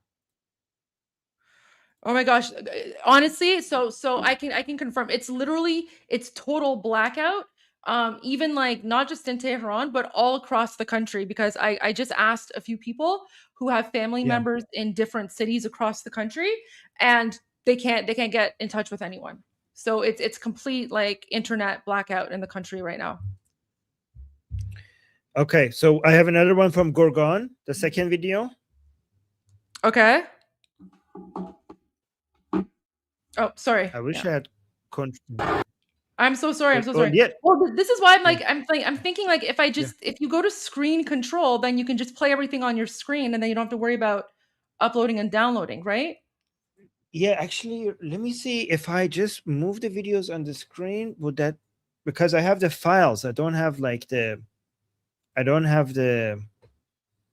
Let me see if I could do something here. Just give me a second, because I don't want to like show my Telegram, because I don't want to like share my content. Like, is that possible? Sorry, Goldie, I don't think it's possible. No. Yeah. But you can't. Well, I'm saying you've already downloaded the videos to your computer, right? Yeah. So can't you just open up the video on your computer on your screen? That's what I mean. Don't. Okay. So if I screen share with you, and if you have your Telegram on a different screen, right? You can download from Telegram, and then you can open it up on the screen, and that way you don't have to worry about uploading everything, and then that way you have total control. Do you want to do that? Yeah, I'm gonna do that now. So let me remove this. I just have to be careful. Stop screen, and then. But if it's too risky, Armin, if it's too risky, that's fine. Like we can just give me the videos. I'm just gonna make sure that my Telegram is safe on this other screen. You don't want to risk that. Okay, so now you can share my screen. Okay. Let me remove this. Okay, let me just like make that. Yeah, because now you have like control, so you can just so you can just put the videos on your screen. Then you don't have to worry about uploading, and you can just make it full screen too, like full size or whatever. Like that. Yeah. Okay. So this is Gorgon, and look, I don't know why it's so dark. Maybe because of the blackout. Yeah. I don't have audio though. Where's the audio? Oh shit. Okay, I have to re-share then. Thank you for telling me. Here. All right. Sometime. Do it again.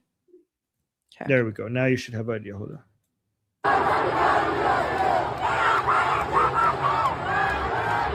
Okay, you hear that woman with the way she says Pahlavi barmigerde? Do you see the force, the power in her voice? Like she's like Pahlavi barmigerde, like Pahlavi will return. Like the amount of like, look at it. She sounds like a lioness.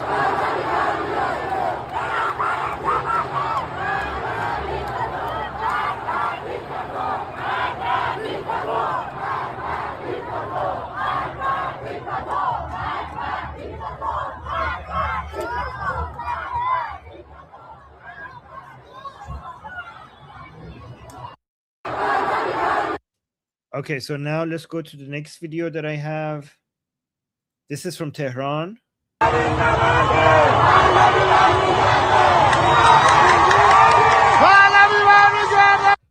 This is Pol Rumi in Tehran. Look at the crowd size, guys. Look at this. Oh, look, this is, I think this is, hold on, let me make sure that I don't misinform you guys. This is the one where they're running away. Oh. Yeah, I think so. I think they start chasing people here.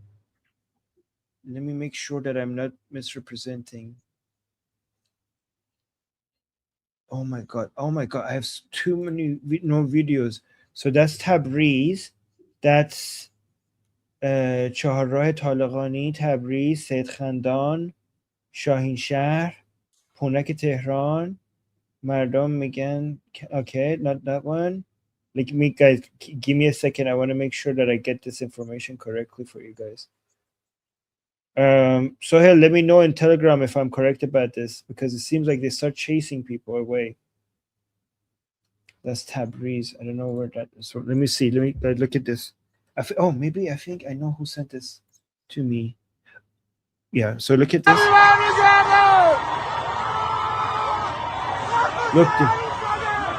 Yes, guys. It says Kharkose Harumzade. They're starting chasing the guard.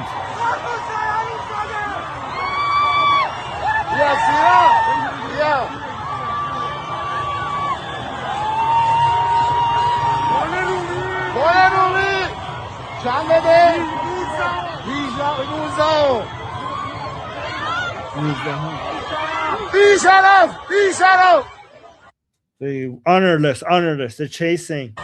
Guys, these are from hours ago. He's saying it's 18. It's been like, no, it's 19. So it's basically, this is from hours ago.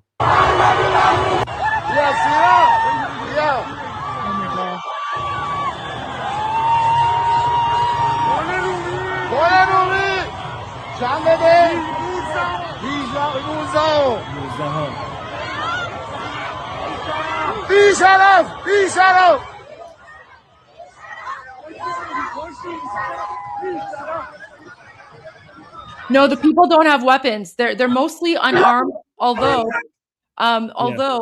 in some parts of Western Iran, especially in Elam province, we have heard of protesters, the Iranian freedom fighters. Some of them have been armed, but the vast majority of people are not armed. They're unarmed. Okay, so Hale wants me to show you a tweet. Apparently this is important. I have more videos, but for some reason he wants to show me this. The criminal regime of so I think you guys have seen this already. Saying the criminal regime of the Islamic Republic has completely cut off the internet across the entire country to hide the massacre of the people. NetBlocks and Cloudflare have confirmed nationwide connectivity has dropped to 0. This means a massacre in the darkness, just like the bloody November of 98. But the people of Iran will not surrender. The countdown to the fall of the dictatorship has begun. Guys, look at this. So whenever this happens, that means massacre. That means that they're starting to kill people. I hope this is not the case, but this, whenever you see this drop, that means it's time for killing. So we don't have much more information. We're going to have much less information compared to before because we're not going to get as many videos now. But some people still have internet because of Starlink. So we'll see if we're going to continue getting videos. But we don't know what's happening now. They might have started to shoot at people, or they are getting ready for that, but we'll see. Well, they already are. Can you play the video from Mashhad again, the man in Mashhad, where he's speaking in English? Because the massacre has already started. They've already started murdering people. And that man was crying, right? Yeah, you're right. Here. Hi, Mr. Trump. Here is Mashhad City. Ayatollah killed my people. Please help my people. Please head to Reza Pahlavi. Come to Iran. Baby Netanyahu. Please come to Iran. Please help to Iranian people. Ayatollah killed my people. Please help.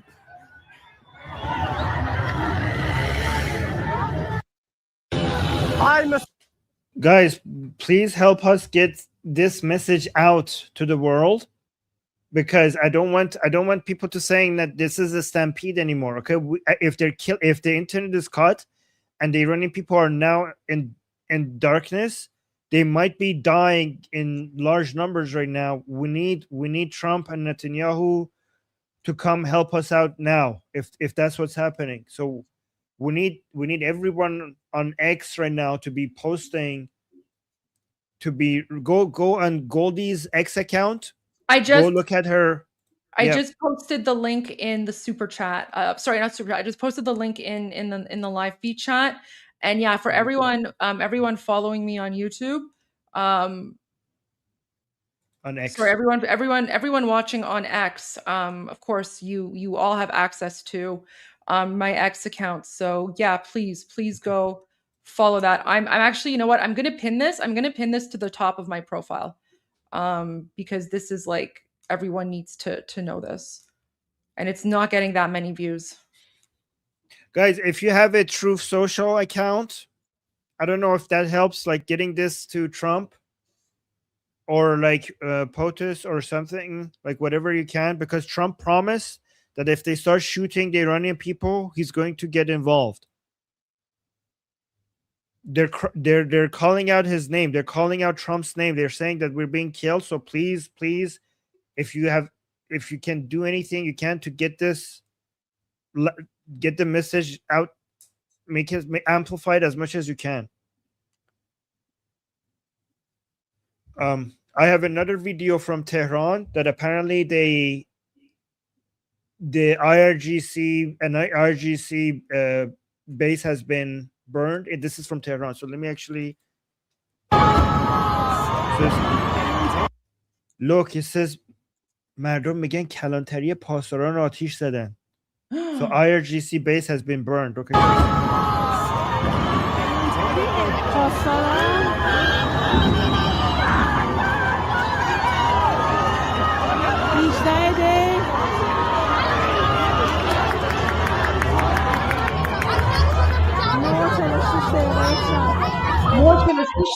So that was like hours ago. Yeah, this is just from a few hours ago. What time is it in Iran right now? Let me see. It's 11:46. So this is from 2 hours ago, literally. It's 11:46. It's almost midnight in Iran right now. So this is from 2 hours ago. Guys, every single video that we're seeing, the people are chanting the Pahlavi's name. Almost every single one of them.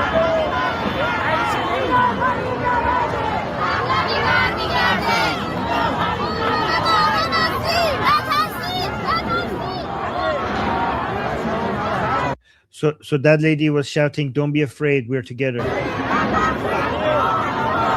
سمت کلانتری صداهایی داره میاد که مردم متوقف شدن.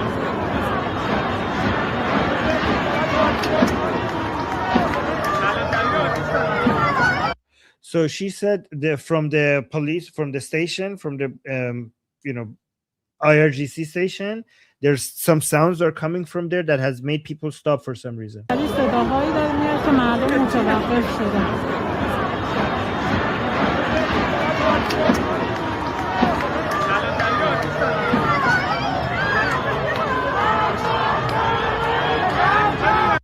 So now they're chanting "Death to Khamenei."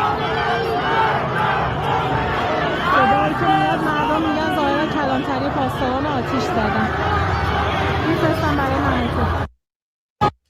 Okay, then I have Wait, another video. someone on X is saying, please check Trump's latest statement. Guys, tell me where. Like you can't just say his statement. Like, is it his statement on Truth Social? Is it a radio? Is it what? Is it what? Like, I'll look, but I would just, you have to be a little bit more precise. I know you guys want to help, but you need to like give us a bit more like just context, right? So that we know where to go. So I appreciate that. Okay. So apparently Trump's latest message. I don't know where. I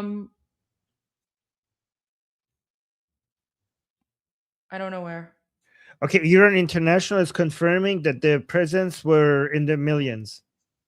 So let me actually give you an update from Iran International. در پاسخ به نخستین فراخوان شاهزاده رضا پهلوی در نخستین شب مورد اشاره گزارش‌ها و ویدیوها نشان می‌دهد مردم ایران به صورت میلیونی در شهرها و روستاهای مختلف به خیابان‌ها رفته. So he's saying in response to the call to action by Prince Reza Pahlavi in the first night, all the reports shows that people came out into the streets and into the villages in millions. So it's confirmation that the crowd sizes are in the millions. And all the chants were against the regime and for Prince Pahlavi. And then it says در جریان این اعتراضات جمهوری اسلامی اینترنت رو در بسیاری از استان‌ها محدود و قطع کرده. So the Islamic Republic has either cut or slowed down the internet in many of the provinces. ماموران حکومت با بسیاری از معترضان در مقابل ساختمان دولتی درگیر شدند و برخی فرمانده‌ها از جمله در گرگان با So people have been fighting the regime forces, and in some places the command centers have been burned, for example like in Gorgan. I have another video right now that somebody is saying they all are running away in Shahin Shahr. This is from Shahin Shahr. So let's watch this. Oh, he's saying the city of Shahin Shahr has fallen to the hands of the people. So apparently the people have completely captured the city of Shahin Shahr. Whoa.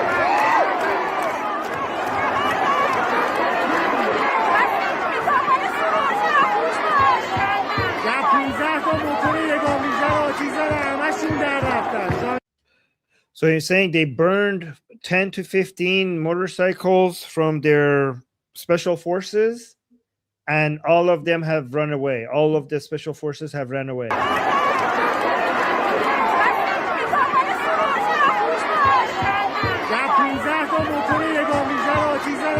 Armin, what? I have something I want to share with you. Sure. Pahlavi's official comms team just retweeted this. Let me find it. Let me share. I need to share my screen again here. It was on his X feed. Okay, let me just remove your screen. But keep it there because I want to go back to yours. How do I make this small? Wait, let me just change the setting here. There we go. Okay, so apparently he shared this video. Where is it? Okay, so look at this. Wow.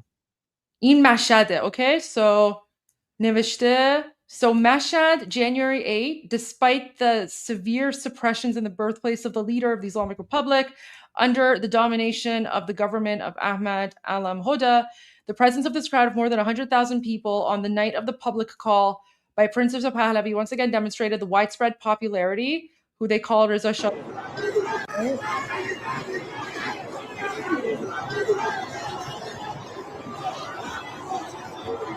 Whoa. Look, it goes as far as the eye could see.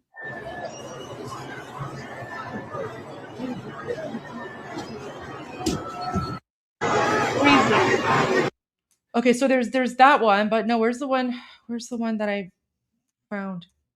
Here. No, where's it? This look at this. So he's saying Khorramabad, Lorestan province, evening of Thursday, January 8th. Protesters, while chanting "Long live the Shah," installed the national flag bearing the lion and sun emblem in the square. Look at this. Wow.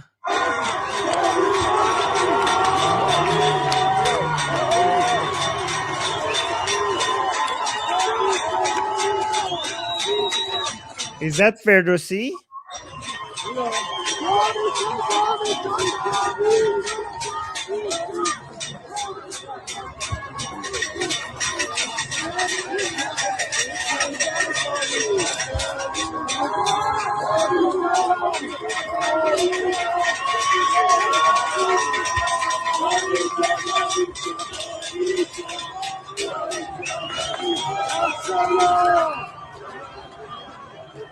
That's this flag, guys. That's this flag.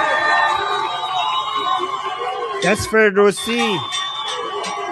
That's Ferdowsi. Oh. Look at that.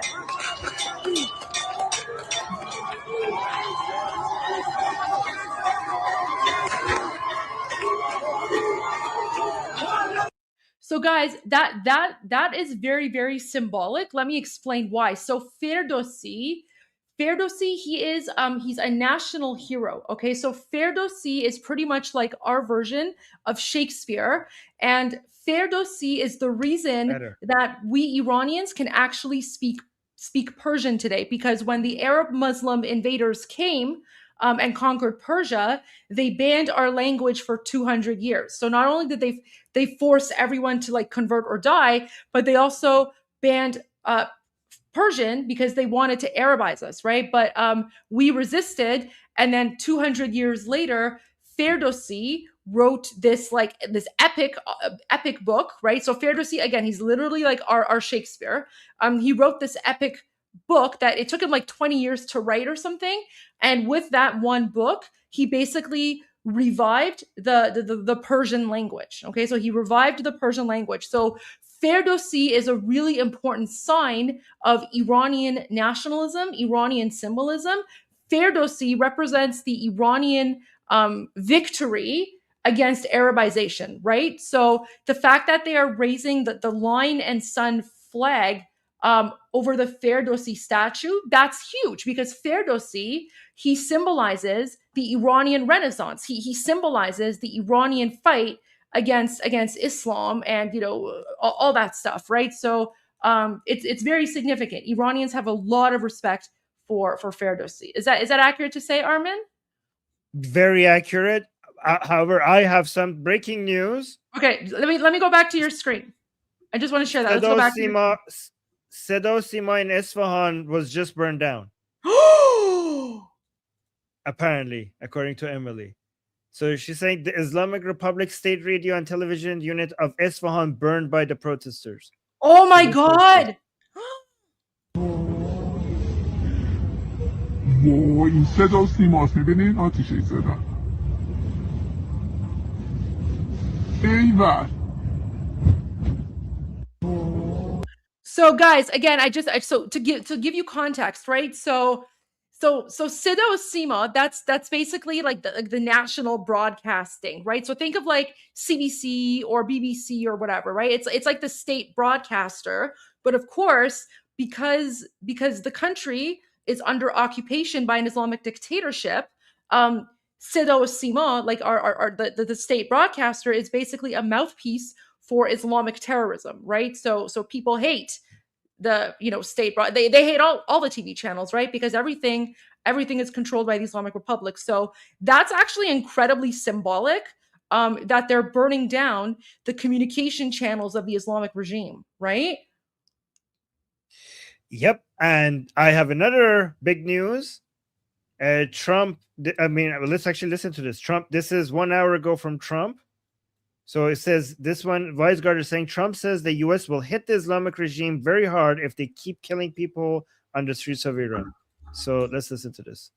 As you know, probably better than anybody, they're doing very poorly. And I have Oh. let them know that if they start killing people, which they tend to do during their riots, they have lots of riots. If they do it, we're going to hit them very hard. So that was basically part of the what you played already, wasn't it? Or is that Yeah, something new? that was that. That was okay. Some people are asking me to check to see if Tucker Carlson is still being broadcast on state TV. Yes, he is. It's just what the fuck?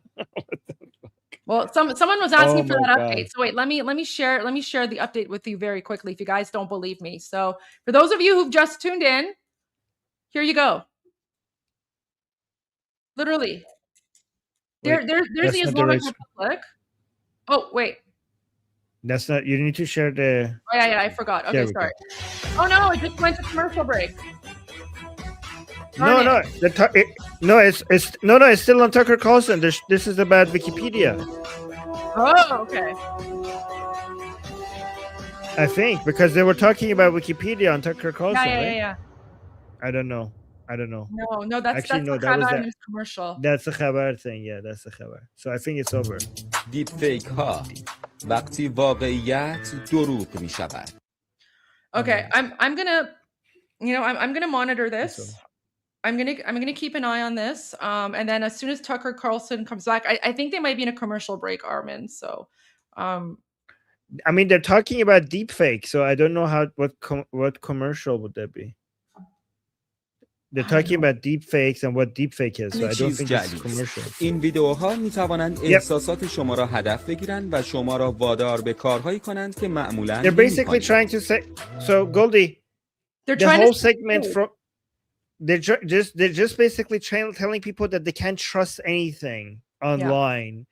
So the segment from Tucker Carlson was trying to show that how the powerful people control what the truth is, and now there's like deep fake. So basically they're just telling you not to believe what you're saying. They're trying to make you suspicious of all the narratives that are against the Islamic Republic by saying that all of it is fake. That's what they're trying to do. Well, what they're also trying to do is they're trying to set the premise for claiming that all the videos coming out right now from occupied Iran are fake, right? So that's why they're like this is how they're trying to, like this is how they try to brainwash people, right? So I mean, obviously it's not working anymore for Iranians because we have access to social media and internet. But as you can see, like this is how messed up. This is how messed up Islamic regime TV is. But there you go. Yeah. So now they're talking about deepfakes because they want Iran. Like they think Iranians are stupid, and they think that like the videos coming out is going to be fake or whatever. All right. So there you go. There's. So I have more videos. We should like watch this. Yeah. Let's go back. Okay. So this one is crazy because Iranian anti-regime protesters just launched an attack on a large column of the Islamic regime security forces in Tehran. They were beaten up, disarmed, and their cars and motorcycles set on fire.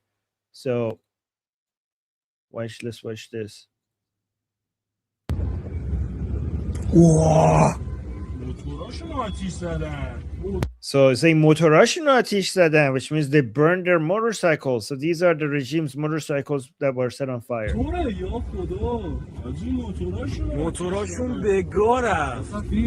So he's saying their motorcycles are fucked. Language. Well, that's what he said. I know, but you could just Begora. you could just say it more politely. Armin, there's like 23,000 people tuning in right now, so let's just. Okay, the motorcycles were effed up. Yeah, there you go. All right, so I have more videos. This is Sayed Khandan in Tehran. So let's watch this one. Nope. Wait. This is Sayed Khandan in Tehran. So let's watch this one.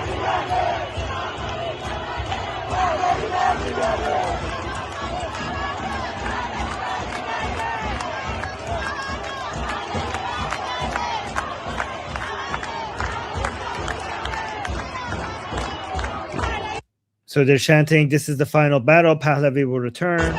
Guys, almost like the vast majority of the chants have Pahlavi in them. You can see like almost most of the chants are focusing on the return of Pahlavi. You can see that the Iranian people are risking their lives, not just against the Islamic Republic, but for the return of Pahlavi. So it's all about bringing Pahlavi. It's very important that everybody remembers this. If you take anything out of this, is that the Iranian people are not just anti the Islamic Republic. Because if the Islamic Republic goes away, the alternative, if the alternative is not Pahlavi, it will be something similar. It would be something similar. So the only way the Iranian people could be sure that they have gotten written of not just the Islamic Republic, but all the ideology that is responsible for the 1979 revolution, all of the mullah, leftists, and the MEK ideology, then the revolution hasn't been successful. The only way to be sure that the revolution has gotten rid of all of that ideology is by the return of Pahlavi, and this is why they keep shouting the name Pahlavi. But here, it's good.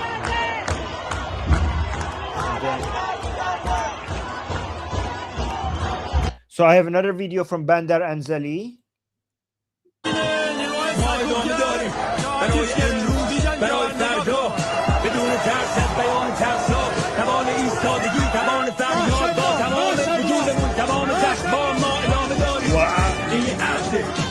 You see the crowd size? Someone's saying, yeah, someone in the chat said Rasht Qiyamate.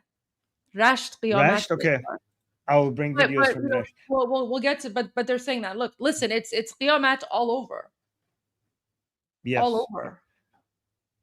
Well, I got the Vakilabad Mashhad. I got some new videos from Mashhad. Play the ball. I mean, we'll get to them. You know, we'll get to as many as we can. Like, listen, I plan on being here like all day. So, you know, got started at 11. Here we are. We're just gonna keep on going. So, we're gonna play all the videos.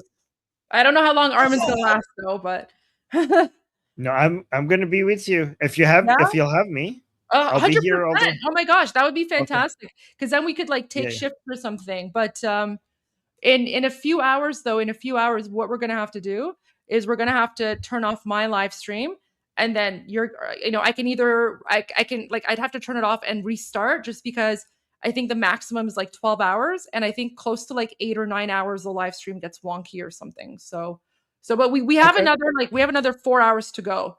But grab a coffee, because we're going to take shifts then. We're just going to be here 24/7 until, there we go. Sounds good. Does it Tommy Robbins say we're the media now? Yes, exactly. Oh my God.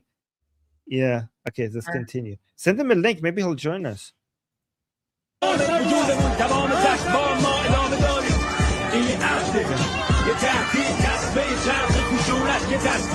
Look at that. Look at that. It just goes all the way. Like Anzali Qiyamate, Anzali Qiyamate.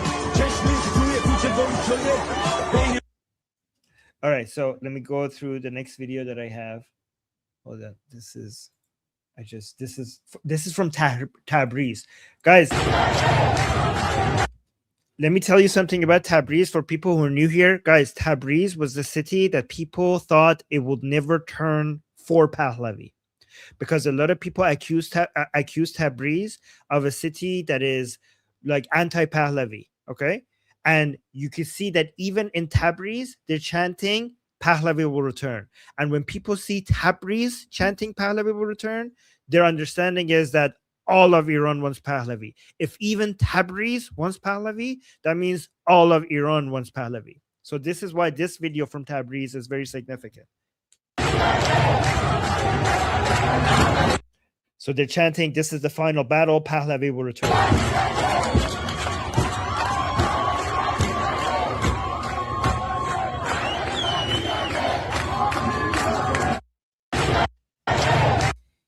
Yep. So these are more Azeri Turkish people of Iran, and they are saying Pahlavi will return.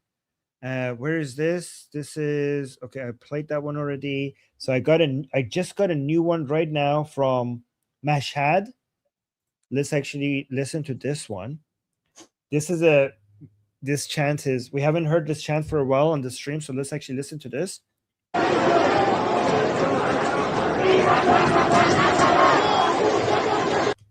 Okay, so this is from Mashhad, and they're chanting "Ta akhun kafan nashavad, in vatan vatan nashavad," which translates to until the mullahs are not put in their graves, this nation is not going to turn into a nation. So meaning that Iran will only turn into a proper nation when all the mullahs meet their grave. Okay, that's what he means. That's what the chant is.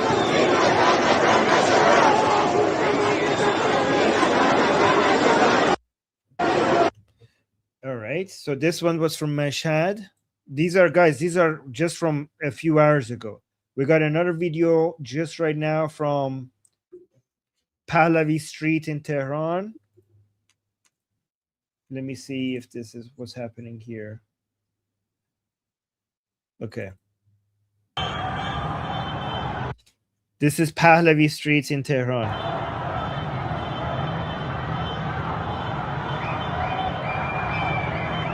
Oh, that's the beginning of the crowd coming into the street. You can see.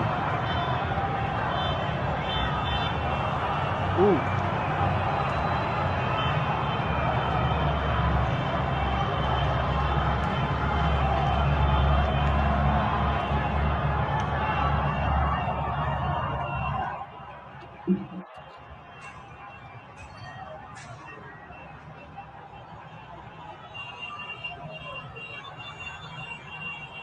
This is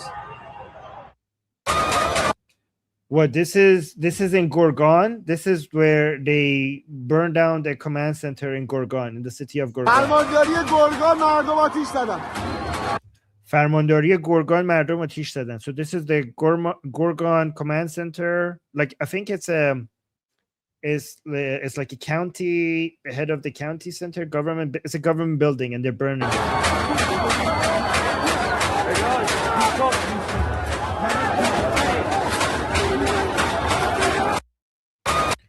This just happened. This just happened a few hours ago.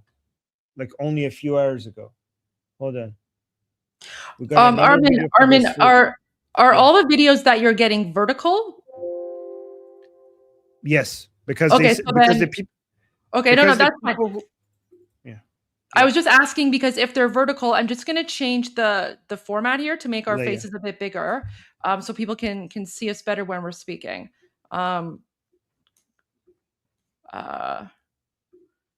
There you go. Okay. All right, let me show you one from this fool again. This one was iconic. Oh, I think I already showed this one. But yeah, this one, let me show you this one. So this is from Tehran. Look at the crowd size, guys.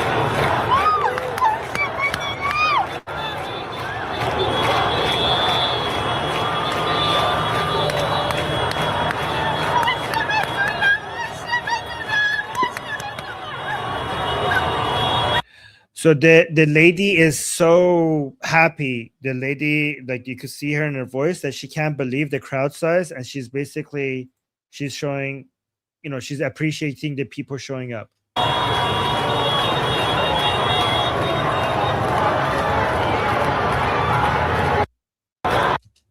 And then we have another one from Karaj right now. Look at this. The crowd size is big in Karaj as well. They're saying this is the year of blood. Ayatollah Khamenei is going to fall.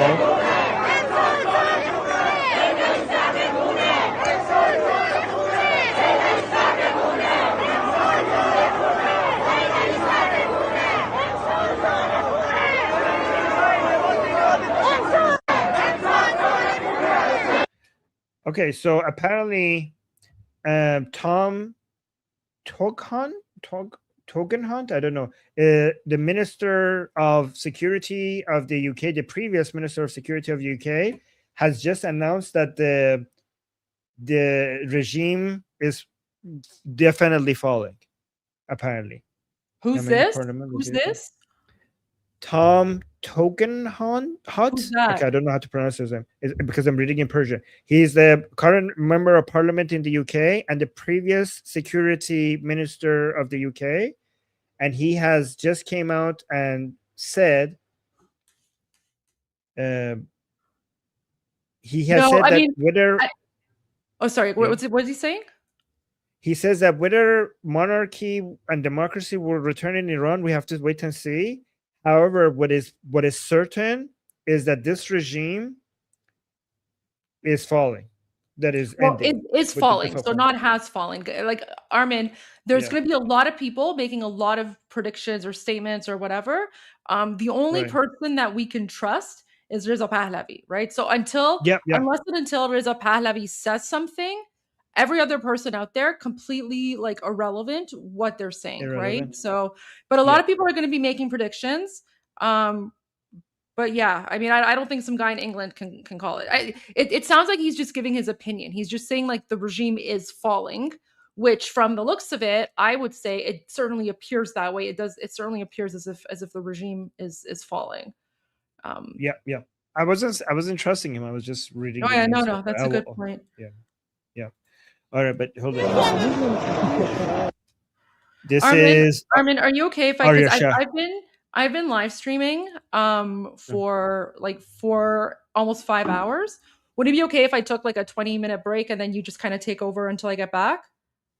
Okay, but can you give me a 30-second break and then you take a 20-minute break? Sure. All right, you take your time. Yeah. Okay, because I need to use the washroom. I'll be right back. Oh, okay. Go ahead. Okay, guys.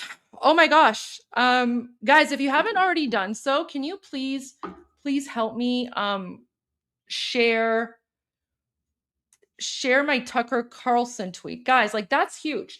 Like Tucker Carlson has been one of those mouthpieces for the Islamic Republic, right? And you know, he's always, you know, he claims he's America first or, you know, whatever nonsense. So guys, I just put the link.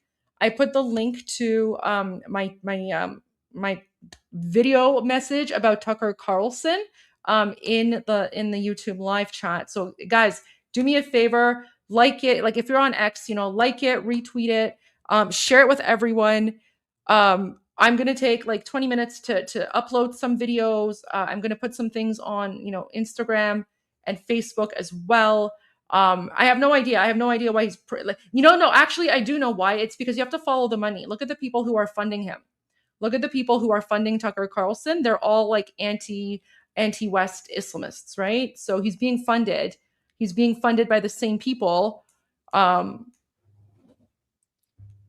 He's being funded by the same people who want to destroy the West. So there you go.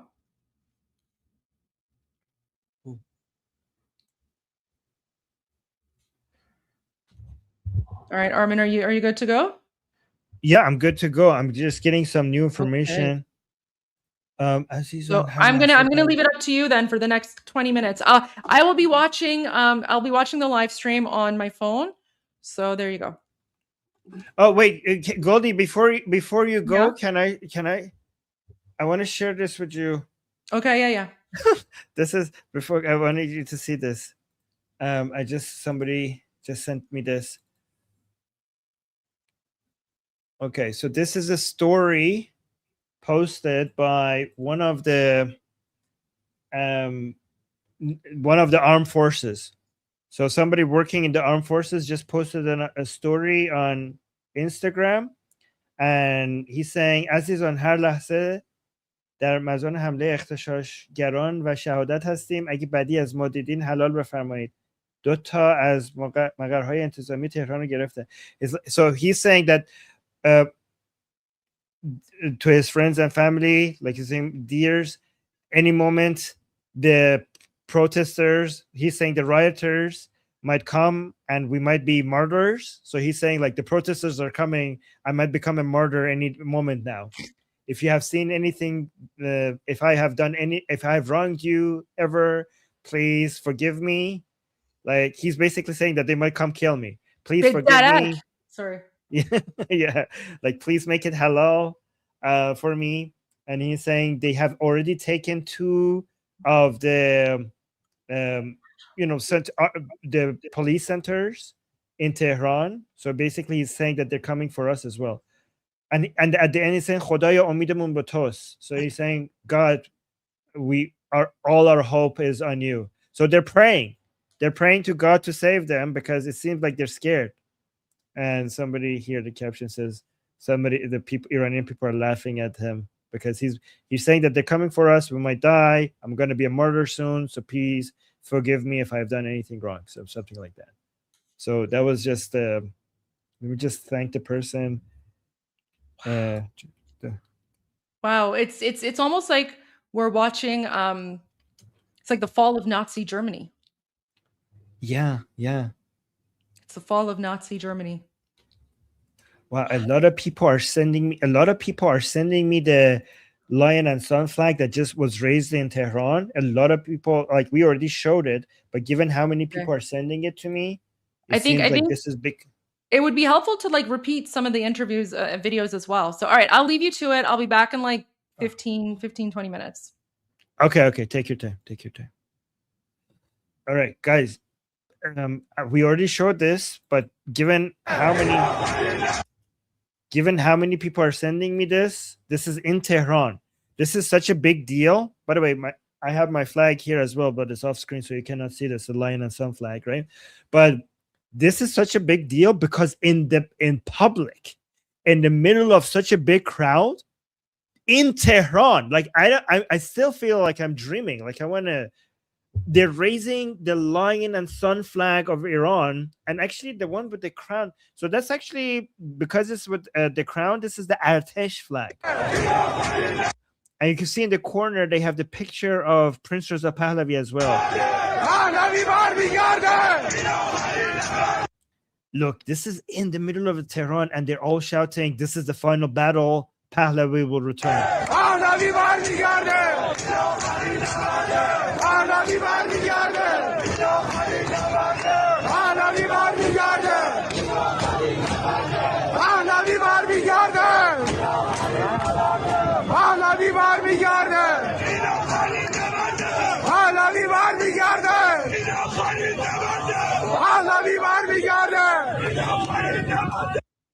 Hold on, let me see. Let me see Tabriz. Oh, what the hell? Not Tabriz restaurant, you idiot. Tabriz, the city. Okay, there we go. Okay. So some people are saying, why is Azerbaijan quiet? Azerbaijan is, look, I showed you here, Tabriz. So this is the Iranian Turks, the Iranian Azeris are also supporting Pahlavi.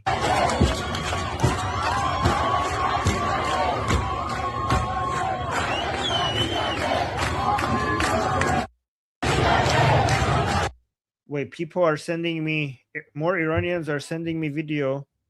So, okay, so, so this is the continuation of Tehran Pul Rumi. Armin Edame video. I think I've already, let me actually show this one more time to you guys for people who just showed up. I think this is a more fuller version of that video because this is a big deal because they start chasing the armed forces. Where is this? Oh, yeah. So this is the one.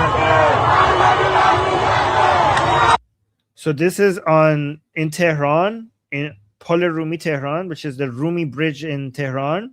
And this is significant because they're chanting, like, this is the final battle, Pahlavi will return. And you can see that they start chasing some armed forces.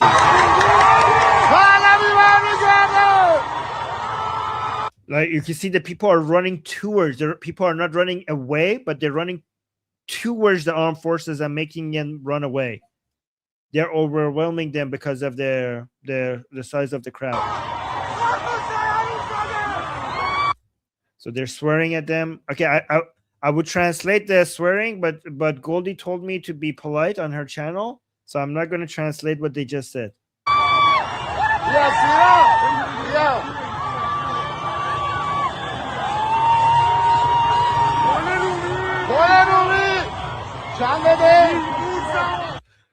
Okay, guys, I just got news that apparently Starlink activated over Iran amid internet blackout, amid an almost complete nationwide internet shutdown in Iran. Elon Musk quietly enabled free Starlink access across the country. So Elon Musk just enabled free Starlink access across the country. Musk reportedly committed to keeping the network active to prevent Iranian authorities from cutting connectivity. So that is amazing. That just came out. Oh, by the way, guys, Emily Schrader just quote tweeted Goldie, you know, when she posted the video from so crazy. The video from Tucker Carlson being on the Islamic Republic State TV. Goldie posted that, and you can see Emily. Oh, you can't see it because of the way that you can see Emily Schrader just quote tweeted Goldie. So let me actually retweet Emily as well. There we go. And then let me see what else do we have here. Oh, also, by the way, guys, I saw Tusi. Let me confirm this if this is true. Tusi TV was on trigonometry. Mahir Tusi was in trigonometry. Oh, okay. Wow, guys. And also Tommy Robinson. Look at this, guys. Tommy just posted a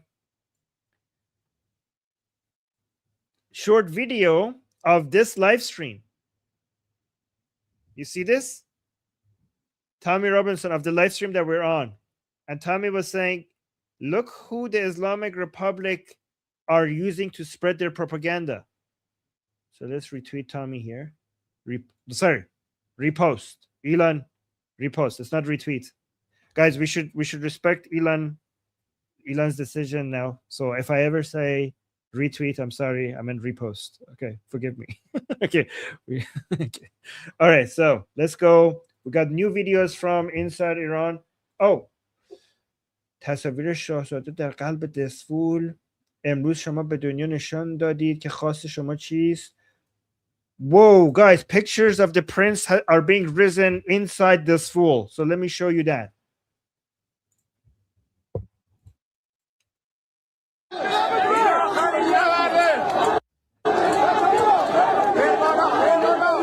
Look at this, guys. They printed out the pictures of the prince, of Princess of Pahlavi, and they're raising it in this fool. Watch this.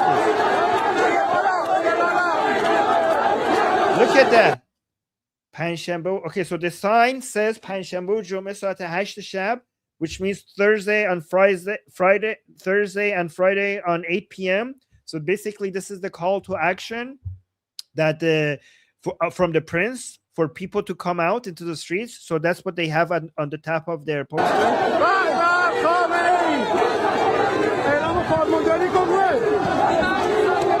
Look at this. Look at this. They came prepared. Guys, do you know why they're doing this?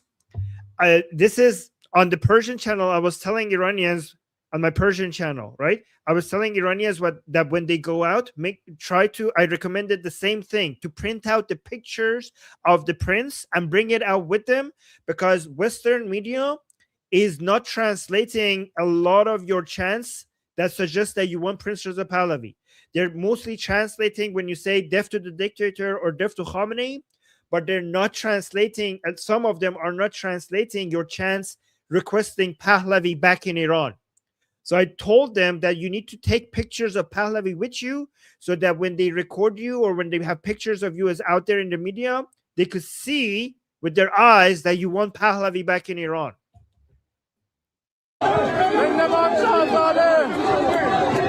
So he's saying Zindabad Shahzadeh, which means long live the prince. All right, so that was on Instagram.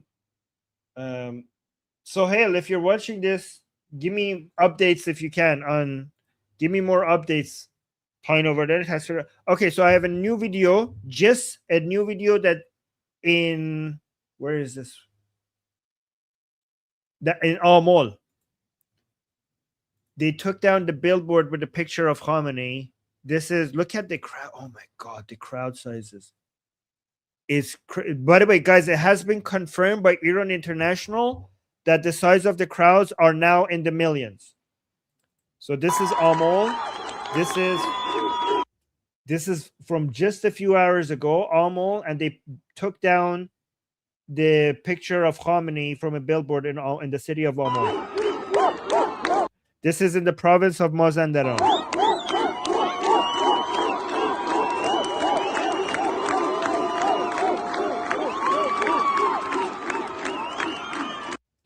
Guys, I see somebody in the chat is saying that there's reports that Khamenei has run away to Moscow. That might be true, but it also might not be true, because in the previous, in 3 years ago, when we had the Master Revolution, the regime itself would put out fake information out there to get people to go home, right? So it is possible that he has run away, but it also could be regime propaganda.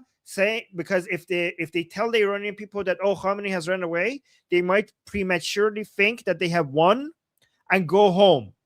So we have to be careful, because when we say, oh, Khamenei has run away or Khamenei is dead, it might be the regime's way to give a false sense of hope to the Iranian people. Because in the last revolution that we have had, in the last wave of protests that we have had, they killed Khamenei like 8 times. They tell us so many times, they told us Khamenei is dead, right? So we have to be careful with that, because we're not sure.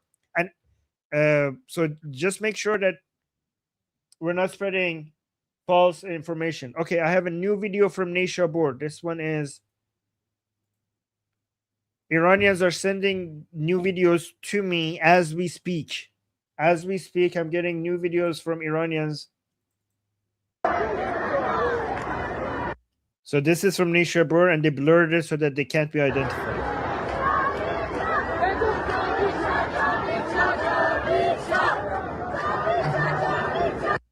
So they're saying Javid Shah, Javid Shah, Javid Shah, which means long live the king.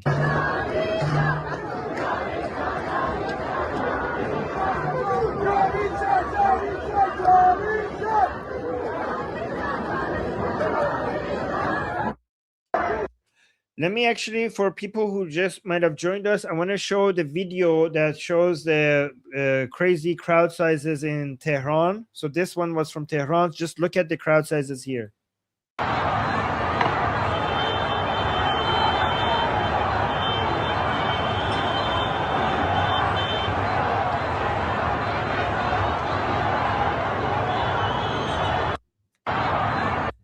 And let me show you, I think this was one.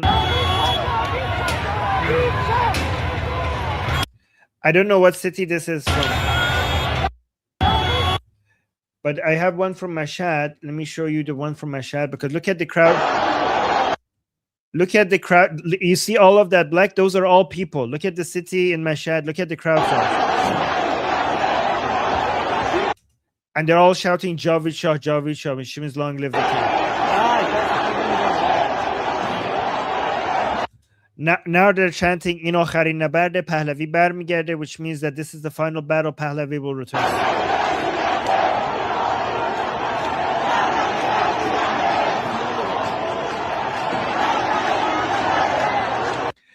Guys, please understand. It's very important that everybody here understands that the only measurement of victory for us is the return of Pahlavi to Iran. If the regime falls, if Khamenei dies, if Khamenei runs away, if the IRGC surrenders, if the armed forces lay down their weapon, that is not total victory. Even if the Seda Sima is captured by the Iranian people, that is not total victory. Total victory only happens when Pahlavi is back in Iran. Remember that there are many people who are trying to steal this revolution and turn it into something that it's not. And they're all anti-Israeli, they're all anti-Western, they're all isolationists. They're all the pro-Palestine people. So the only way that you know that Iran has been liberated is not with the fall of the Islamic Republic. It's very important. They're not going to tell you this in other media, okay? So it's important that everyone understands this. The only time that we can know that Islam has been liberated is not with the fall of the Islamic Republic. It's with the return of Pahlavi to Iran. Make sure everyone understands this, because the Islamic Republic is not the only thing we're fighting against. We're fighting against the entire ideology of 1979, which is the mullahs, the leftists, and the MEK, and the Mossadeghi people. All of them, everything that represents them. and you could identify them by being anti-Western imperialist, that kind of bullshit, by being anti-Zionist, by being for the so-called Palestinian cause. Some of these people by being communist, some of these people are also anti-Islamic Republic, but they have the shit ideology that caused the Islamic Revolution of 1979. And the Iranian people are protesting against all of them at the same time, not just the Islamic Republic. The Islamic Republic is a subcategory of all of those ideas. And to summarize, being against all of those ideas, you could just show your support for Pahlavi, and when you show your support for Pahlavi, you're basically demonstrating your opposition to all of those ideas together. This is why it's easier to just say you're pro Pahlavi. It's very important for non-Iranians to understand this. Welcome back, Goldie. Thank you, Armin. Armin, I'm going to send you a tweet, something that Tommy Robinson posted, and then because you already have the share screen on, I want you to share this. Someone, one of our viewers recorded our reaction to seeing Tucker Carlson, and it's going viral. Really? It's going viral. Here. That's us. Yeah, you should put us on top so we can see it. Yeah. Let me make it small. Wait, let me make it smaller here. Give me one moment. Don't play it yet. Let me just make it smaller here. I should have, but I didn't play it. I should have played it. So it's good that I waited for you to come back. Okay. So the caption says, "Look who the Islamic Republic are using to spread their propaganda," and it's Tucker Carlson. It's live. The Islamic Republic. They're airing on Seda Sima on Islamic Republic's TV. They're airing live stream. Show that.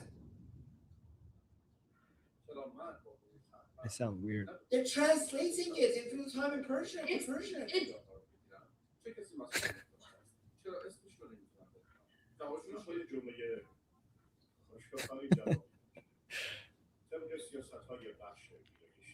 Guys, so when I tell you that Tucker Carlson is Islamic regime propaganda, look at this. The Islamic Republic is now taking, right? They're taking.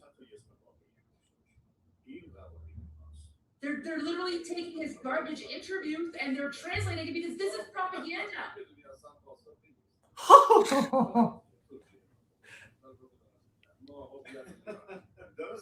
You see that they translate his laugh as well. No. That's the person who's filming. I think that's the person who's like filming us, filming the TV screen. So the person filming the TV screen is laughing. It's not Tommy, because Tommy shared the video from another user. But this video is making so the person laughing is the one filming. Oh, okay. But they did translate Tucker's weird laugh. They did translate that as well. I think she's repeating that. Yeah, but okay, echoing that. But that's amazing. Thank you, Tommy. Tommy follows me. That's great. Okay. All right. So. All right, there you go. I just want to share that. All right, go back to the videos. Let's go back to the videos. Guys, Tommy is watching us. Say hi in the chat. Let me go back to the videos.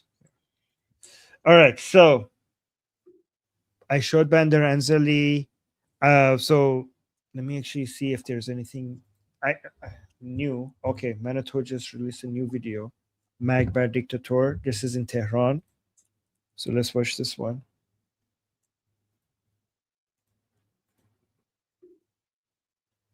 So this just came out. This is in Tehran right now.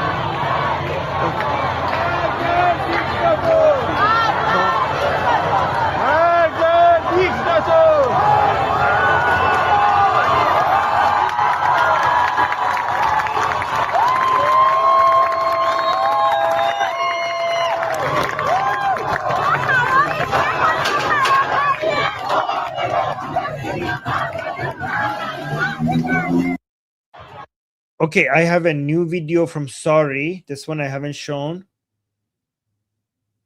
This is Sari is the name of the city in Iran.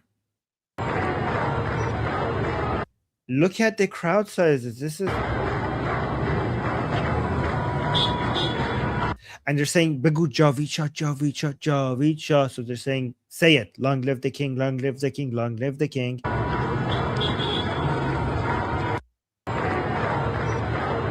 By the way, I also want to mention to people who don't understand, the Iranian people, when they are asking, when they want monarchy, they want a constitutional monarchy. Okay, everyone here needs to understand. Like, if you say, "Don't you guys want democracy?" Yes, we want a secular democracy.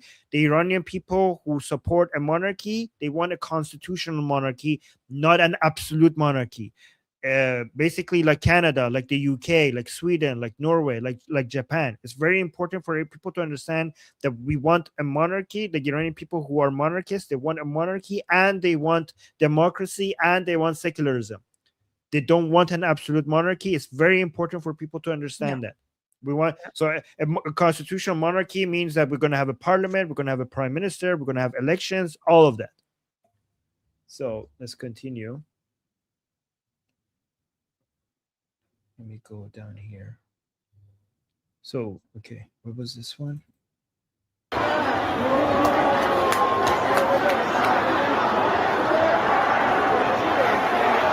Guys, you see that all these are people, by the way. Okay, this is all people.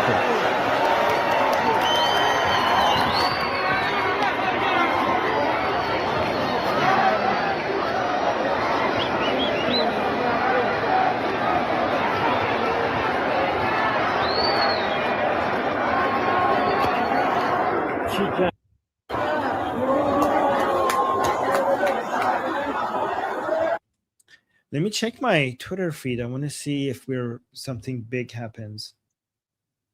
Everybody is sharing that video from Tehran with the giant crowd sizes and the Ferdowsi IRGC opening fire. Okay, I barely shared anything because I'm just focusing on the live. I have to share all the videos later. We have Armin. Armin, there's 27,000 people watching us. Holy right now. Shit, that's crazy. That's crazy. Can you change the screen? I want to show this. Apparently, IRGC is opening fire on protests in Karaj.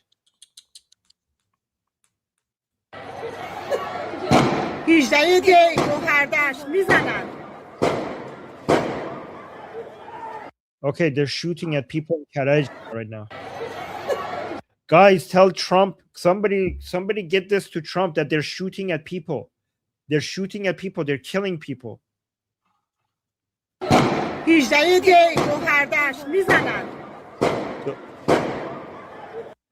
So yep, this is Gohardash, Karaj. They're saying they're shooting at us. She's saying they're shooting. They're shooting. They're hitting us. They're mizanan, which means shooting at us. She means that they're shooting at us.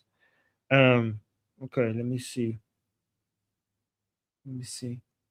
So let me actually show you somebody that they shot earlier, if I could find it.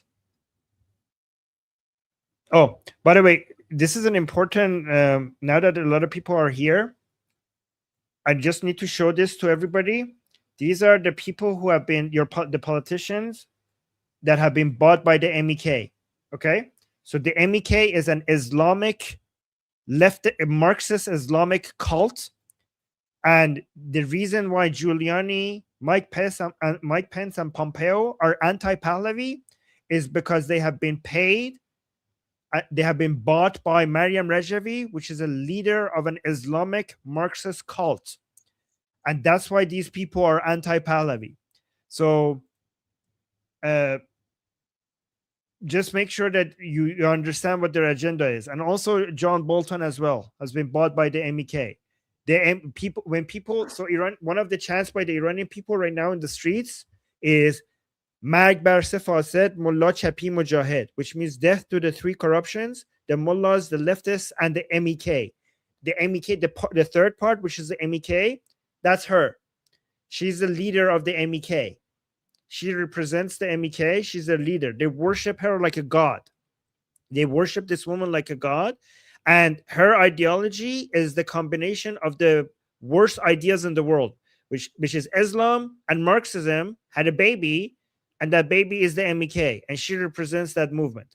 And They're also very, very anti-Semitic too. Like they're very anti-Semitic. They're like pro-Hamas as well. I mean, they pretended they had a rebranding. Okay, so they stopped doing that because for a while, like they used to be more more obviously at least anti-Semitic, but now they're not doing that anymore just because they wanted to be closer to American politicians. But you cannot trust them because they keep changing their brand all the time based on what they need. But they're still Islamic and they're still Marxist, so you cannot trust them. Armin, I sent you 2 videos on WhatsApp as well. Okay, let's check that out. It's 2 Twitter videos. links. Okay, let's go through these ones. Guys, you're learning a lot today here. What is this? Can you change their? Okay, there we go. This is Azerbaijani people in Tabriz now rising up the. So, guys, you have no idea how proud I am that the people of Tabriz are rising up, because so many people told us that Tabriz will not join Pahlavi. Okay, and now Tabriz is saying yes to Pahlavi's call to action. So this is, it makes me so proud of the people of Tabriz.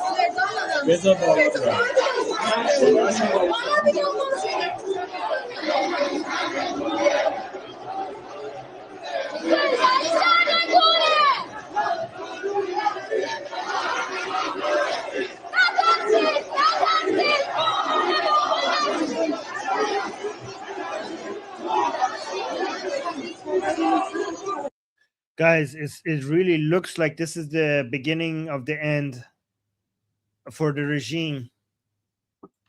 Help us, guys, help us make this successful by making sure that the whole world knows that we want Pahlavi. Okay, because the end of the regime does not mean that we have been liberated. Only the return of Pahlavi means that we've been liberated. And we need all Western countries and Israel to understand that the Iranian people want Pahlavi. So please help us actually become liberated by making sure that you tell your politicians that the Iranian people want Pahlavi. So this is actually a crazy tweet that you just sent me. I haven't seen this one. It says خنثی‌سازی یک رأس بسیجی به علت سردی هوا. What? Hold on. Wait, I don't know if I can show this. Let me watch it here first. They're just kicking him. We can't kicking him. I don't think we can show that on YouTube. I think we can. Okay. So this is the head of the. So this is the head of one of the people leading the Basiji people, right? So Basiji is the morality police.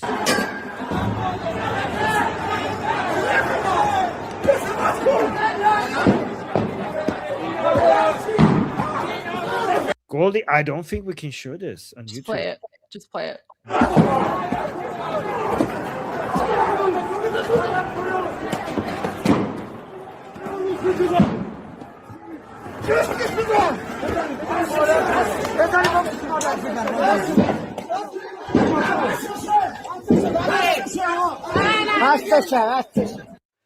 Okay, so some people are saying bastisha. They're saying that's enough. Don't hit him anymore. So again, guys, we don't condone violence. We don't promote violence, but this is the news. So we're just sharing videos of the clashes right now of Iranians. So this is Iranians. It's basically self-defense. It's self-defense against the Islamic regime. Yeah. So they're saying they're showing restraint. They're saying that's enough. That's enough for him. Saying, don't hit him anymore. That's enough. بسشه بسشه. It's like he's saying, that's enough for him. That's enough for him. So they're showing restraint. So he's saying, don't hit him. Don't hit him. Okay, so some people are saying, some people came and said, that's enough. Don't hit him anymore. Okay, so they're showing restraint. You know, that's pretty impressive that they did that, that they're showing restraint. Guys, I got another reminder that the internet has been cut in Iran. And this is really worrying because usually that means massacre. Look at this. Whenever like we Iranians are used to, whenever we see this is the internet in Iran, whenever we see this drop, previously that meant that the Islamic Republic is killing people. Whenever they cut the internet, that means a massacre has started. So we don't know if that's the same, that's what's, that's what's happening right now. Actually, we kind of do know because from that video from Mashhad. But this is really alarming. And I think we need Trump to get involved now, because Trump said that he will get involved if they keep killing people. And this is right now a sign that they're killing Iranians, because that's what in Bloody Aban and the Bloody November, that's exactly how it played out. They cut out the internet and they started shooting people in the thousands. So I really hope that's not what's happening right now, but based on experience, it might be. And I should show the video from Mashhad again. Goldie, what do you think? The one that person was begging Trump and Netanyahu to come help. Should I show that again? Yeah, go for it. Okay, if I could find it. Give me a second. Where was that? Where is that Mashhad video? So this is Gorgon. Okay, this is the one here. Hi, Mr. Trump. So guys, Goldie tweeted this, so please go to her account and retweet this, because we need Trump and Netanyahu to hear this, especially because Trump promised that he will come and protect the Iranian people if they're shooting the Iranian people. So do whatever you can to get this to Trump and Netanyahu. Watch this. Hi, Mr. Trump. Here is Mashhad City. Ayatollah killed my people. Please help my people. Please head to Reza Pahlavi. Come to Iran. Baby Netanyahu, please come to Iran. Please help to Iranian people. Ayatollah killed my people. Please help.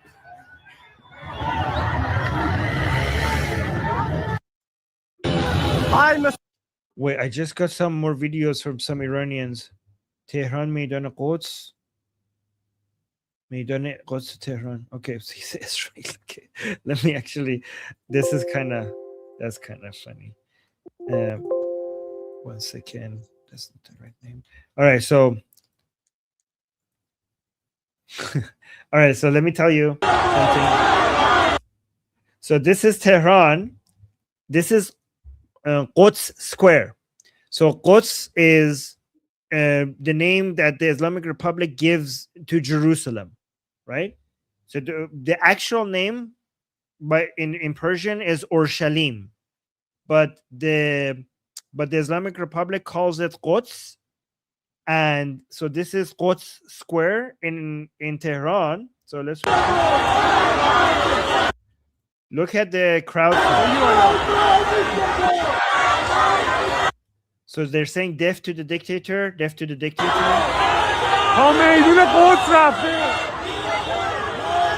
So the guy the cameraman is saying it has gone all the way to Quds Square.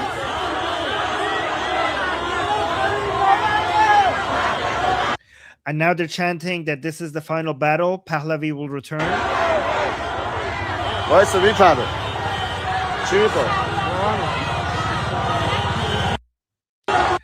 So my friend who sent me this, he let me tell you the caption that he sent me. He said Meydan Quds to parentheses Israel Tehran. So my Iranian friend who sent me this video, he said this is from Quds Square, but in parentheses Israel Square. Because Iranians want to rename the square to Israel Square once Iran becomes liberated. So the actual name for the square should be Israel Square, and that's why in parentheses for me he wrote Israel, not Quds. So there's that. And then I have another video footage from minutes before the complete internet went down in Iran. You're hearing gunshots. Okay, so this is another video that my Iranian friend just sent me. Let me show this.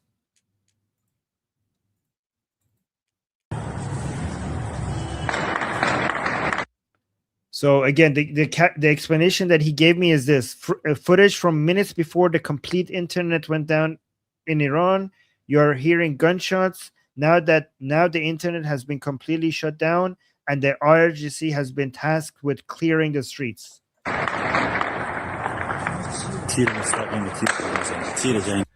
So the cameraman is saying that this is direct fire. This is direct fire. So direct. This is so I don't know how he could recognize by the sound, but he's saying that these are real bullets directly being shot at people.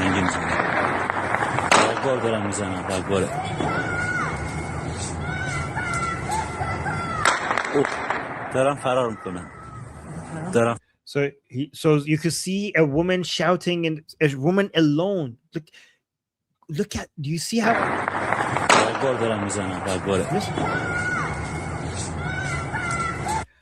Okay, look at this. You could hear a lonely woman, like a woman that is by herself, not in the middle of the crowd. And in response to hearing the gunshots, she's saying, "Bi sharaf, marg bar dictator," which means honorless, death to the dictator. So she's not with a crowd. She's by herself. You can see that she's the only one shouting.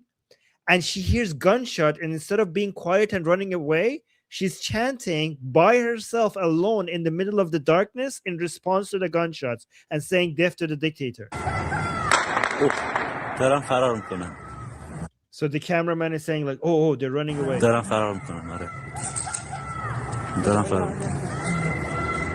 Look at that brave woman that is just by herself shouting Magbar dictator. Oh, so the camera is saying it's only two girls. There's only two girls chanting right now there. So it's like everyone is running away, but these two girls are chanting.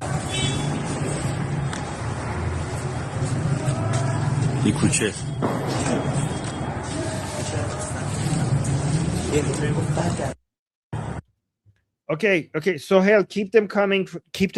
These new videos that you're sending me, you're ahead of the. You're sending me faster than Manoto or Iran International. So thank you so much for this. Keep coming. Keep them. But Tehran Pars tamam motorهای ماموران را آتش زدن. Okay, in Tehran Pars they have burned all the motorcycles of the armed forces in Tehran Pars. Let me see this. So look, he's saying.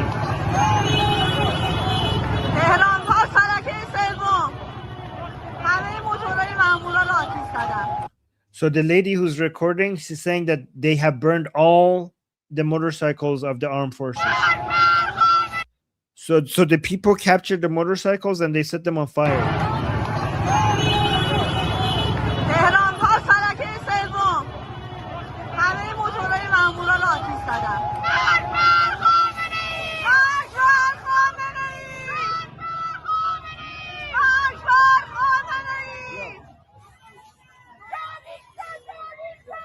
So they first said Magbar Khamenei, which means death to Khamenei, and now they're shouting Javid Shah, Javid Shah, Javid Shah. You can see how powerful like these women are. You can see the power in their voice.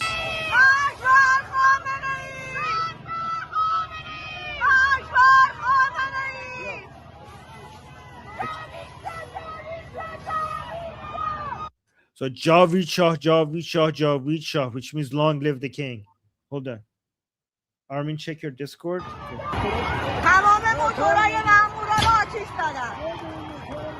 Okay, Neil Bunny is telling me to check my Discord. Okay, it's important apparently. I'm getting a lot of messages. I have to know. By the way, Goldie, I don't know if you saw, but Patrick David was was apparently is with the MEK. I don't know if you saw that. Yeah, I did.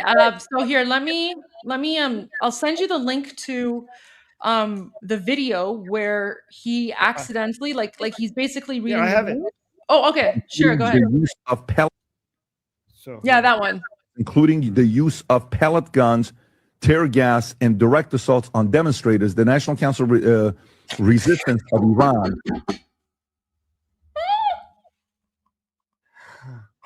He even knew he was like the national he's like, oh shoot, right? Like he exposed himself. He exposed himself. That is crazy. Let's play that again. There's 30,000 people watching, guys. This is Patrick Bet-David exposing himself for working with the communist Islamist Marxists. Yeah, let's watch this again. Hold on. Also claimed the cities of Abdanan, not Abadan, it's including the use of pellet guns, tear gas, and direct assaults on demonstrators. The National Council Okay, so wait, just play the whole thing. Just Armin, I know you want to play the whole video because it's not that long. Okay. So just play the whole video and then we can go play. back and talk about it. Okay. The whole video is only 12 seconds. The one I know, so just here. play the whole thing. The use of Let's do that. It's including the use of pellet guns, tear gas, and direct assaults on demonstrators. The National Council Resistance of Iran also claimed the cities of Abdanan, not Abadan. It's including. So that was the whole thing. Yeah, so there you go. So he says National Council of Resistance of Iran, which is the MEK rebranded. So here's what it is, okay? If I could get it right. Yeah. So this is Mujahideen, People's Mujahideen Organization. So this is the People's Mujahideen Organization of Iran. Okay. So this is Mujahideen, which they're an Islamic cult. If you look at their logo. So Mujahideen translates to fighters of jihad. Okay. So Jihad. The People's Mujahideen is basically the communist fighters of jihad. Yes. So, and this, you can see their logo is a mix of Islamic and Marxist symbolism. And this is what he said by mistake. You see? This is what he was saying. So the political wing of the MEK is the National Council of Resistance of Iran. Right? So this is them trying to rebrand. These people are trying to rebrand as this. And they also use, this is why it's a little bit confusing for many foreigners, because they also use a lion and sword brand, but this was their actual brand. They rebranded to something like this, and they called themselves the National Council of Resistance of Iran, because this, having Mujahideen and a Marxist logo in their name, is not very friendly. It's not like, it's not very, marketable to Westerners. So this is them. And Patrick Bet-David just referred to the resistance as why would he say? By the way, Patrick Bet-David doesn't understand Iranian politics, so he wouldn't know this. So the fact that he almost said this by mistake means that he's in touch with them, and they are the ones who are telling him to be. Hold on. They are the ones who are telling him to be anti-Pahlavi. That's what just happened. And this is a very dangerous cult, guys. And they have, again, let me show the image one more time of who they have in their pocket. The MEK, Mariam Rajavi is their leader. And these are the people that they have in their pocket. Let me show you the picture. So Rudy Giuliani, Mike Pence, and Pompeo. These are the people who have been bought by this lady, which is the MEK. And apparently now Patrick Bet-David as well. So let's watch the video one more time here. It's including, by the way, Goldie, he's so clueless about Iranian politics that in one of his older analysis, he was criticizing Prince Reza Pahlavi because he said, why wouldn't you just go back to Iran and participate in the presidential election in Iran? So stupid. That's how retarded this man is. Sure, let's just walk into an occupied dictatorship that's literally shooting at people right now on the streets. Yeah, so listen to this one more time. See the oopsie here. It's including the use of pellet guns, tear gas, and direct assaults on demonstrators. The National Council Resistance of Iran also claimed the cities of Abdanan, not Abadan. No, but he knows who they are. Like, he slipped up. He slipped up because, he forgot to take out the national council part. So as soon as he says national council, he's like, Oh, Can shit. we play that again? Play that again one more time. One more time, okay. It's including the use of pellet guns, tear gas, and direct assaults on demonstrators. The National Council Resistance of Iran also claimed the cities of Abdanan, not Abadan. Oopsie. Yeah, screwed up. Okay. Oh, by the way, because so many people are watching, I know, Goldie, you probably have shown this already many times, but we should show this. Yeah. Everybody should see this, that somebody, like in the middle of a protest in Iran, somebody went and changed the street name to Trump Street. So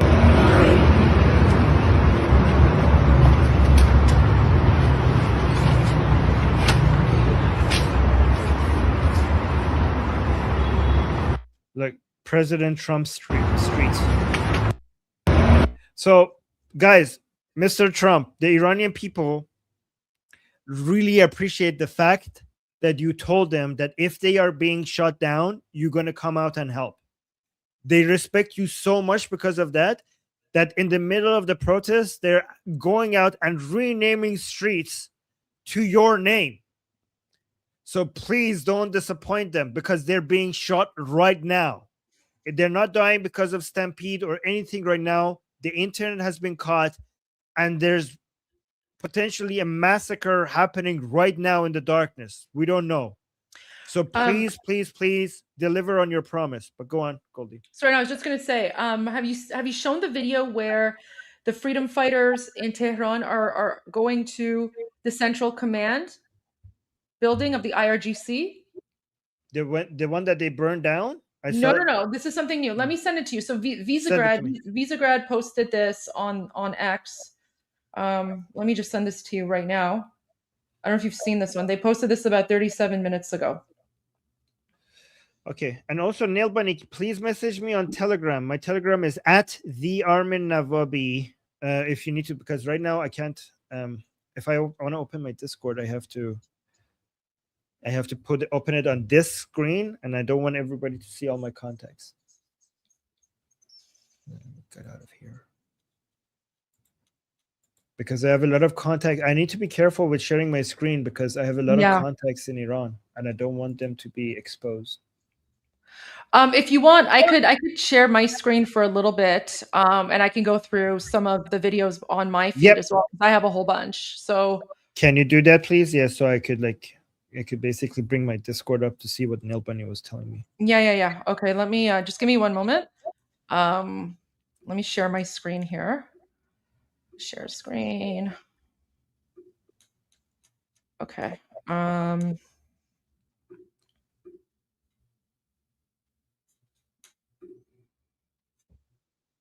Okay. All right, guys, I'm going to go through my feed a little bit, okay? Let me pull up the one that I just sent to Armin. I'll start with that one, and then I'll go to all the rest, and we'll give Armin a little bit of a break because he's been sharing his screen for a while. So okay. Oh, okay. Well, thank you. So here is actually let me do a better view here. Which one is it? Is it this one? There we go. Okay.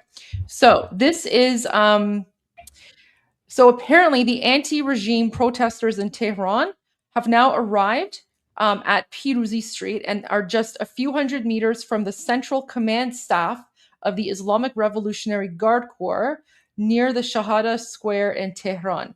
So they're only a few hundred meters away from the IRGC's headquarters in the capital city of Iran, Tehran.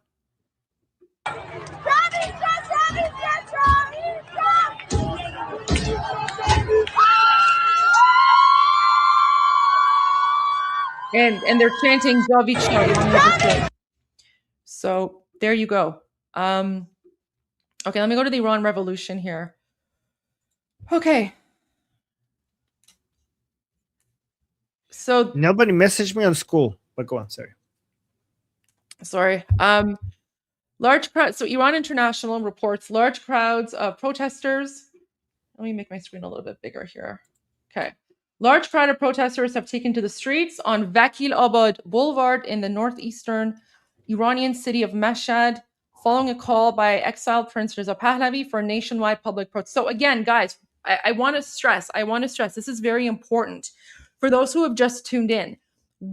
What we are seeing right now on the streets, that's because His Royal Highness King Reza Pahlavi, who's the Shah of Iran in exile, and also the leader of the national Iranian revolution, yesterday he put out a statement. Okay, so he put out a statement yesterday where he basically called upon the Iranian people to go out Thursday night at 8 p.m.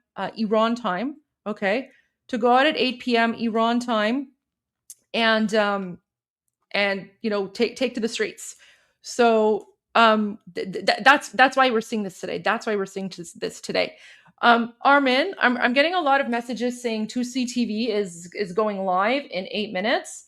Do you want us to take like a break when he starts, and I can just stream his, so that we can just see what he has to say, and then the two of us can take a bit of a break, and you can do what you need to do, I'll do what I need to do, and then we can just keep the live stream going that way. Yeah, because I have some really crazy new videos. Oh my god. Okay, which I could basically spend some time downloading them while you show that. You get all the new videos ready and stuff. And then we'll watch 2C TV. And then we'll go back.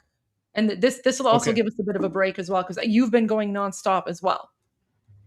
Yeah, and it gives me time to, because people are messaging me so many things to show. I know. And I could actually respond to them, and I could like basically talk to them now. Same here as well. Okay.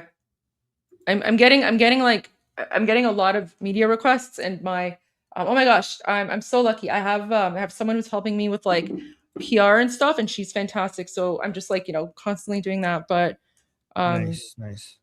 By the way, guys, Iranians in the chat, please thank Goldie for going out everywhere on important media and representing us, because she gives the proper representation of what we're asking for, unlike many other people. So please, like, make sure, appreciate her. She's doing a really good job representing us Iranians. Thank you so much. Okay.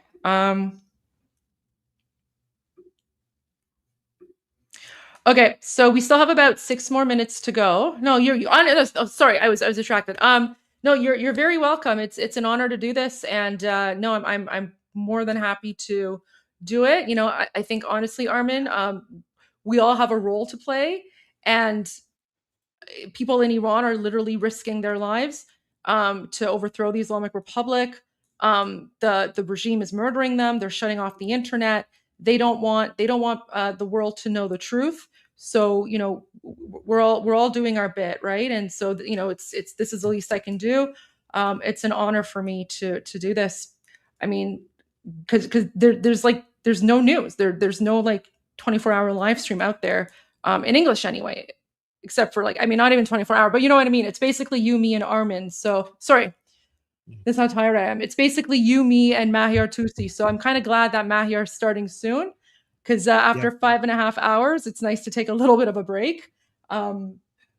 Before you do take a break, given on the Iranian people giving it all to make this happen, can you share just one video before we take a break? Because I want to show to the extent that they're going. Of course. So look at this. Somebody is even participating on a wheelchair in the protests because they want to be there, and even though they're on a wheelchair, they're participating.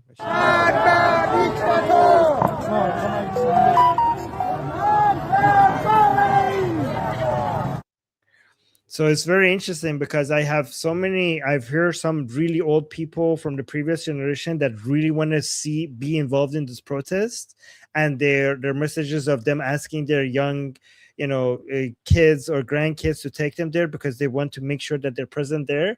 And this is one that is actually like, this person is on their wheelchair, but they wanted to make sure that they're there as well, and they participated on the wheelchair. Wow.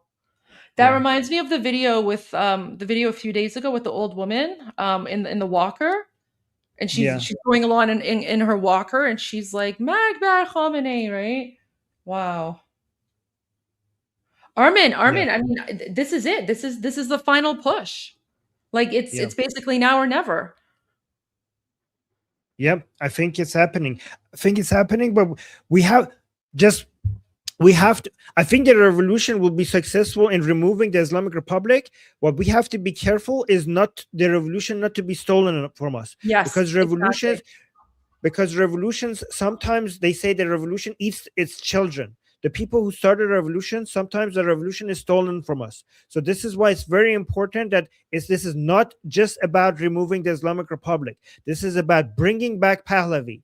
Because if we get rid of the Islamic Republic and we don't bring back Pahlavi, that means the revolution was stolen from the Iranian people. There are many it means it was all for nothing. It was all for nothing. That means people basically lost their lives and were murdered, and it was all for nothing. Yes. And there are many times in history that the people who started the revolution are not the people who end the revolution. And we have to make sure that this does not happen to us by constantly fighting for not the removal of the Islamic Republic. That's not enough, but the return of Pahlavi. I 100% agree with you on this. 100% agree. And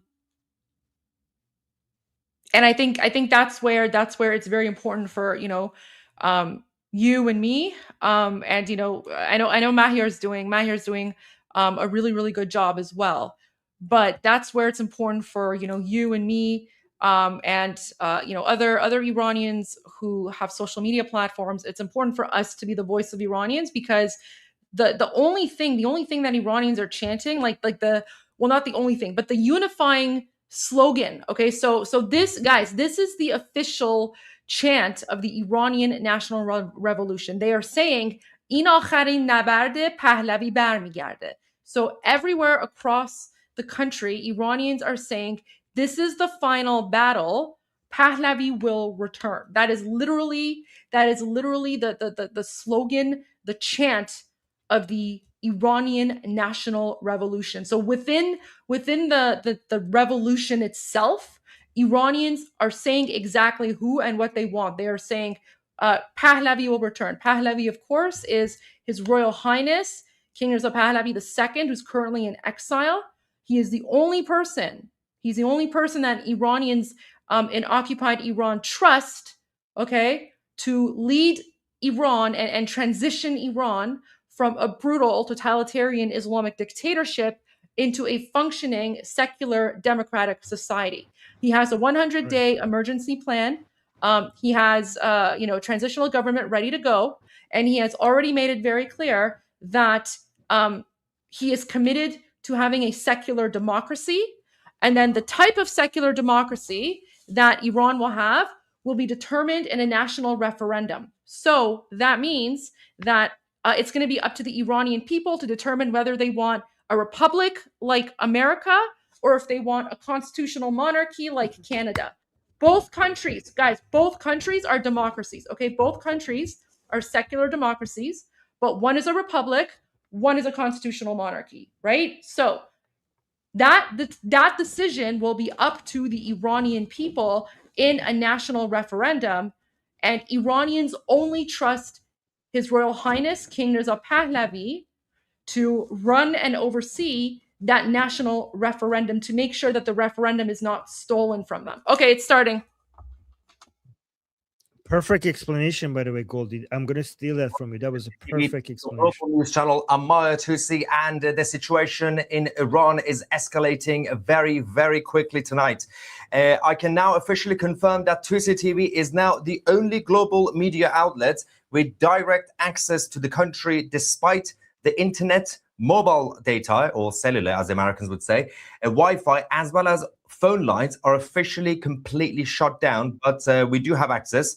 And of course, we will give you guys all the information. Crown Prince Reza Pahlavi, over the last couple of days, he instructed people in Iran to all go out. And of course, millions across the country have taken to the streets more than ever before, more than the first 11 days. We're going to give you guys all the videos that we are receiving from Iran. The security forces Basij units have now been withdrawn. The police have been withdrawn because the Islamic Republic have now officially launched a war on their own people. They have brought in the official IRGC military on the ground, and they are massacring a lot of people on the streets. President Trump is watching. President Trump has once again confirmed his plans that he will be hitting the IRGC very hard. We do have, obviously, I've got the intel coming in from Iran directly. And but first, let's go through the videos that we are receiving. There's a lot to talk about here. There's a lot of weird stuff also happening, including the official state TV building, Seda Sima, has been destroyed in Esfahan. By the way, first things first, this is the moment that the police as well as the Basij security forces were withdrawn from the cities, and everybody was like, oh, is this surrender? But then they were officially replaced by the IRGC military. They brought in their soldiers on the ground to kill their people. This is how it started.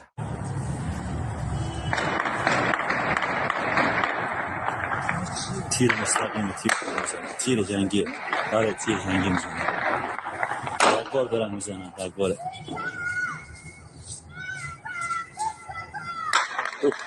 دارن فرار میکنن آره They're running away. دارن فرار says. People still chanting. همین دو تا دخترن داد میزنن فقط بقیه هم دارن فرار میکنن همین جلو بودن قبلش. Yeah, saying they saw a couple of women running away. Goldie, Trump talked about Prince Reza Pahlavi. While the gunfire erupted as the war essentially. Trump talked about Prince Reza Pahlavi. Do you want to see it? Yes, I paused 2CTV so we can go back to that. Sure. Should I add your screen? What do you want me to do? No, okay, you have a video. Okay, video. All right. Okay. Okay, guys. So we're gonna pause 2CTV. We're gonna listen to President Trump, and then we'll go back to 2CTV. With Crown Prince Pahlavi, who is the heir to the constitutional monarchy, he doesn't want to rule. He would be a symbolic ruler like King Charles.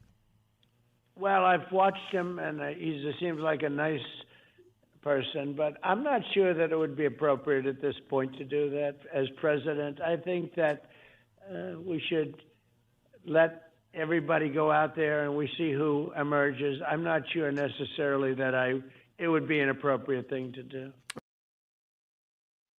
What do you think? I think that's smart. That's smart because if President Trump says that he supports Pahlavi, then he's taking the revolution away from the people. I think he's being very smart, and I think this is the perfect thing to say. Because if he says right now, like it's too early. If he says right now that he's supporting Pahlavi, then the leftists or communists or anyone else, they can then claim that like the revolution is illegitimate, right? So President Trump is being very careful. My political analysis is that President Trump is seeing the writing on the wall. President Trump sees that the Islamic regime is going to fall. Okay, President Trump knows that there's going to be regime change. Okay, so he's already accepted that fact, and that's why I think he's staying away. Okay, he's staying away because he does not want to take this away from the Iranian people. And this is literally where it's now up to us as the Iranian nation to show the world who we want and why we want, right? So I think President Trump's statement was very, very good. I think it was excellent. Okay, guys, this means Iranians, if any Iranians are watching this, that means it's still up to us to make sure the world realizes that we want Pahlavi and nothing else but Pahlavi. Okay, because the whole world is still waiting and watching to see. Because remember, the Venezuelan people didn't come and support Machado the way that they should have if they really wanted Machado. Okay, so but you Iranians have to make it. I mean, you already have, but it's not over. Well, it's not over. Yeah, we just have to continue. Yeah, you have to continue making the whole world. The whole world is waiting to see what you're going to do. Don't wait, Iranians. Don't wait on Israel. Israel already helped us a lot in the 12-day war. The reason why you're not why it's easier to remove the regime right now is because they killed all the leaders of IRGC. So Israel already did what they were supposed to do. Don't wait for America. United States, Trump has already basically put out a message and has scared a lot of people within the regime. We don't know if Trump is going to come or not, but don't wait for that. It's all on you. The whole world is watching to see what you do. So this is your turn. The Prince Reza Pahlavi did his thing. Israel did their thing. Trump gave out the warning. I don't know how much more support we're going to see from him, but he already helped more than any other president in the history of the United States. Even if he doesn't do anything else, just that message is more support than any president ever has had for the Iranian people ever. So this is just your turn. This is your turn, and make sure you show the world how much Iran is Pahlavi and Pahlavi is Iran, and they're not separable. Iran is Pahlavi and Pahlavi is Iran. Yeah, I agree. So okay, so that was okay. I think that was. Listen, I'm actually I like that statement. I like that statement because to me that shows that President Trump I feel like the writing is on the wall, but it really like now it's up to us, right? Like this is where we, the Iranian people, it's this is our right to self-determination. And I think the fact that President Trump isn't saying anything right now, he's respecting the Iranians' rights to self-determination. And we've already shown the world who we want, but this is the final push, right? Right now we are in the critical phase, and we are not we're not over the finish line, because it's not about the Islamic regime falling, it's about who comes back. And so unless and until His Royal Highness King Reza Pahlavi comes back to Iran as a transitional leader, who is recognized internationally by every single nation state, our job is not done. So we're just going to continue that push, continue that fight. And that's also the responsibility of those of us who are outside of Iran, outside of occupied Iran, to use our platform and to use our voice to share the truth about what's happening in occupied Iran and who the Iranian people actually want. So that's my analysis on that. Okay, I'm going to go to CTV now. Okay. Yeah, let's go back to CTV. Yeah, and then that we can take a look. But thank you for sharing that. That was really important. Yeah. Okay. Let me just fix this here. Okay. Was launched by the IRGC military. And then, of course, we started hearing it in Tehran, the capital. Let's go.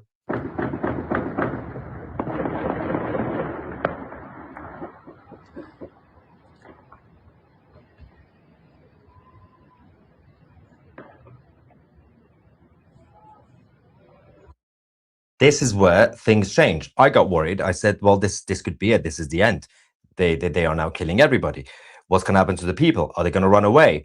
Well, unfortunately, it's going to be very rare for anybody from Iran watching this right now, because you guys don't have internet, unless a few of you who have access to Starlink. Elon Musk, big thanks to Elon Musk for activating Starlink for free in Iran. Some people, there's still a huge group of people who have access, who have Starlink devices that they can use. But if somehow you are watching this from Iran, because I still have access, I have my own sources, but there's still information coming to me right now, literally as we speak. But if you're one of those lucky people in Iran watching this right now using Starlink, please tell everybody to stay out. That's the plan anyway. Stay out and tell everybody about what you're about to get. The information I'm about to give you right now on this channel is very important. Tell everybody you are still winning. You're still in control. Don't worry about it. Let me give you guys all the information. So far, since the beginning of the IRGC war on the Iranian people over the last couple of hours, more than 3,000 people have been kidnapped and essentially arrested. Over 55 people have been killed. But in the past couple of hours, despite that, millions more have come out on the streets because they've been told that we are not going home. We are staying out until this is over, because they used to go home afterwards to basically upload their videos and get in touch with the outside world. The outside world is no longer watching. Obviously, I'm in touch with you guys, but not the rest of the world. So stay out, keep fighting. Let's go to Shiraz, which I would say technically is the 4th largest city, technically, or at least the 4th important city in Iran. Let's go. It's under control. The fight back begins. It's saying they're running away. They have all fled. The guy says in the video. It's a huge crowd. The US military are still mobilizing and repositioning their troops outside of the Iranian border, by the way. So keep an eye on that. We're going to keep an eye on the flight radar as well. This is going to be a long night and a very long weekend for everybody concerned. But people are not giving up. The Iranian, the Islamic Republic's official state TV, which is the home of propaganda, the Tasmin news agency initially, they have now reported that 2 IRGC ground forces soldiers, the actual soldiers, obviously there's now a war, official war, 2 of the soldiers have now been killed tonight in the clashes in Kermanshah. Shortly after that, the website was taken down. So Tasmin News is now out as well. I don't know if it's come back or not. They probably have deleted that post. But massive crowd erupts in Rasht as well. And of course, people chanting death to Khamenei.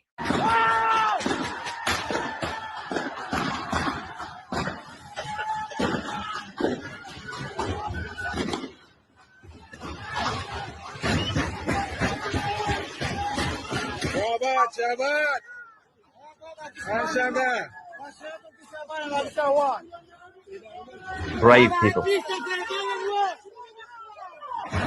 The regime thought by launching the war, by beginning to massacre people, they're going to be scared, they're going to go home. Not only they're not going home, they have targeted more government buildings, more IRGC bases, more Islamic centers, and, as I said earlier, the official state TV building, the propaganda machine in Esfahan, has been destroyed.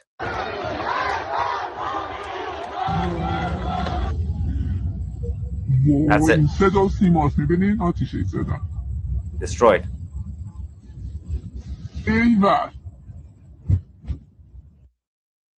Crazy stuff, guys. Let's go to Rash. Look at the crowd.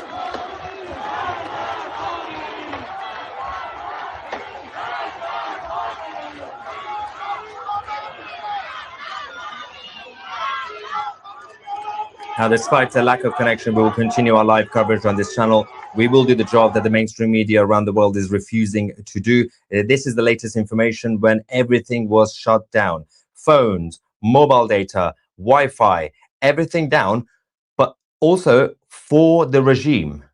They shut everything down, even for themselves. And of course, those who have satellite phones and slightly different, but nobody has access to the outside world anymore, publicly speaking. There are a lot of speculations, a lot of rumors. We can't verify, confirm, but there are a lot of rumors that this isn't just about being able to massacre the people, because eventually, the internet will have to come back. Eventually, the information will get out, as it is getting out on this channel right now. President Trump still has CIA agents and assets on the ground. We also have Mossad operatives on the ground. The information will get out. So for those who think that the internet being disconnected is just for the massacre, well, the information will get out anyway, and eventually the US will have to make a move. But there are rumors, without confirming this, verifying this, that this could also be used, this opportunity, for big changes inside the regime, perhaps including the supreme leader or the top leadership finding a way to run away or escape and flee to Moscow. Again, we'll find out tomorrow and the next day. I still don't see this guy running away. He will probably be hiding in a bunker as he is now. But yet another government building in Gorgan has now been destroyed and taken over by the people.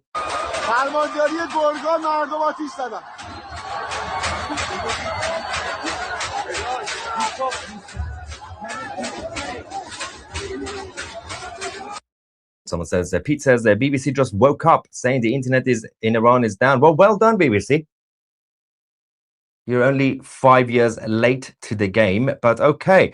And of course, people are also defending themselves very viciously. They have to. There is no other way, by wiping out the IRGC officials and forces using a European style of a weapon cars. You know how cars are very dangerous in Europe? Cars ram into people. But cars in Iran are now ramming into the IRGC forces. They're running away. They're running away. Now they're on the ground. The advice is to the regime forces, when you're running away from a crowd and you see a car behind you, go to the right or the left. Don't stay in the middle of the road. What do you think is going to happen to you? The low IQ IRGC, obviously, forces are now floored on the ground. Tehran, the capital, is exploding massively. Over the last few days, we've been reporting that the Iranian people have essentially taken control of the capital.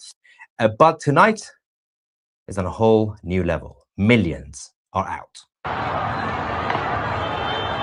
Millions across the country, in every neighborhood, every district of the capital. This is just one area. We also have finally an update from Tajrish, which is a kind of more middle class, upper middle class area in the northern part of Tehran. They're out. The south is out. Naziabad, east has been out, obviously, for the past 12 days. Western Tehranis, they're all out. Every area is now out, all because of one single message from the Crown Prince Reza Pahlavi. He requested this over the last couple of days. He said, come out tonight and tomorrow, and obviously over the next couple of days, 8 p.m. local time, everybody out. And they listened. This is the power and influence of the crown. One leader. This is what happens when you unite a nation. Let's go to Mashhad, the second largest city and the so-called holy Shia city for the regime, rising up, kicking off, and of course, the famous chant of "This is the final battle. Pahlavi is returning."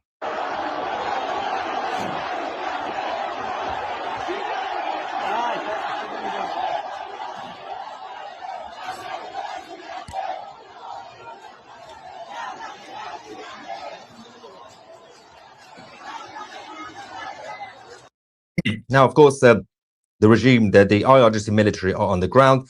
They are fighting massively against their own people, which is disgusting. At the end of this revolution, it's not just going to be the political leadership of the Islamic Republic who, when they're captured, they have to face justice.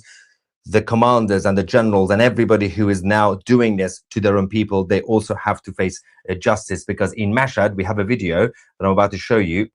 Iranians are now begging President Trump for help. This man actually attempted to do it in English. Hi, Mr. Trump. Here is Mashhad city. Ayatollah killed my people. Please help to my people.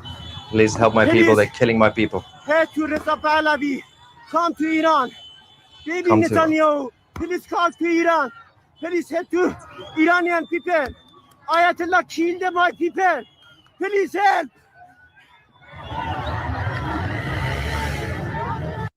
So yes, please, President Trump, they are killing our people. Come and help us. Bibi Netanyahu, please come and help us. So that is still ongoing. And of course, President Trump reacted again earlier on, double downing on what he's been saying, that he will be hitting the IRGC very hard. And of course, his message just came a couple of hours before the IRGC military launched the war officially by putting their soldiers on the streets. The massacre is happening now. This is what Trump said minutes before. As you know, probably better than anybody, they're doing very poorly. And I have let them know that if they start killing people, which they tend to do during their riots, they have lots of riots. If they do it, we're going to hit them very hard. The message is clear. President Trump has gone too deep now. This is no longer just a rhetoric. He's been repeatedly saying the same thing. And obviously, depending on the number of casualties tonight, we will have to see some action from the American empire. Now, Khorramabad in Iran, the lion and sun flag is now being raised in the city square. The Islamic Republic flag brought down.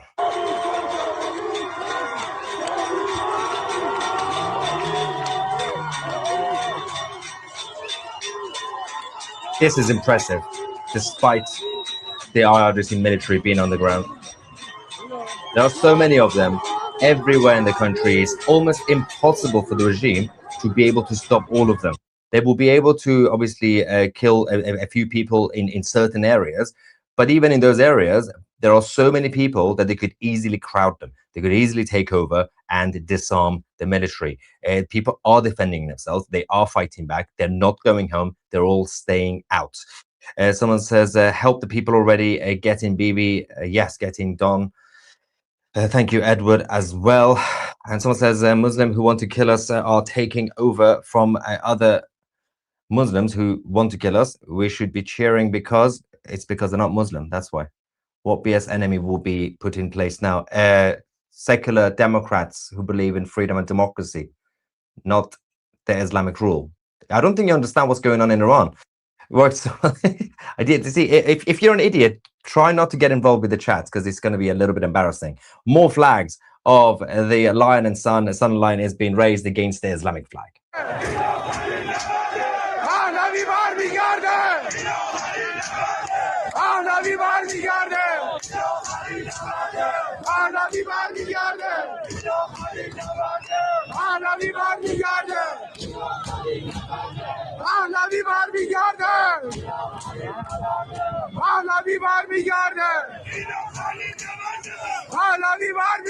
Pahlavi will return. This can't be stopped anymore.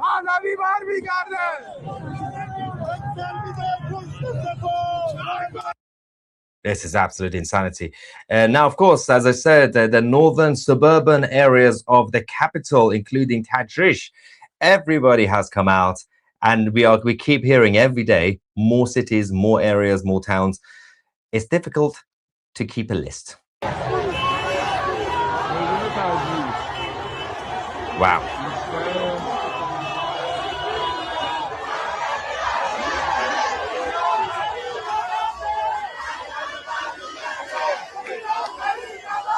Someone said $10 to get called an idiot. His own fault. It's his own fault.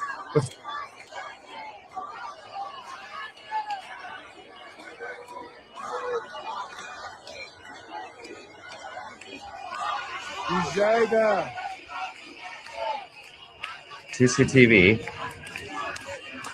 Without giving too much info in the chat, all I can say is that the US and Israel will attack Iran in the next few days. I can't say more. Don't worry, I have direct access. I know I'm getting intel at the same time as well. Of course, I can't really publicly report certain things yet, but let's just say the plan is in motion. Now, the Islamic forces in Karaj have opened fire on the anti-Islamic Iranians. Let's go.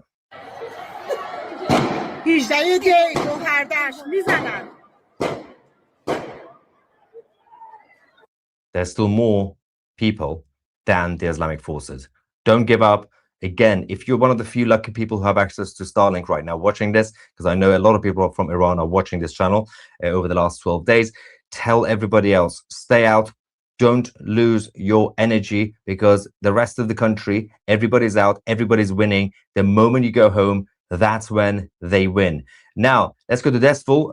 Of course, we had a huge crowd over there taking control of the streets, chanting, "This is the final battle. Pahlavi is returning."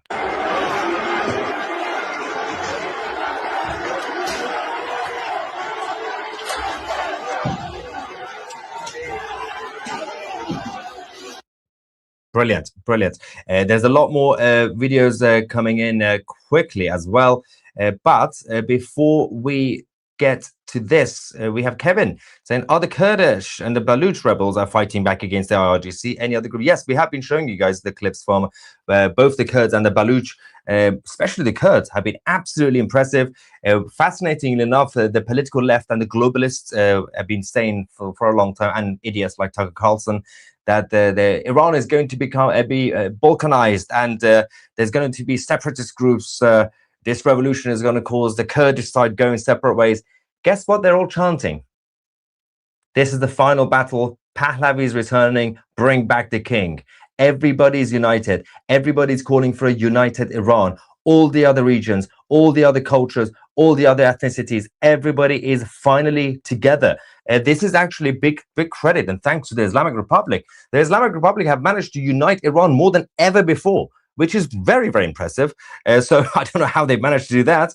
But free Iran, free Venezuela, free Brazil, absolutely. And also Cuba. Let's not forget about those lovely guys.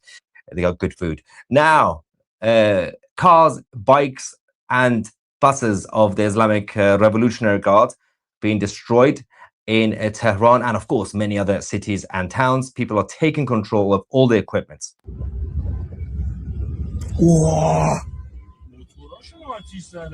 These are the bikes and the cars. They've been destroying so many bikes. I don't know what they're going to be using in the next few days. They're gonna start using donkeys. Yeah, they're gonna start using donkeys to ride around to try to do a crackdown. Now, in Rasht, go back to Rasht, as yet another IRGC Basij office and headquarters has now been destroyed, taken over by the people and destroyed.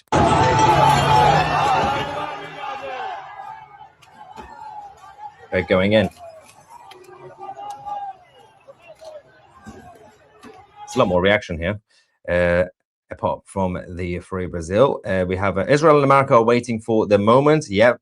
Obviously, there's still planning involved. It takes time.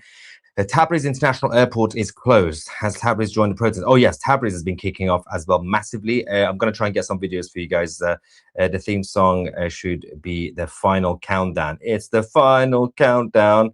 And let me I've just got some intel.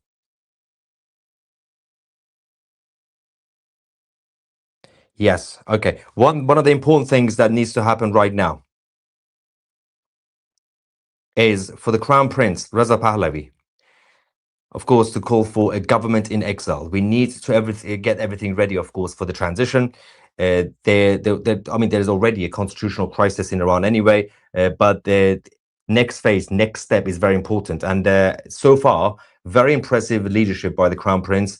Everything has been coordinated in a sense that, okay, so tomorrow you do this, the next day we're going to do that, and of course there's a whole plan involved anyway, but it's important to gain momentum. And if the international community, especially of course the United States, considers the opposition and the Crown Prince as the opposition and the government in waiting, then of course that means that the diplomatic immunity for the Islamic Republic has just gone out of the window. They are not legitimate. Despite what the French government wanted to think and the British government, the Islamic regime is not legitimate. And by having a government in waiting, then of course, that makes it a lot easier. Momentum will be gained and the Iranian people could finish the job. Birdie says the BBC will probably run a story that Iran couldn't afford to pay the internet bill due to the cost of living. Javid Shah. That's so true. That's probably what's going on right now in the BBC newsroom. South of Tehran, Naziabad, a very working class area, chanting, "Long live the king."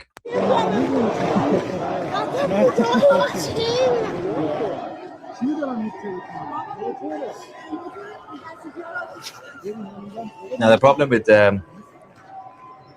everything being shut down now, internet, phone lines, everything, is that while I am still getting intel from inside the country, because I'm the only one right now, well, media-wise, with direct access, we can't really get, I'm trying, but it's going to be hard to get the latest, literally, videos from the last few minutes. These are from like half an hour ago to an hour ago that we're just receiving. And more will be coming in the next few minutes, but I'm just still waiting and verifying it. But huge crowds also in Mashhad, again, calling for the return of the Crown Prince.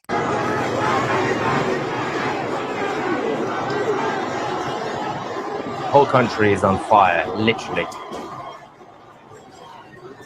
Vakilabad, Mashhad. Vakilabad in Mashhad.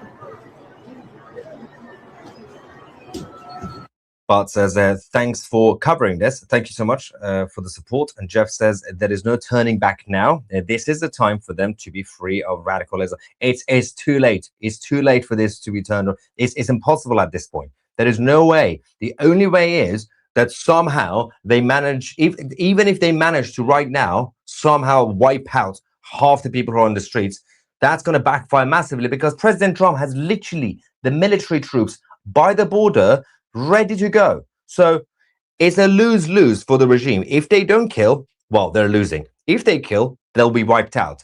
This is the perfect opportunity for Khamenei to make a deal with President Trump via Putin. This is literally the only option to let him escape. Obviously, people in Iran will be furious. They don't want him to escape. But this is the only good option. So, Ali, if you're watching this, pick up the phone to Vlad, tell him to text the president and make a deal. The only way you can survive this. Rachel says, final boss. You deserve it for covering for this coverage, 2C. I am so proud of you, Danielle, and the whole 2C TV team. Yes, I do have to give a big shout out to the rest of the 2C TV team that you guys don't normally see. Sometimes they come on because they're doing all the great work behind the scenes and preparing everything. So big shout out, of course, to the top team, the leadership team, Danielle, Sarah, and Naz, Effie, and others. So let's go back to the capital as the Quds Square has been flooded by the anti-Islamic Iranians.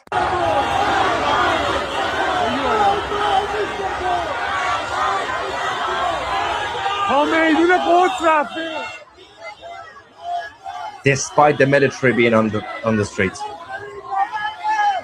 they can't kill everybody. We have yet another idiot who wants to see. Why do we have so many weirdos? There is a guy. I'm assuming it's a guy. Is it a guy? Don't want to assume your gender. Why does the USA have to pay for this? Iranian people generally hate us, especially the ones in the US. I don't think you've ever met an Iranian person. Have you met one? Let me just clarify. Iran was basically the only country in the Middle East, the actual Middle East, on 9/11. When 9/11 happened, you could go on YouTube and search for this, by the way. While the Arab world was celebrating the attack on New York, people in Iran were lighting candles and mourning. People in Iran fly the flag of the United States. They see the US as their friend. People who are from Iran in the United States, they've contributed, they've integrated, they've created jobs, they've created businesses, they pay their taxes. A lot of them are millionaires. That's the Iranian people and their relationship with the United States. I don't understand, you know that relationship, but also the United States is the world empire and is the world police with bases in the region. What do you think they're going to do? Whether people in Iran ask for help or not. Do you think America is stupid to allow the rival empires, including the Chinese Communist Party, to take over as the world police? No, that's not going to happen. Not under President Trump. Now, there's a man who's filmed saying that with this crowd out on the streets, you could basically say that Tehran, the capital, has fallen. Let's go.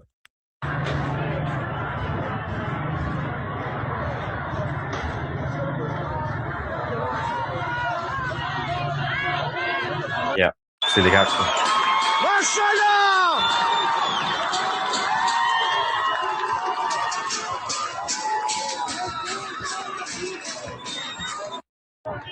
Yeah. So many out. So many.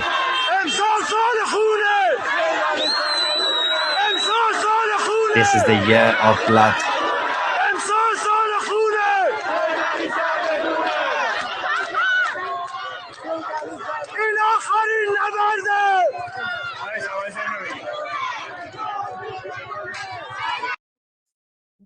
Crazy stuff happening. And of course, in Sattar Khan, people have also targeted the Islamic forces, their cars and their equipment, and setting them on fire.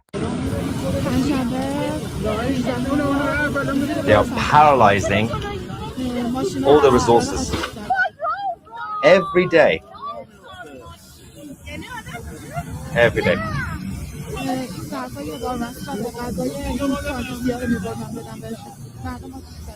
Crazy stuff.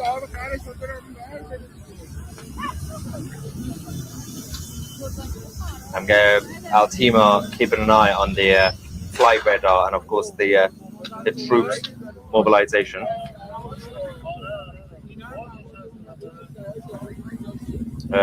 Hey Maya, I did that song I promised you. I dropped it on your X page and in Discord. Thank you for being the sole live journalist to keep the information flowing. Thank you so much. I will check it. It's sent to my X DMs. I don't really check those, but okay, I'll check it just for you. Okay. F Islam. Also, don't forget, if you're not following the 2CTV, the official X account on X account on X, what's wrong with me? Then obviously go and it's at 2CTV official.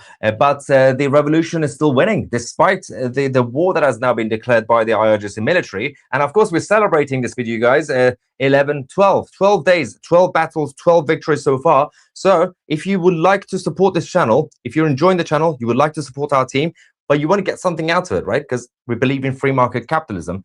You can get access to our streaming service and our independent platform, 2CTV Plus. And you can get 50% off annual memberships today if you use the promo code Iran.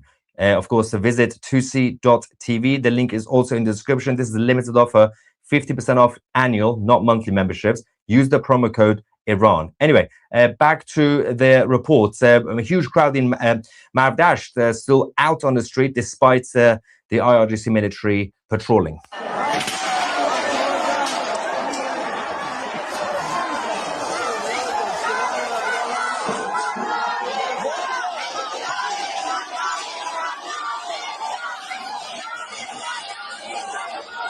Long live the king, they're chanting. Still winning, so much winning.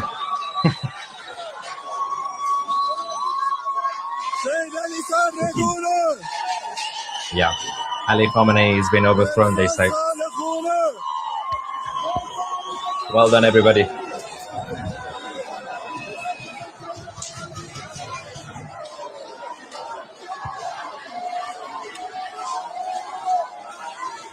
Thomas says the liberation of Iran is at hand.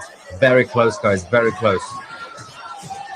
The IRGC made a huge mistake tonight. Big mistake. By launching this war on their people, they basically finished it for themselves. Launching a war on your own people on the streets using soldiers, it's backfiring slightly, of course, and President Trump is ready. So good luck with that, Ali. Let's go to Punak, the neighborhood in Tehran, as people are also slowly taking back control.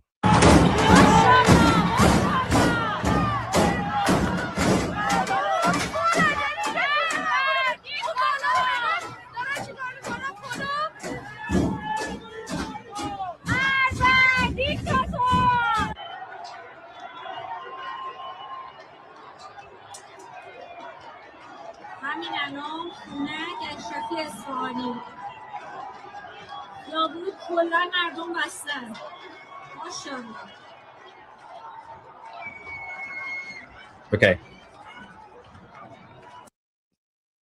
Now. Okay, wait.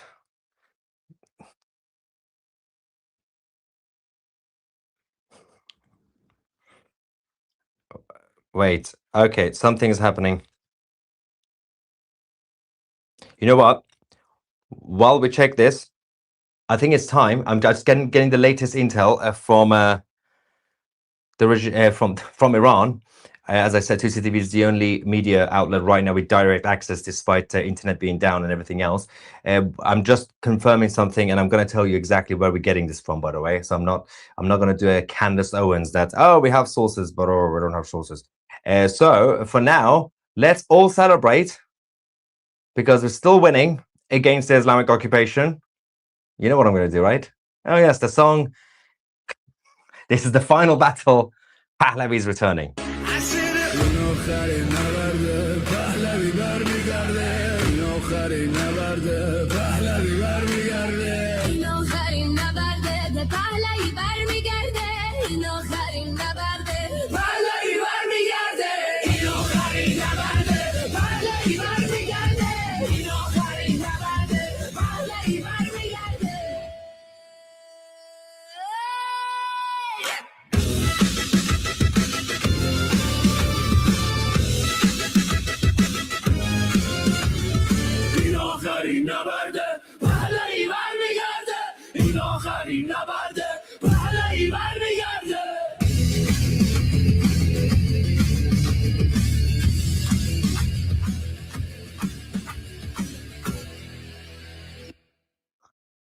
Okay, so in case you're wondering, we're still getting some latest intel from our sources in Iran. On a completely unrelated note, big shout out to Yossi Cohen, the former director of Mossad. Hello, Mr. Cohen. I hope you're enjoying the show.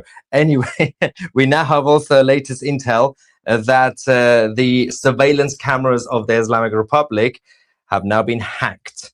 And you can tell probably who hacked it, right?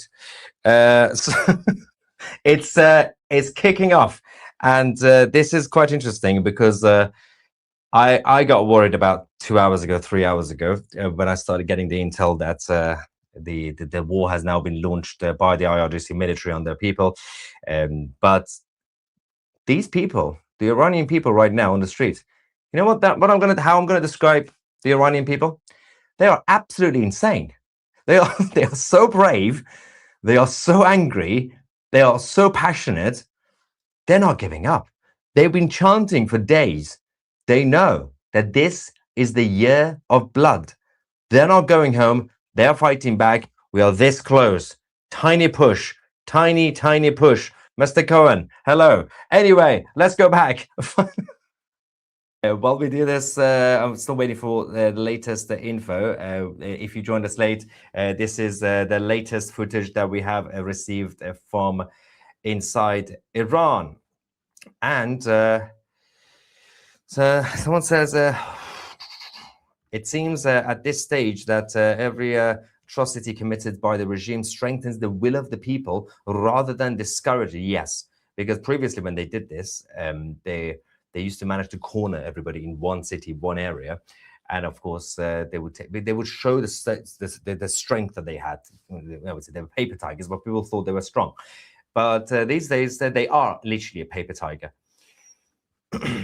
Proud Zionist here. Since discovering you, I've gone from hating Iran to loving her people. Thank you.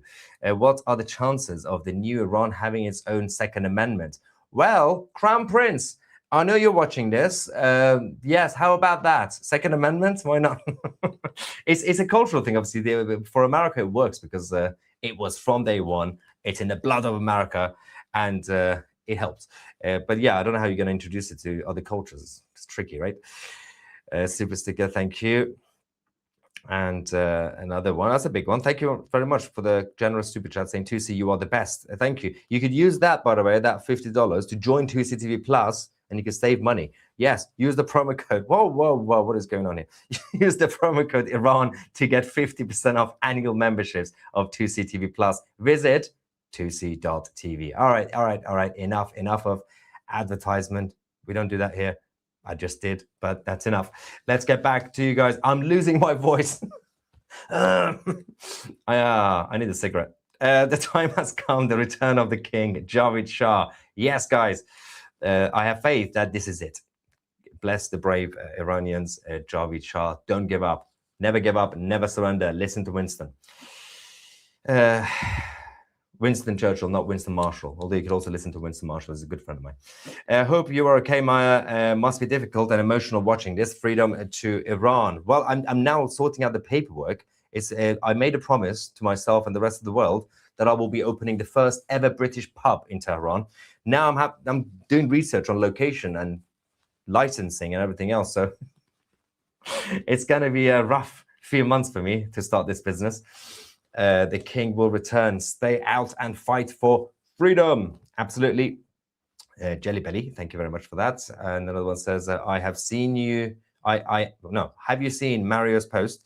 Seems like the US forces are in motion. I can't verify. Just saw his post in another. Yes, we also reported that. See, if you download the 2CTV app, or if you just regularly go on 2C.tv, we are also reporting all this on 2CTV.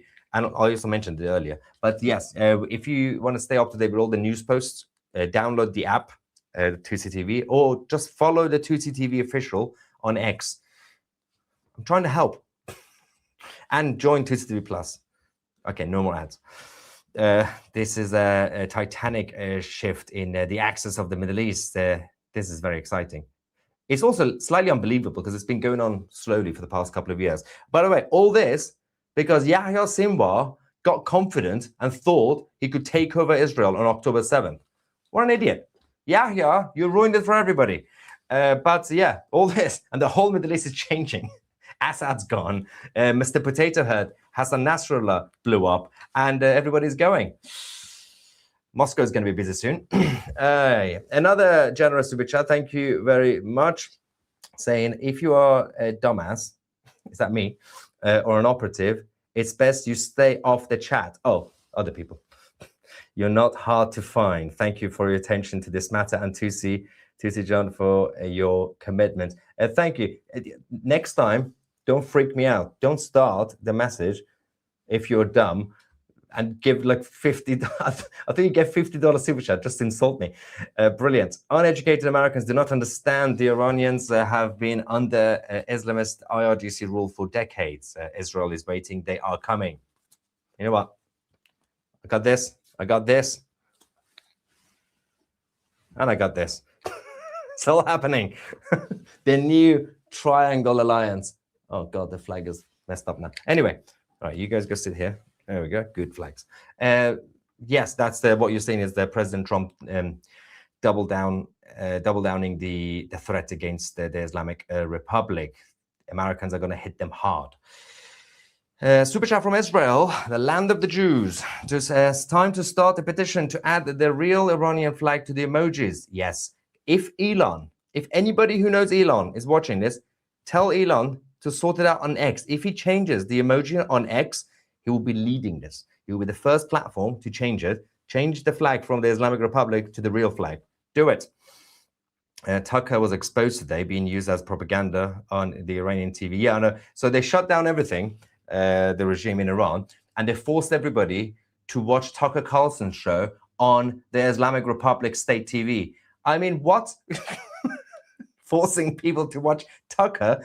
That is torture under the Geneva Convention. That you can't force people to watch Tucker. That's painful. Although it's not as bad as being forced to watch Candace.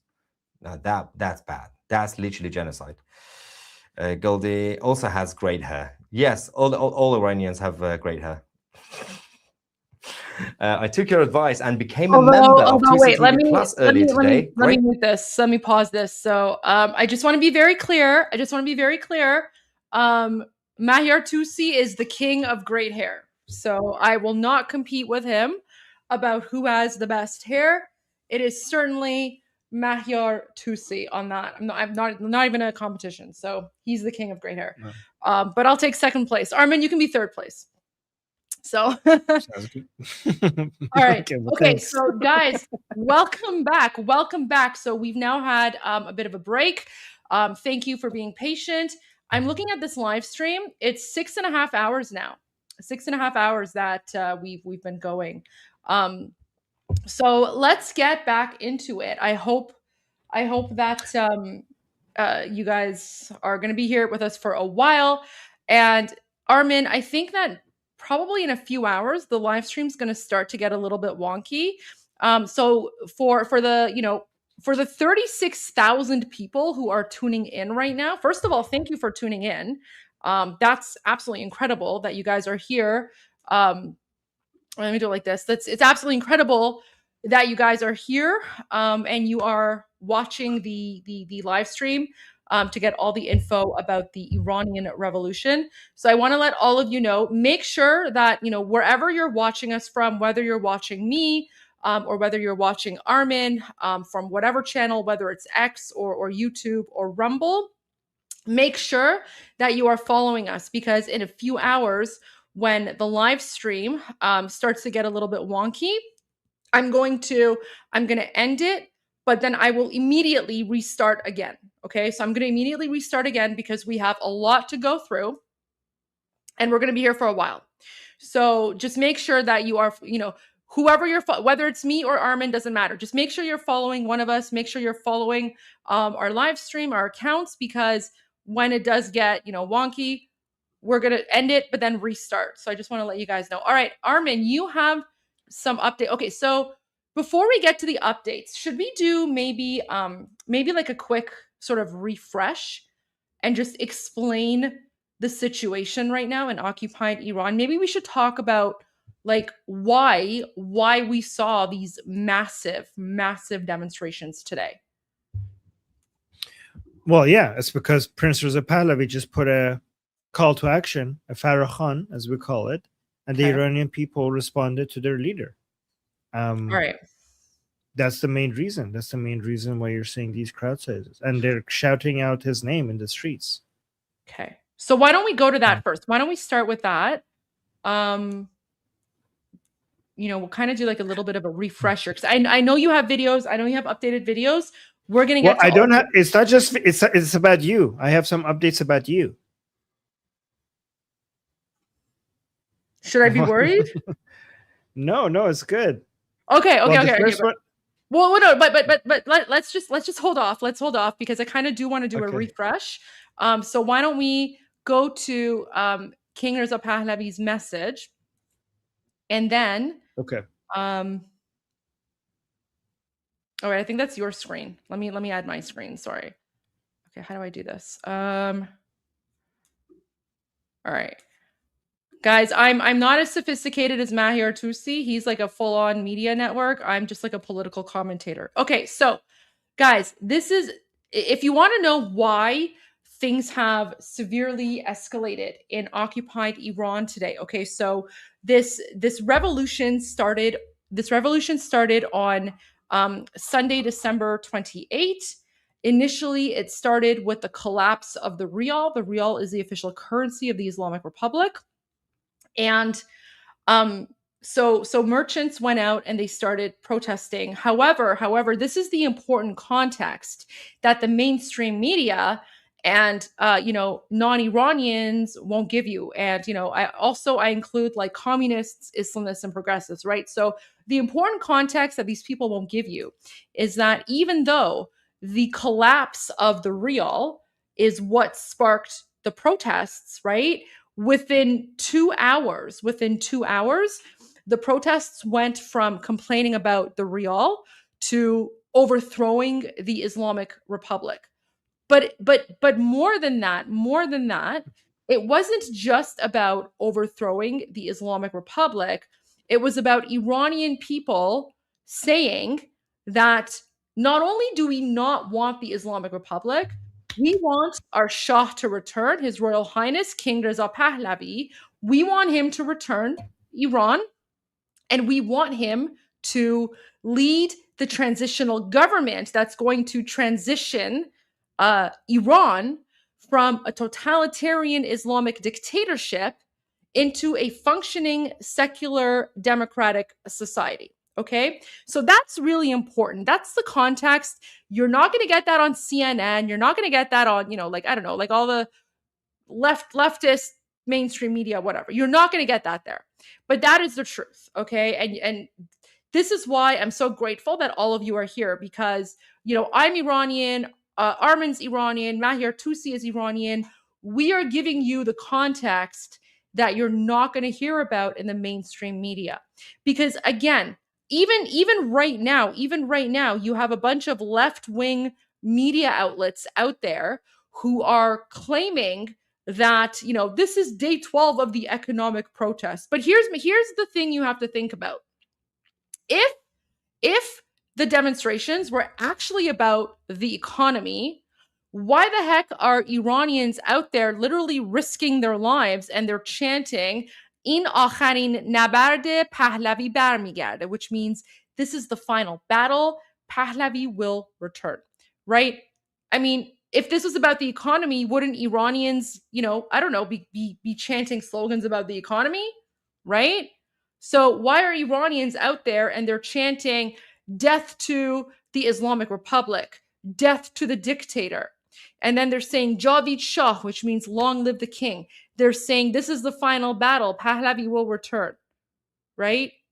The mainstream media does not want you to know the truth. Why? Because the mainstream media, they know that the Iranian national revolution is counterintuitive to the Islamist jihadi propaganda that they have been pushing for several years. And in fact, guys, it was the mainstream media that played a very important role back in 19 1979, right? It was the mainstream media that actually normalized the Islamic Republic. And if you guys don't believe me, I actually want to share a quick article with you. If you give me, if you indulge me for a couple of minutes, because a lot of people don't know about this. Okay.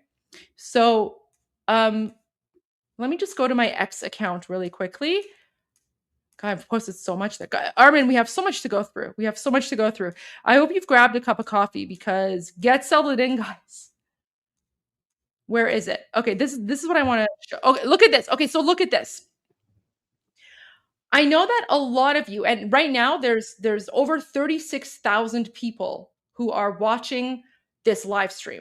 And I just want to let you know, I'm not media. Like, I'm not funded by anyone. It's literally me. I'm staring into my camera right now in a ring light. Armin, same sort of setup, right? So first of all, thank you all for joining. But this is the information that the mainstream media won't give you. So many of you have been asking about, why the mainstream media is not covering this, why the mainstream media is not talking about this. Here's why, guys. If you're wondering why the mainstream media is silent on the Iranian Revolution, that's because they actually supported, and by the way, they still support the savages who took Iran hostage in 1979.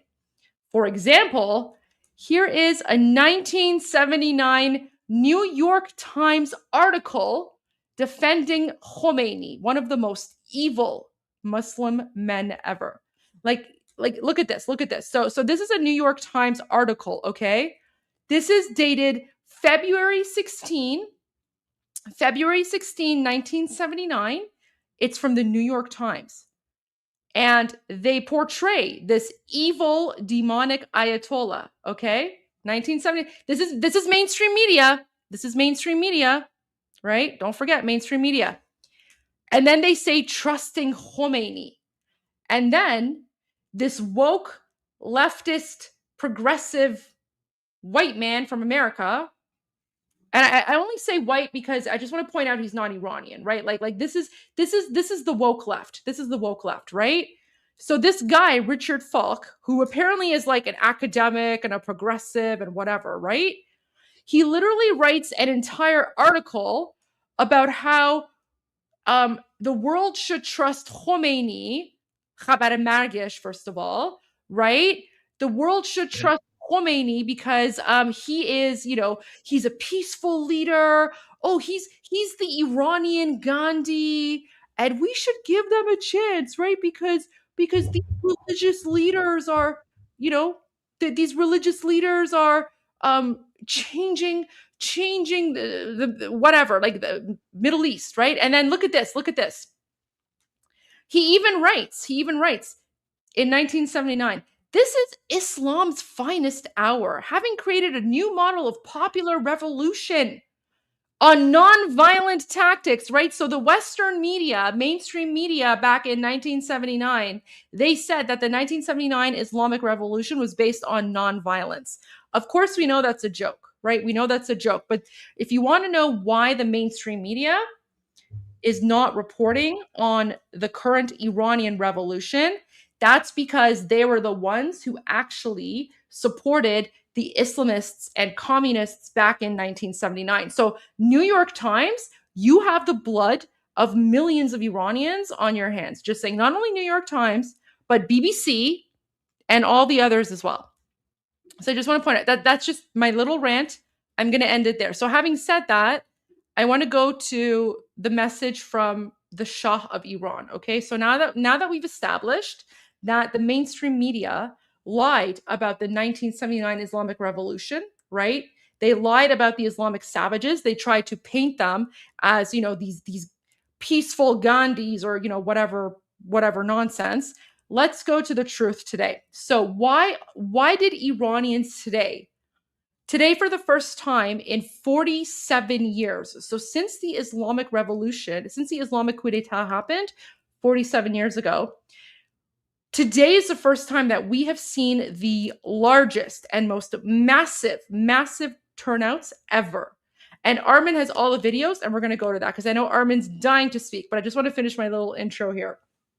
No, this is really good. This is really, Thank guys, you. take note. This is fantastic. Well, it's all being live streamed, right? So it's all there, it's all recorded. But thank you, Armin.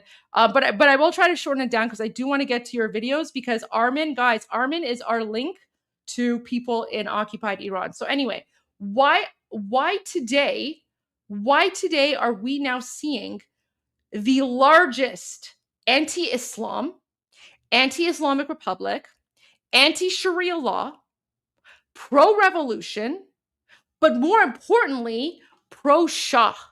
We are seeing the biggest pro-Shah revolution demonstrations in the country, okay? And that is because yesterday, look at this, literally 23 hours ago, right? You see it. 23 hours ago, His Royal Highness King Reza Pahlavi II, he is the Shah of Iran in exile, he put out a video. I'm gonna read his English tweet for you, like his English post, because what he says in English here, okay? This is what he's saying in the video in Persian. So I'm gonna read this for you, and I'm gonna play the video, and then you guys can follow along with the subtitles. So literally 23 hours ago, he wrote, "My fellow countrymen, today, Wednesday, January 7, your presence across Iran was unprecedented." That's yesterday, by the way. "And this constitutes a declaration of readiness for tomorrow's plan. The call for Thursday, January 8 at 8 p.m. So when he said tomorrow's plan, he was talking about today, 8 p.m. Iran time. Of course, reports have reached us that the regime is deeply frightened and attempting once again to cut off the internet. Know that our communication will not be severed, whether through the hundreds of thousands of Starlink devices in Iran, or, by the way, so this is the first time he's mentioned Starlink. So, God bless Elon. I love you. Like, Elon Musk, literally a hero. Elon Musk is a hero of the Iranian revolution. Elon Musk, I don't know if you're watching or not, but I'm telling you right now, when Iran is free, we're giving you honorary citizenship. You're literally one of us. Like, at this point, you're Iranian. And no takesy backsies. No take backsies, whatever. So, but guys, for those of you who have been following my live streams since December 28, you know that I predicted this. I said there's a reason the internet has not been shut off in occupied Iran. I think someone behind the scenes is smuggling Starlink into the country. And then last night, the King of Iran, who's the leader of the National Iranian Revolution, he convinced what I predicted. So guys, you want the predictions on Iran and the Iranian Revolution? Make sure you're following me. Make sure you're following Armin, because my analysis, I might be early, but I'm rarely wrong. So there you go. So the King of Iran literally confirmed that hundreds of thousands of Starlink devices are in Iran, or they can communicate through the Iran International and Manitou television networks. But if the regime commits such a mistake and cuts the internet, that itself will be another call to continue your presence and to take over the streets. In this way, you will drive yet another nail into the coffin of this regime. You will be victorious. Long live Iran. So now let's play the video of His Royal Highness King Reza Pahlavi. So all those videos that you're hearing, right? For those of you who've been with us for the last 7 hours, people in Iran literally risking their lives, and they're chanting, "This is the final battle. Pahlavi will return." This is the person they're speaking of. Guys, you are about to be introduced to His Royal Highness, the Shah of Iran, King Reza Pahlavi. He is the hope of Iran. He is the hope of 80 million people. And this is the person that Iranians right now are calling for.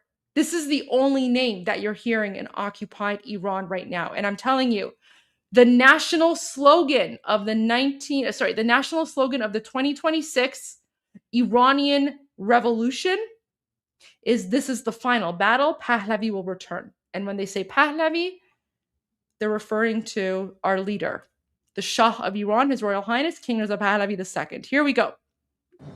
همیهنانه امروز چهارشنبه حضور شما در سرتاسر ایران بی‌نظیر بود و این یه نوع اعلام آمادگی است برای برنامه فردا شب. البته گزارشاتی به ما رسیده که رژیم سخت ترسیده و تلاش دارد تا بار دیگر اینترنت را قطع بکند. البته بدانید که ارتباط ما قطع نخواهد شد، چه از طریق صدها هزار دستگاه استارلینک که در ایران هست و یا از طریق شبکه ایران اینترنشنال و منوتو.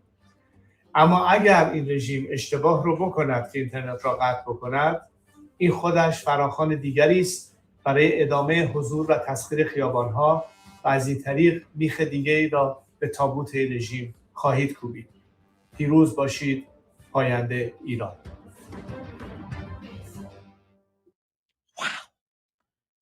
Such a powerful message. So that is the message that he gave 24 hours ago. But now what's interesting is that he's actually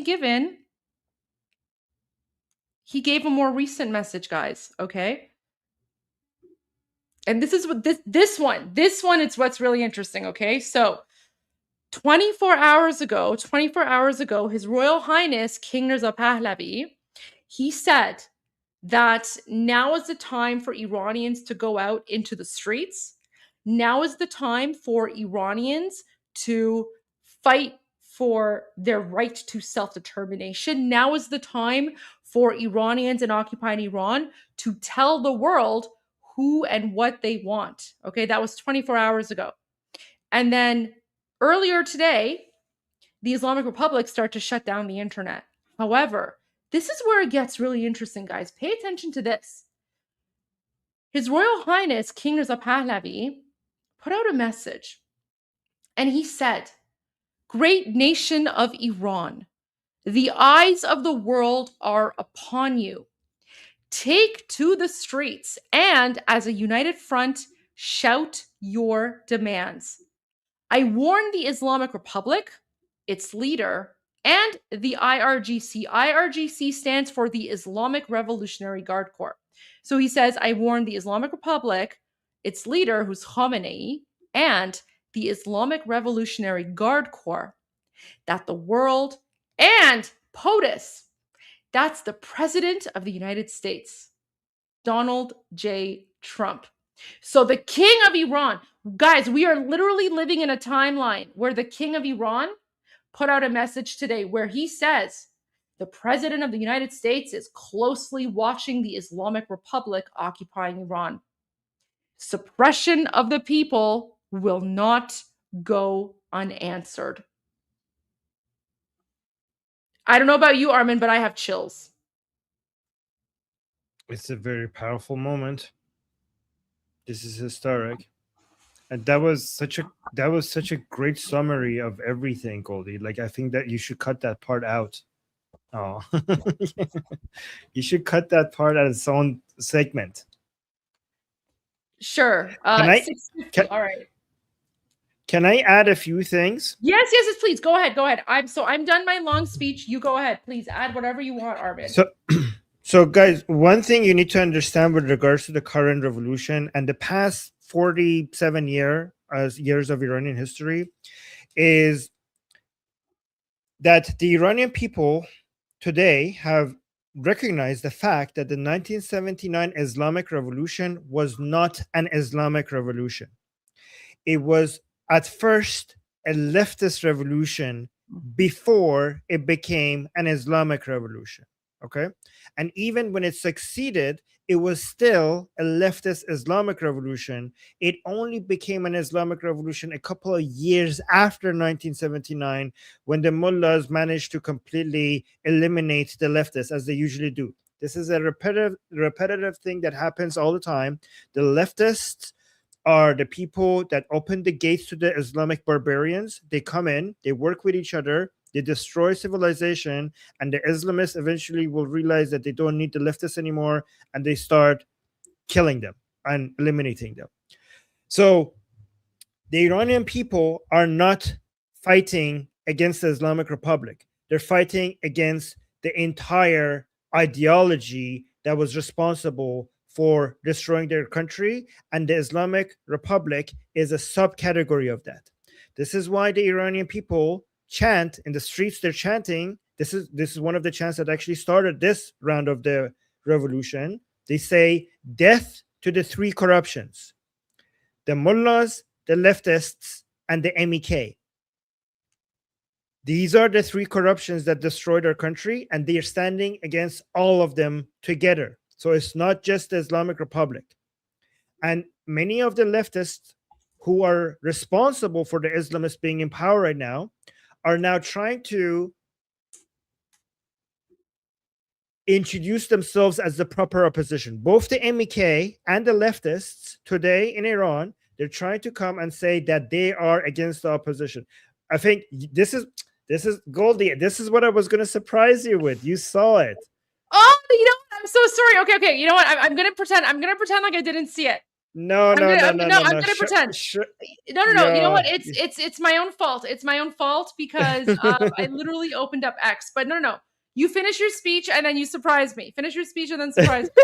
I saw nothing. I saw nothing. No, Yes. I saw nothing. I saw nothing. You didn't see it. Okay. I didn't see anything. Fine. Go ahead. You didn't see Finish it. your speech and then we'll go to that. Okay. Okay. So this is why the Iran. Look at her. She's so happy. This. No, but listen, but Armin, it's all you because no, Armin, we found out about this because of you because I asked you to see if you have any contacts. So you're this is you. You need to get credit for that. But anyways, we'll get to that. And it's also Sohail who sent it to me. So there you go. Sohail, thank you. Sohail, thank you so much for that. Yeah. So let me can you share my screen? I want to show something. Yeah, to people. I will. Because I want to. But it's such a nice picture. Look at this. Wait. Can we just take a moment? Yes. America and Iran. God bless America. God bless Iran. Look at that, guys. Let's just take a moment. Okay. Goldie, also let's not forget Israel. No. I have my Israel flag. I have my Israel flag. Because I have my America flag. Iran. Yes. There you go. So I have them all. Let's not forget that it was Israel that made all of this possible today. It was 100%. Yes. And can you so Armin, we have 40,000 people watching right now. So to the 40,000 people who are watching right now, can you please explain why Israel is responsible for this moment?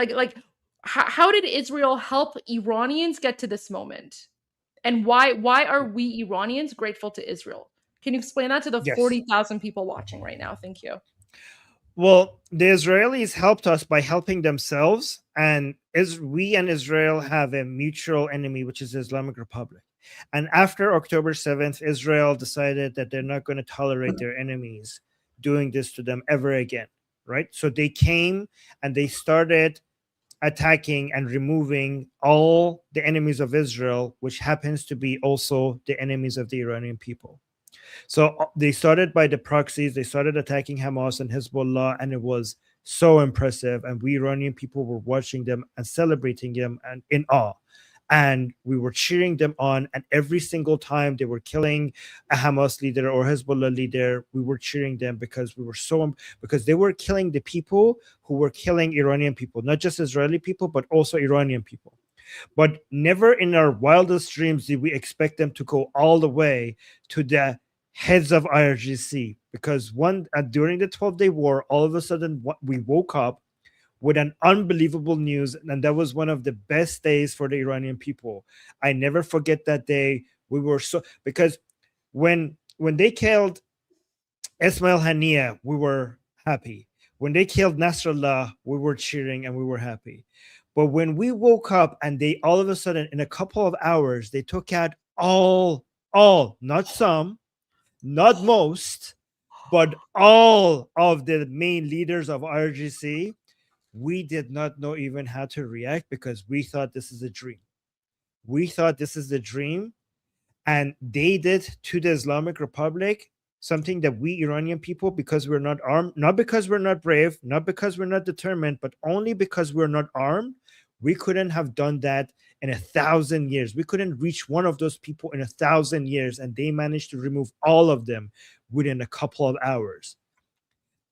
Okay, so Armin, before we get to your share screen, I just want to share a very popular meme. Okay, so this video went viral back in September of 2024, and it still is relevant today. So Iranians are sharing this video of like Bibi Gol. We call him Bibi Gol, and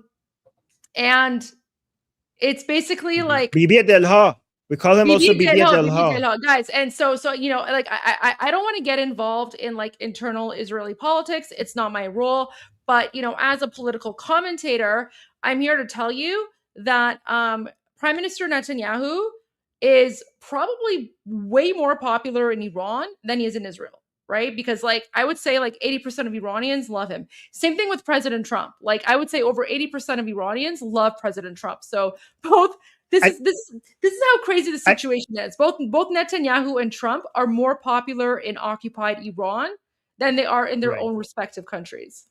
And before you share that, if you're one of those Israelis who doesn't like Netanyahu, okay, please understand, like that's your own internal politics, and we Iranian people will not dare come and tell you what political, like whether you should be for it. Like we won't dare do that. Like that's your own internal politics. But please understand where we Iranian people are coming from. Even if you are an Israeli who is like you love your country but you don't like Netanyahu, please understand from the position of us Iranian people, nobody has done for the Iranian people when it comes to military assistance and killing our enemies. Nobody has done what Netanyahu has done. So even if you don't like Netanyahu, please just understand where we're coming from. Yeah. So and you're absolutely right. And so, you know, Armin, 100% I agree with you. And I just want to say, we're not here to provide political commentary on, you know, Israeli politics. We're just here to give you an insight into how Iranian people think and feel. That's what it is. So we're just sharing with you how Iranian people think and why they think that way. So there's actually two videos I want to show you. So this is the first one. This is from September 2024. Okay. So let me see if I can make this bigger here. No, okay. Sorry, guys. This is what I mean when I say like I'm not like a tech person. I don't have like a technical production team. Goldie, this is better. This is more authentic, so it's fine. Don't worry about it. Okay. Yeah. I just want to apologize because there's like 40,000 people watching. This has never happened before. But okay, so here's this meme. Actually, this was posted by Hamid Fad. Do you know him? Hamid Fad, one of my favorite rappers. I actually went to Israel. Oh my God. He's fantastic. Isn't he great? So Hamid and I were actually in the same delegation when we visited Israel. So that's where I got to meet him in person, and he's phenomenal. So anyway, so this meme was making the rounds back in 2024. And so I just want to explain what the song is saying. So it's saying tag o tag. It's like knock knock. I knocked on your door. I come with my arms full of gifts. So why are Iranians playing this song over Prime Minister Netanyahu walking by? Is because this is when Prime Minister Netanyahu went after Hassan Nasrallah and he exterminated the leader of Hezbollah. Okay, so when he exterminated the Hezbollah leader, that was huge for us Iranians. We were literally celebrating. Because Hezbollah is, you know, occupying us, and we despise Hezbollah terrorists, as do Lebanese people who are fighting against Hezbollah. But here you go. Here's how Iranians were celebrating when Israel exterminated Nasrallah, the Muslim Islamic terrorist.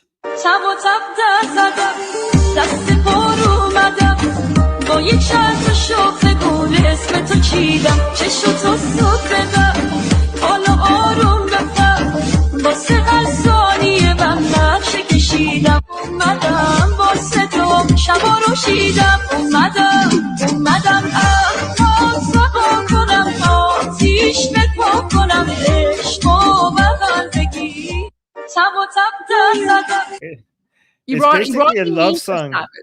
It's a love Yeah, song. yeah. Okay. Like So I'm gonna tell you guys, like Iranian humor, it's savage, and part of the reasons why it's really savage is because humor is one of the way that we Iranians have dealt with the horrific oppression of the Islamic Republic, right? So the more that people are oppressed, the more they rely on humor to deal with the trauma. Let's put it that way. So I would actually say that Iranians, we have like the probably the darkest humor in the world. So that's the first video. But now here's the second the one. Jews, So, yeah. Sorry? The Jews are really good at dark humor because of all the things they had to go through for thousands of years. Yeah. 100%. So yeah, I would say like Iranians and Jews, like we're up there right now. But here's the second one. So that video was from September of 2024 when Hassan Nasrallah, okay, he was exterminated like the terrorist that he was. But here's a video. This is from June 20, 2025. So this is literally during the 12-day conflict, okay? And this is the important context that everyone needs to understand. Even though you have like these Islamic jihadis like Tucker Carlson and others, by the way, we exposed Tucker Carlson today on our live stream. Even though you have people like Tucker Carlson who are apologists for Islamic terrorism, they'll try to make the Islamic dictatorship seem like a normal thing, which is not. But this video, the video I'm about to show you, you have never seen in the mainstream media, okay? And I posted this video on June 20th, 2025. And this is literally during the 12-day conflict, okay? This is a 12-day conflict between Israel and the Islamic Republic. So all of the Islamists and communists wanted the rest of the world to believe that the war was between Israel and Iran. The war was never between Israel and Iran. Iran is occupied by the Islamic Republic. So the war was between Israel and the Islamic Republic. By the way, the Islamic Republic is the one that started the war back in 1979 when they occupied our country of Iran and started yelling death to Israel. So this video, okay, this is a video of an Iranian man, and this was posted on June 20, 2025, and you can hear him saying in English. In English, he says, "I love you, Bibi." And he says that in English as he's literally filming IDF planes flying overhead, bombing IRGC bases, okay? And you will never hear this in the mainstream media because the mainstream media does not want you to know the truth. They don't want you to know the truth about Israel. They don't want you to know the truth about Iran. But you guys are here. There's 40,000 of you. So pay attention to this video because this is very, very important. همین الان بد زدم حدوداً جنوب تهرانه. هدفمندم نورشو که دارید میبینید.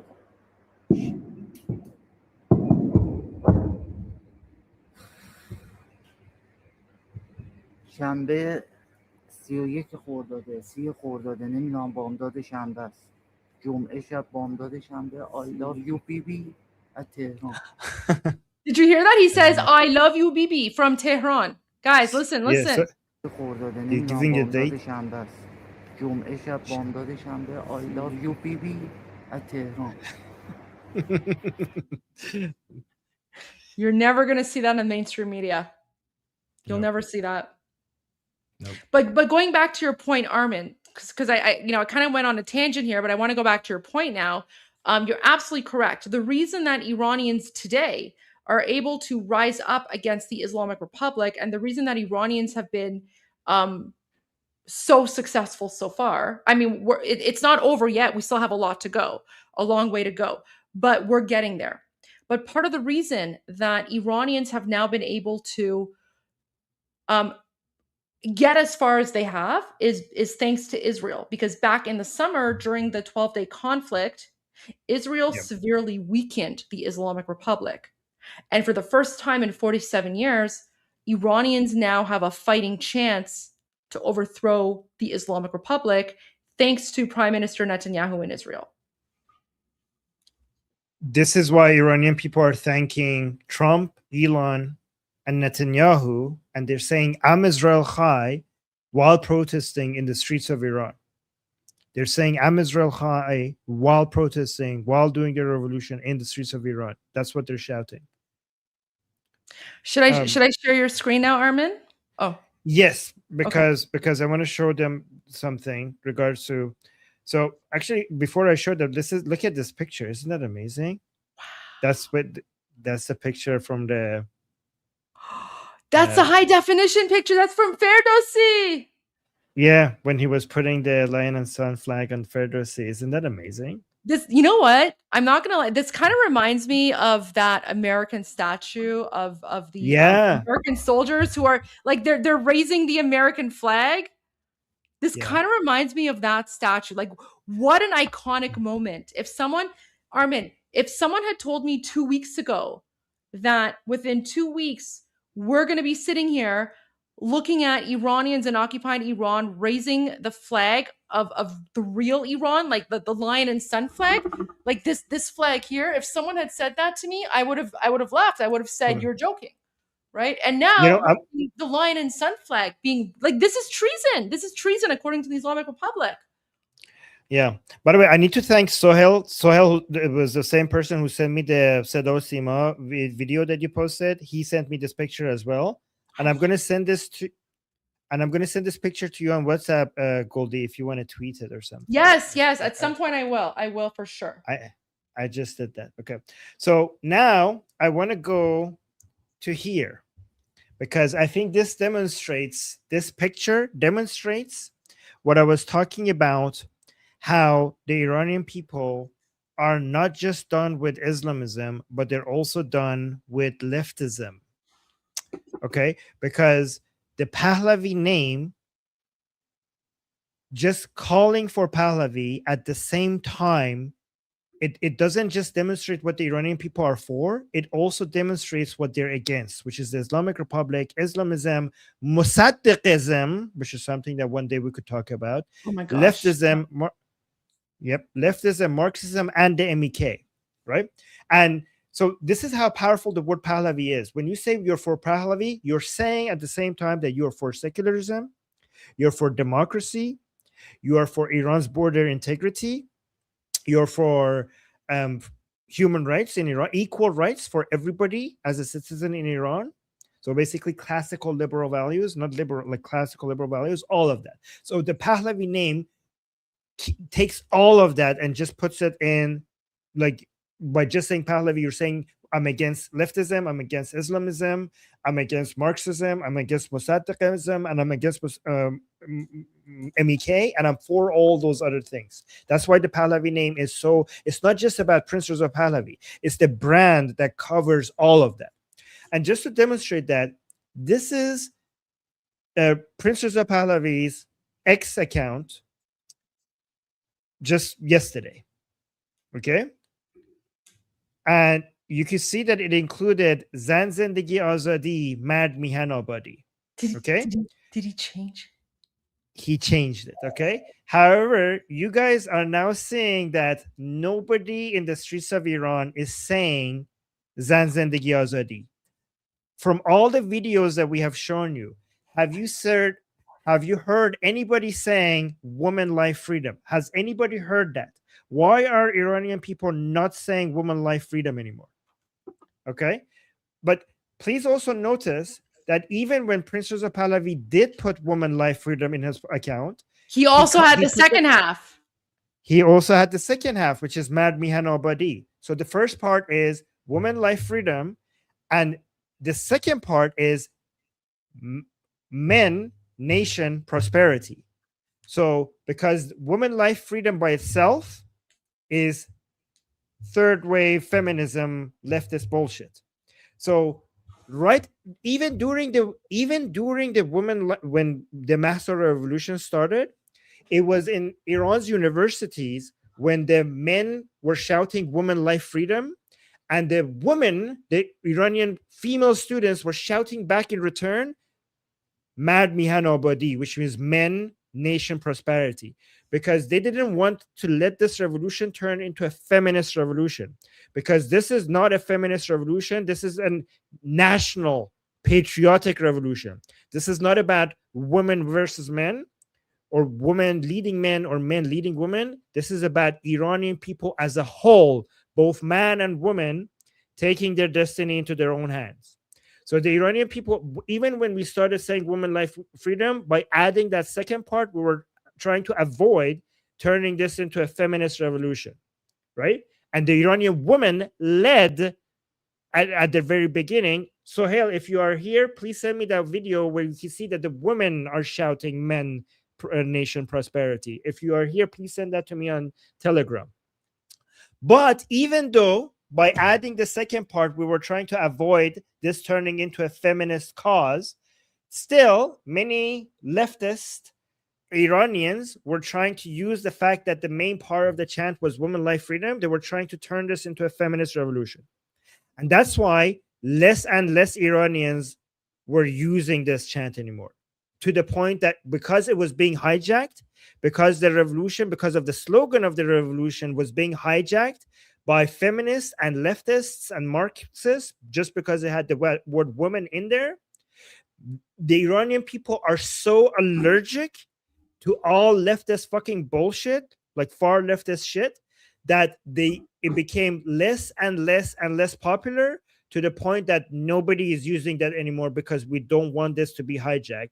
And now if you go to Prince Reza Pahlavi's just yesterday, he completely removed it. I just want to add something. Yeah, so before we get to the punchline, I just also want to add something, Armin. So one of the reasons that the leftists were trying to push this as like a feminist movement is because we have people in the controlled opposition. Okay, so there are certain people within the controlled opposition who have been smearing and defaming His Royal Highness King Reza Pahlavi for a very, very long time. Okay, and these are women. So these women, these fake controlled opposition, I'm not gonna even give them the dignity of like naming their names, because like they're completely irrelevant. Okay, they're completely irrelevant. But there were certain women who were pushing this leftist, Marxist, feminist narrative, because what they were trying to do is they were trying to say, well, if this is a feminist movement, then you can't have a man be the leader of a feminist movement. So they were trying very hard to push that feminist movement ideology in order to push out King Reza Pahlavi. Why? Because those women are part of the fake controlled opposition. And they knew that if they are somehow successful in pushing out the Shah of Iran, then Iran will never be free, because the Islamic Republic is only afraid of one person, and that's the Shah of Iran, King Reza Pahlavi. So I want to add that context as well. The feminist movement was also a push to try and delegitimize the popularity of the Shah of Iran, but of course it didn't work. So all right, let's go to like the change now, because this is amazing, Armin. Yeah. Okay. So Sohail is now trying to search and find me the video back 3 years ago when in the university, when the men were shouting "Zan Zendegi Azadi," women, life, freedom, and the women were responding, "Men." Mard Mihan Abadi. Yeah, I remember that. Yes. Yeah. Yeah, you remember that. Yeah. Okay. So even the women didn't want this to be a woman. The women in Iran didn't want this to be about the women in Iran. The women in Iran wanted to make sure that they include the men in this revolution. That's yeah. And again, so if you now go look into Prince Reza Pahlavi's bio, since yesterday he has removed women, life, freedom from his account, and now it says Iran ro pas migirim, which means we will take back Iran. And by the way, Goldie, so many people were butthurt. So many of the leftists were like, you are not going to take women, life, freedom away from us. This is always going to be a woman, life, freedom revolution. But guys, who is chanting that in the streets of Iran? Yeah. Who is chanting that? Nobody. And the fact that nobody's chanting that shows how allergic the Iranian people are to any leftist hijacking of their patriotic revolution. And Armin, you make a very good point. I just want to say again, there's over 40,000 people watching this live stream right now. If one of you, if even one of you can share one video within the last 12 days where Iranians are chanting woman life freedom, let me know. Send it to me. My DMs are open. If you can find one video of the hundreds, if not thousands of videos that have come out in the last 12 days of Iranians chanting woman life freedom, let me know, because they're not, it's not happening. Woman life freedom is over and done with because it was appropriated by the woke progressive leftists. It was appropriated by the communists. It was also appropriated by the Islamic Republic as well. So that's why Iranians have now changed the slogan, and they're chanting Javid Shah, which means long live the king. And they're also chanting, this is a final battle, Pahlavi will return. There you go. You know what, Armin? I've been so focused on the news, I did not even realize that he changed his bio. That's huge. Wow. You're on mute. I can't hear your mic. Yeah, I'm saying I only noticed it because the leftists were so butthurt about this that they were making such a big deal about it. So that's why I noticed. Yeah. Amazing. All right. So this is what I was gonna do to but to make you I haven't happy. seen it. So now show me. Yeah, first it was Dave Rubin. I wasn't gonna do the big one first. Dave Rubin also quote tweeted you saying, "Surely you can't be serious." So guys, like, do you want to tell people what this was about? But before we go to the main guy that we want to. So guys, for those of you who've been with us for a while, we've now been live streaming for 7.5 hours. During our live stream, I randomly asked. So what I like to do when things get really crazy in occupied Iran, I always like to check Islamic regime TV channels because I'm just interested in knowing. There's like some background noise, Armin. Oh, sorry about that. Sorry. Oh, sorry. So I'm always interested in knowing what Islamic regime state TV is broadcasting when these mass demonstrations are going on, because usually that gives a hint. It gives a hint, right? So I looked at the few websites where I usually get my intel from. Those websites weren't streaming. So I asked Armin, I was like, Armin, do you know of anyone who can let me know if like the state broadcaster is broadcasting or what's going on? And then Armin started looking. He couldn't find anything. He reached out to his contacts, and then Armin's contact sent Armin a link because apparently Tucker Carlson's garbage anti-Semitic, anti-West propaganda interviews were being broadcast on the 24-hour news channel of the Islamic Republic while the country was in a state of chaos. So literally, while the Iranian Revolution is happening and people are out in the streets en masse, the Islamic Republic decided this is a good time to play Tucker Carlson's, anti-West, pro-jihad, anti-Semitic interviews. And not only are they playing them, it's literally dubbed. So the Islamic Republic spent money to dub Tucker Carlson's garbage propaganda interviews into Persian, and this is what they were broadcasting on their 24/7 news channel. And there's 2 videos. This is the first one, and then maybe you can play the second one after. But look at this. Look at this. All right, so Goldie tweeted this, and now Dave Rubin is quote posting it. So what's? I can't hear anything. Oh, yeah, because you told me that you had back. There we go. Let's go back. Stop, Armin. So the Islamic team right now is literally broadcasting Tucker Carlson interviews in Persian on their 24-hour news channel. The country is in a state of chaos, and yet for some reason, the Islamic regime is choosing to play Tucker Carlson interviews because this is like, it's Islamist propaganda. I'm just filming this right now because if I didn't do this, no one would believe. This is literally what's going on in occupied Iran right now. Stop. Yeah, I was so so rude at the they- beginning. I was like, Sapquin. That's so rude of me. I apologize. Oh my gosh. No. I think I was just panicking. No, you weren't rude. Come on, that was just like that was perfect. Don't worry about it. Come on. Oh my that was not gosh. rude at all. So Okay, Dave it's Rubin actually made retweeted it. me.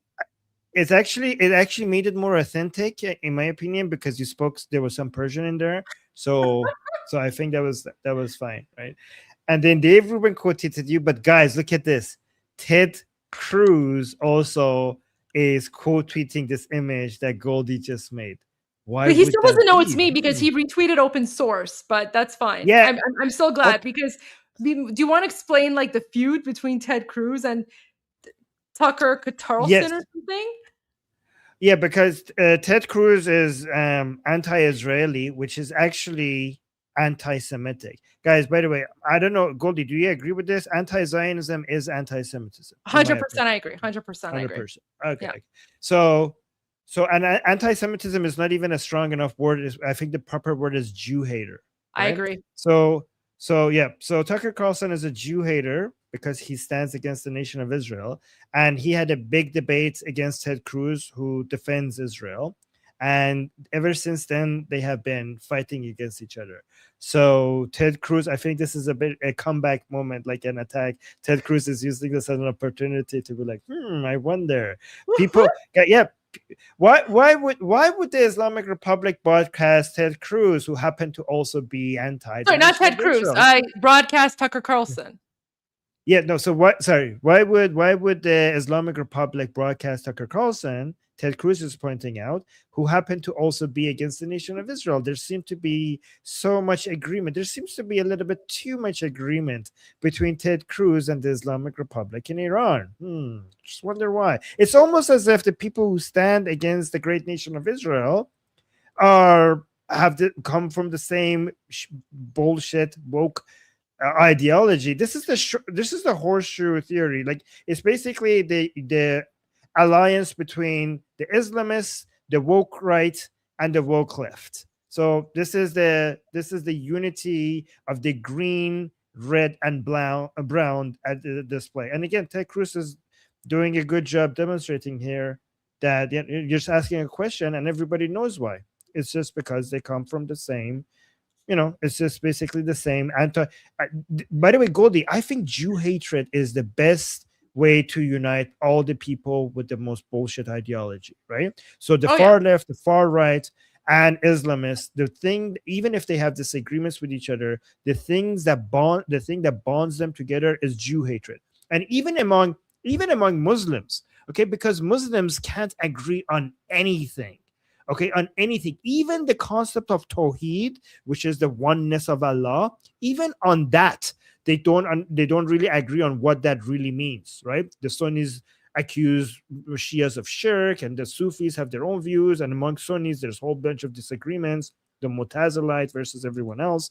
So even the core principle of Islam, which is Tawheed, they fight and kill each other over that. The only thing that unites all of them together is Jew hatred. And it's not just among Muslims, it's Muslims and leftists, Jew hatred, and people like Candace Owens, Tucker Carlson, Nick Fuentes, and all these all these idiots. They all, and this is why Jew hatred is so useful, because these people would not be able to work with each other unless they had Jew hatred.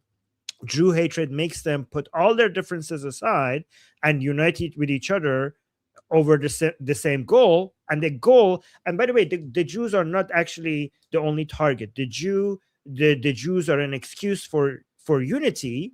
The main goal is the Western global order that we have had since World War II, since World War I, and then more in World War II. This dominant system, this dominant framework that we have right now, that around the globe, that started with the United States. It started with the French Revolution, but more importantly, it was implemented because of the American Revolution, and then it was implemented more globally after World War II, that has made the world such a better place. All of these people, the Islamists, the far left, and the far right, they're against this new world order that has made all our lives everywhere in the world better. They're trying to take it down, and Jew hatred is the way that they unite, but America is the final target. Jews are the excuse for unity, but bringing down America is the main reason why they're working with each other. 100%. It's the anti-imperialist. It's the anti-imperialist desire, right? Anti-West, anti-imperialism. Exactly. So there's that one. But you know what? You know what's interesting? A lot of people, now that this video is going viral, a lot of people are like, oh, well, we don't know if this is real or not. Like, who is this person? Is this even real or AI? So I sent you a link, Armin, because someone recorded our live reaction. I think we played it earlier, but can you just play our live reaction? So for those of you who were not tuned into our live stream, when Armin told me that Tucker Carlson is being broadcast on Islamic Regime State TV while the Iranian Revolution is going on, someone recorded it, and here you go. Okay, let's show this. It's live on Islamic Republics. They're airing on Wait, your reaction one more time. Your reaction one more time. Look at this. Wait, do you want to make the screen big, maybe? Oh no, it's fine. Okay. Oh no, you're right. No, this is better. Hold on. It's live on Islamic Republics. They're airing on Sedo Sima on Islamic Republic's TV. They're airing live. Look at you! Yeah. They're translating it in real time in Persian.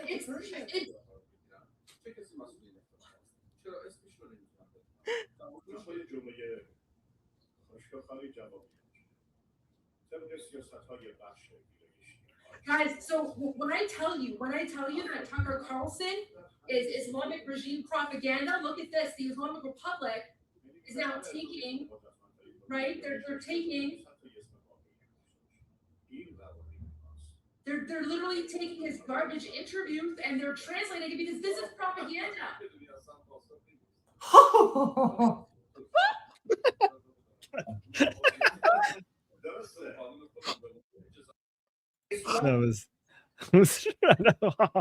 That laugh, that's amazing. Armin, I just want to say, I did not have Tucker Carlson interviews being played by the Islamic Republic during the Iranian Revolution on my bingo card. I didn't have that. I never thought, like, I have many things on my bingo card, but I did not have Tucker Carlson's anti-Semitic, anti-West, pro-jihad, conspiracy theory interviews being broadcast on the Islamic Regime State TV's 24-hour news channel while the country is literally in a state of chaos and is burning down. Was it on my bingo card? I don't know. I don't know if that was on yours, but it was not on mine. Not on mine either. No.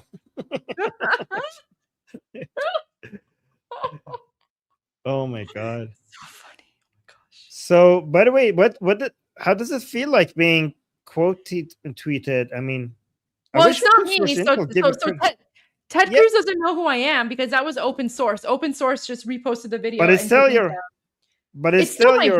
Audio. It's still your voice, yeah. I mean, it's kind of cool, but I'm not gonna lie. Being quote tweeted by J.K. Rowling is way cooler, and the fact that J.K. Rowling now follows me and she responded to my message. I mean, Ted Cruz is kind of cool, but J.K. Rowling, like, a whole other level. So, yeah, I'm way more excited about that. But that is, listen, I'm just glad that I was able to play a small role in contributing to Ted Cruz going after Tucker Carlson. Yeah, that has been a bit. Oh, by the way, I got thank you. Sohail just sent me the video that I was looking for. Thank you so much, Sohail. Okay. Here. Bring it up. No, the video so this is the historic video. So this is from 3 years ago. Okay, so listen to this. So this is when the revolution started, like 3 years ago, picking the woman life freedom as their chant. But immediately, within the first few days, this video came out. You can see, listen to what the men are saying and what the women are saying.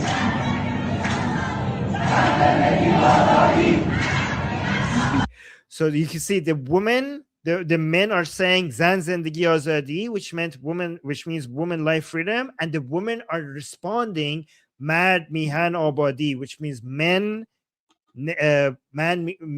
nation prosperity.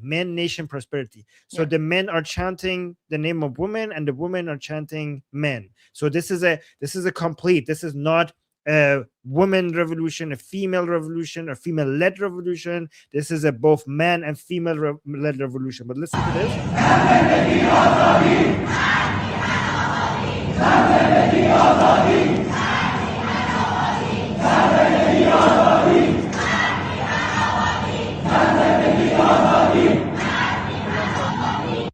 But this was before. This is 3 years ago. Now we have completely given up on both of these now. Okay. We're not using that right now because even though we added the Mad Mihan Abadi at the end, still the leftists were trying to use it to say, oh, this is feminist and therefore leftists. So we should be the leaders. So the leftists were saying we should be leading this revolution because this is a feminist revolution. And the Iranian people responded, well, then forget this chant. We're moving on. We have now new chants, and our chants are Pahlavi chants. And let's also be perfectly clear. Even during the Women Life Freedom movement, more Iranian men were actually murdered by the Islamic Republic than women, because Iranian men were literally out there in the streets, putting their lives on the line, risking their lives to protect Iranian women. So calling it like a feminist movement, I think that's really insulting to Iranian men. Iranian men have been the biggest defenders of Iranian women. And that's why Iranians in occupied Iran rejected that sort of feminist narrative of woman life freedom, because, for us, inherently, it's an insult to not just to men, but to women as well. So that's why we've moved on from that. And that's why it's only like the leftists and the Marxists and the communists who still use that like woman life freedom thing. But as you can tell, so even if this is too much context for you guys, the most important thing to know and recognize and understand is that in the last, today's day 12? Yeah, today's day 12, okay? In the last 12 days, we have seen thousands of videos coming out of occupied Iran. Not a single one is calling for women life freedom. The videos are all saying Javid Shah, which means long live the king. They say this is a final battle, Pahlavi will return. They say Reza Reza Pahlavi, this is a national slogan. They say death to the three corrupt, mullahs, leftists, and mujahideen, the MEK. And they also say death to the dictator. So those are pretty much the chants that we're seeing, the majority of chants coming out. All right, Armin, let's go to the most recent videos you have. Update us. Well, so this is the picture. Look at this Neil Bunny sent me this, saying the Ministry of Defense building in the city of Gorgan, the capital of Golestan province in Iran, is on fire right now. Yeah, so there's that.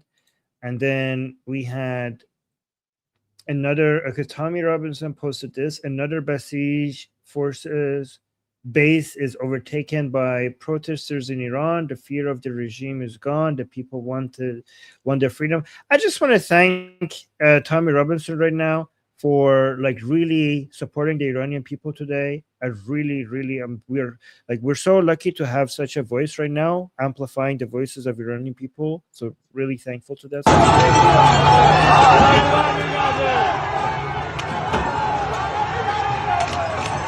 And they're shouting, Pahlavi will return.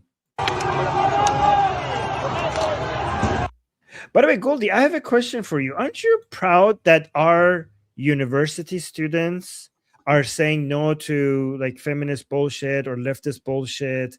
And while university students in America and Canada and Europe, they go and chant free Palestine, our university students are basically rejecting all form of these like bullshit ideology. Like we're ahead. Our like Iranian people are just ahead. Like when it comes to these things, I just feel really proud. Like, don't you? Not even our university students. I mean, there's videos. Like I posted videos. So it's interesting, guys. I've posted a lot of videos of like Iranians doing and saying various things, and then a lot of people have taken those videos, they've like shared them, it's gone viral, but of course like no one knows that it's me. But there's one very interesting video of high school students. Not even high school students. It's elementary students. Okay, so it's elementary students in occupied Iran, and you have their their teachers, elementary teachers, are basically chanting, death to Israel.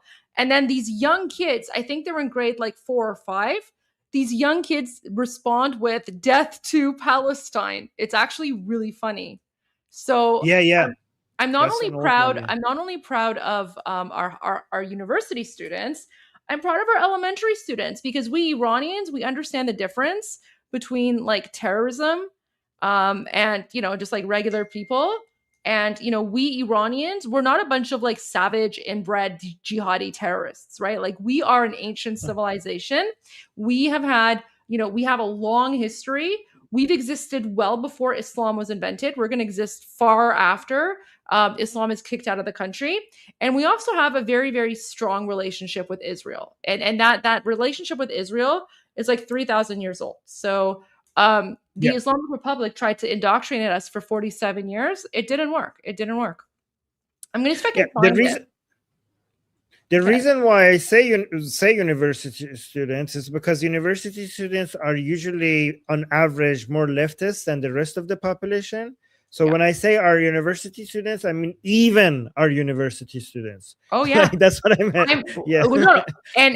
I'm so proud of them. Like, I am so proud of our university students. Like, Gen Z in Iran, I'm telling you, literally the best of all the Gen Zs of all the countries, because right now, all the people that you're seeing out in the streets, that's Gen Z. Those are Gen Z Iranians who are out in the streets right now. Young people who are literally risking their lives to free themselves from Islamic oppression. Meanwhile, you have Gen Z in America, all these piercings and I don't know, like weird colored hair, and they're wearing like keffiyeh terrorist scarves, and they're going out saying like, oh, America's an imperialist, all this weird communist Islamist nonsense. But the real freedom fighters are Gen Z in occupied Iran. They're the real freedom fighters. And I'm so proud of them, so proud of the universe. Like, they let me know that Iran has a very, very bright future ahead of us. We really do. We are in good hands with our Gen Z. Also, Emily Schrader just posted a video from Mashhad saying police station lit on fire by protesters as crowd grows. So let's watch this.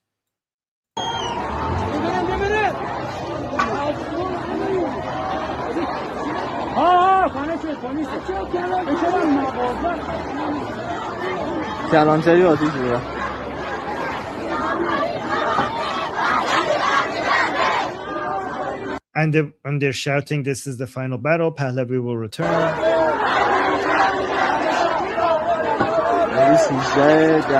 So I have a lot of videos that Sohail sent me. When can I show them? Yeah, go for it. Listen, the floor is yours right now. The floor is yours. You have full control of the show. I'm just here to provide some commentary. So it's your show right now. So this is from the city. Well, thanks. Look at this one. Hold on. This is from Qazvin and the city of Qazvin.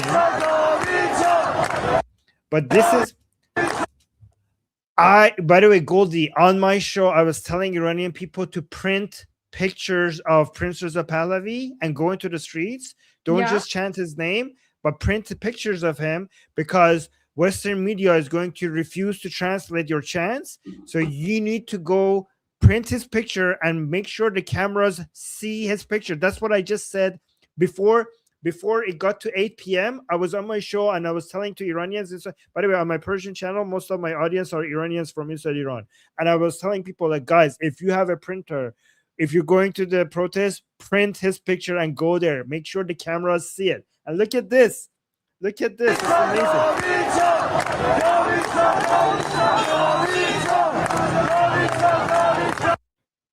So they're saying Javicha, Javicha, Javicha. And Javicha, guys, means long live the king. All right. So that was that video. Thank you so much, Sohail, for sending me that. And let me see what else Sohail sent me.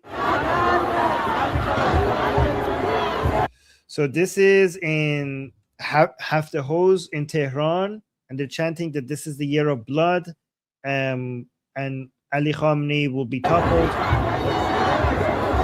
Armin, I have to make a call for 5 minutes, but I'll be here. I'm just going to turn off my camera, but I'm here listening. So just continue what you're doing. Okay, sounds good.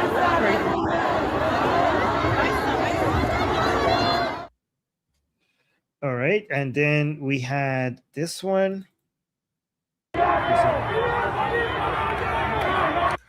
Guys, you see, I can't believe most of the videos are about Pahlavi. Like this chant that this is the final battle, Pahlavi will return. This has become the #1 chant.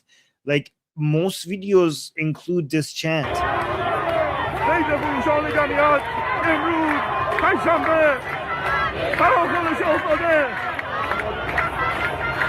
So the cameraman is saying, today, Thursday, the call to action by our prince.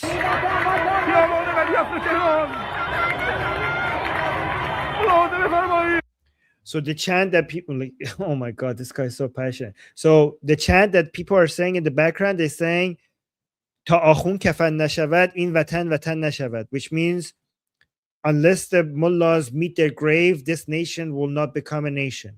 So the only way for Iran to become a proper nation is for the mullahs to meet their graves. That's the chant that you hear right now. Look at this guy. Oh my God, this guy is so emotional.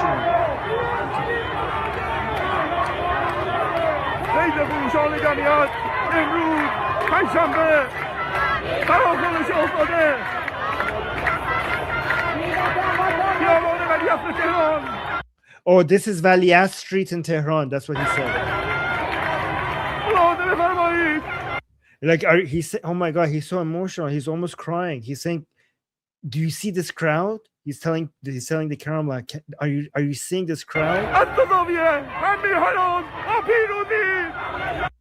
What? Oh my God.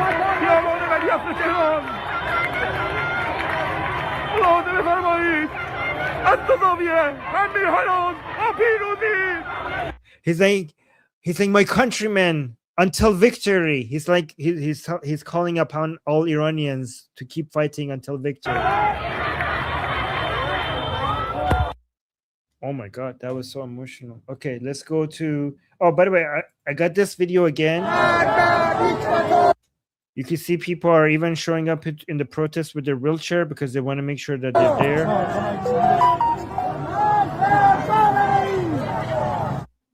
So even people with their wheelchair are showing up.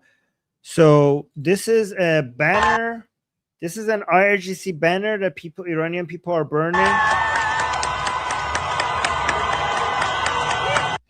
This is in Tehran. This is from later, just from a few hours ago in Tehran.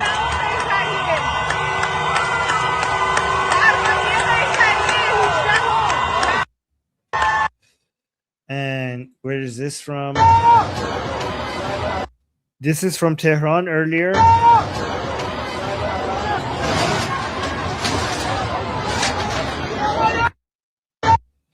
And then we have another video here. This is in Saodatabad.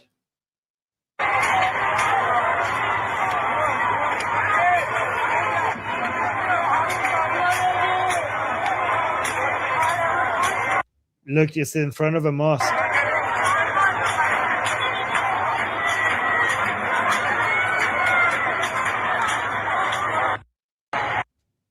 All right, and this one is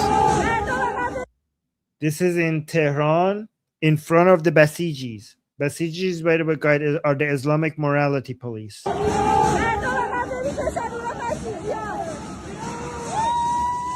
Okay, so they're basically going and attacking the Basijis, apparently.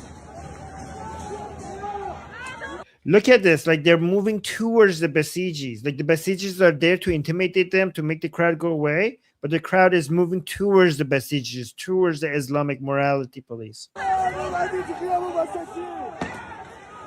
Whoa, look, what did he say? So look at the woman is pointing them. Look at, okay, let me actually translate word by word. So she's pointing at the Basijis. Guys, when I lived in Iran, you wouldn't do this to Basijis. Basijis were intimidating. You would run away from them. But look at these brave people. They're pointing at them and charging at them. And they're throwing stones at them. Wait, what did that man say? I want to hear. Like, why are you here? Like, you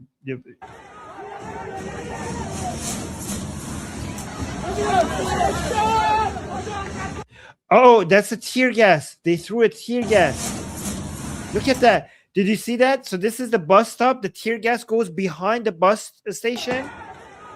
You see that? You see, it went like you can see from under the seats. It went under the seats. And now it's here.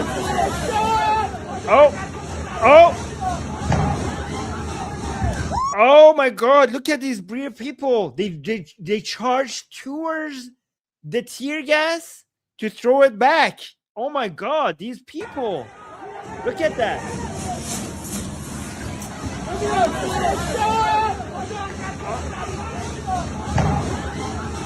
Oh my God. What? These brave people. I don't know if you should be touching that. What the hell? That is so brave. That is so brave. Like usually when if I see a tear gas, I'm like, oh shit, I'm gonna go try to find cover or run away. These people see a tear gas, they charge towards it so that they could grab it and throw it back. I don't know what these people, man. The balls on these people. What the fucking hell? Well, look at this one more time. I'm so impressed. I want to see this one more time. Guys, I don't know if you see it, but you can see the tear gas going from under the seats on the bus stop, and you can see it. Just one more time. See? There Whoa! Two of them charged towards it. Wow! I'm unbelievable. But by the way, guys, these were just from minutes ago from Iran. Okay, and okay, well, some people are guys. So Hail, if you could send me more stuff, that would be appreciated. I see Iran International is posting more stuff as well, but I still have some more. Hold on, guys. They cut the internet in Iran, so I'm seeing that the Manoto network is not posting new videos, and I think it's because the internet is cut, so less videos are coming out from Iran. This is from Boucher. So they're shouting Javid Shah, which means long live the king. Javid Shah, Javid Shah, Javid Shah. Javid Shah, Javid Shah, Javid Shah. Boucher. Payande Iran Javid Shah. He's saying Payande Iran Javid Shah, which means long live Iran, long live the king. Armin, so you said Manoto is slowing down. Yep. Let me check the other two accounts, because there's two really good accounts. There's one that's Etelaf. Like I said, Etelaf is a good account. Iran International is still posting videos. Oh, are they? Manoto has Okay. stopped. Yeah. Because Manoto has stopped. there's Etelaf, and then there's also Live News Iran. Those are two really, really good OSINT accounts that I've been following for a long time. And they usually like post videos before it gets to Manoto or Iran International, and they've actually been really good about it. But urgent. 9 minutes ago, Prince Reza Pahlavi posted a new message. Okay, let's go to that. Okay, let's zoom in. Wait, let me make us smaller. Give me a moment here. This is new. Okay, wait. Let me just fix the screen here so I don't have to go back and forth. Before you do anything, let me just double check. Okay, perfect. All right, go. Okay, so this is from 20 minutes ago. The prince, new statement from the prince or the king. So Prince Reza Pahlavi saying, millions of Iranians demanded their freedom tonight. In response, the regime in Iran has cut all lines of communication. It has shut down the internet. It has cut landlines. It may even attempt to jam satellite signals. Jesus Christ. And They've it cut continues, landlines. Oh my God. what the hell? I want to thank the leader of the free world, President Trump, for reiterating his promise to hold the regime to account. It is time for others, including European leaders, to follow his lead, break the silence, and act more decisively in support of the people of Iran. I call on them to use all technical, financial, and diplomatic resources available to restore communication to the Iranian people so that their voice and their will can be heard and seen. Do not let the voices of my courageous compatriots be silenced.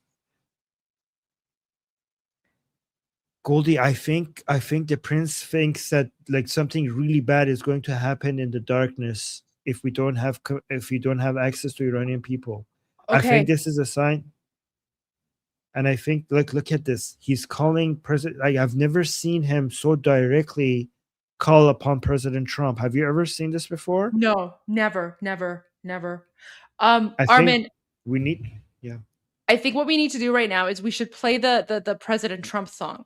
The President Trump song that Iranians made that's gone viral on social media. It was generated, like, it was made with AI. But Okay. it's a very good song, and I think this is a good time to play this while we try to maybe look at like news or get news or whatever, because this is huge. This is big. So let me just play this song. It's about 3 minutes long, but it's a banger. Okay. It also shares the message. Okay.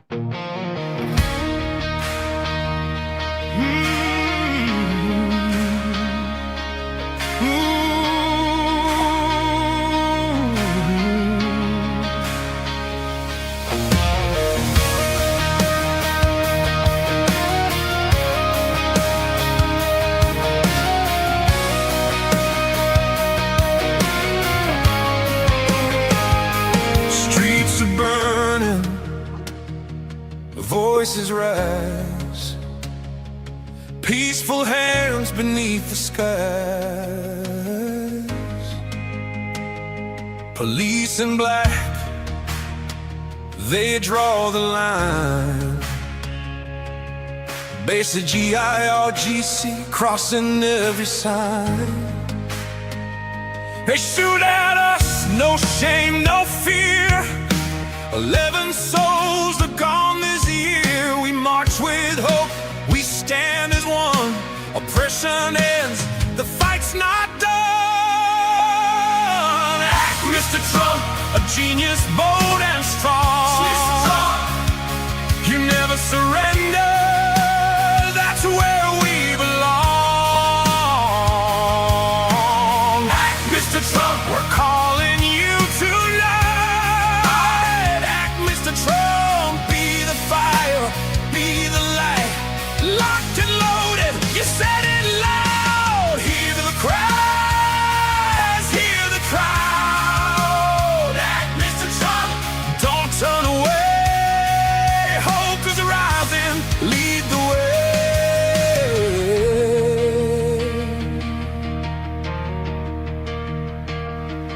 We don't ask for war or trades, just freedom breaking. They beat us down, they steal our breath. Khamenei regime survives on fear and death. The world is watching, time is now. History waits for your vow. From Tehran streets to every land, we reach for the steady hand. Don't let Democrats rewrite you out. Don't let them say track always chickens out. Act, Mr. Trump, a genius, bold and strong. You never surrender, that's where we belong.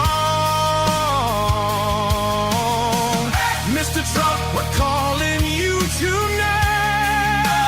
Act, Mr. Trump, be the fire, be the light. Locked and loaded,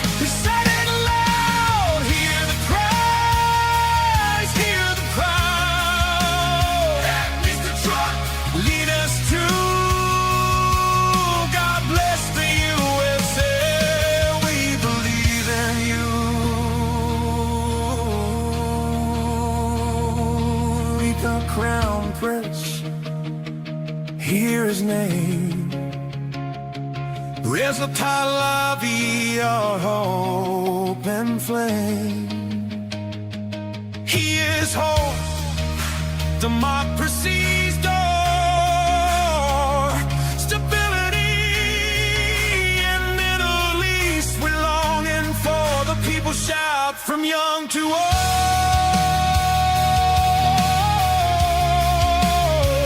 One leader, brave and bold. Friendship, peace, a future free. That's the iron we want to see. Breathe life for BB, let him stand. USA's where you're hand in hand. Strength agrees and clear and true. A safer world starts here with you. Iranian, say it loud and proud. We love you, Trump, above the crowd.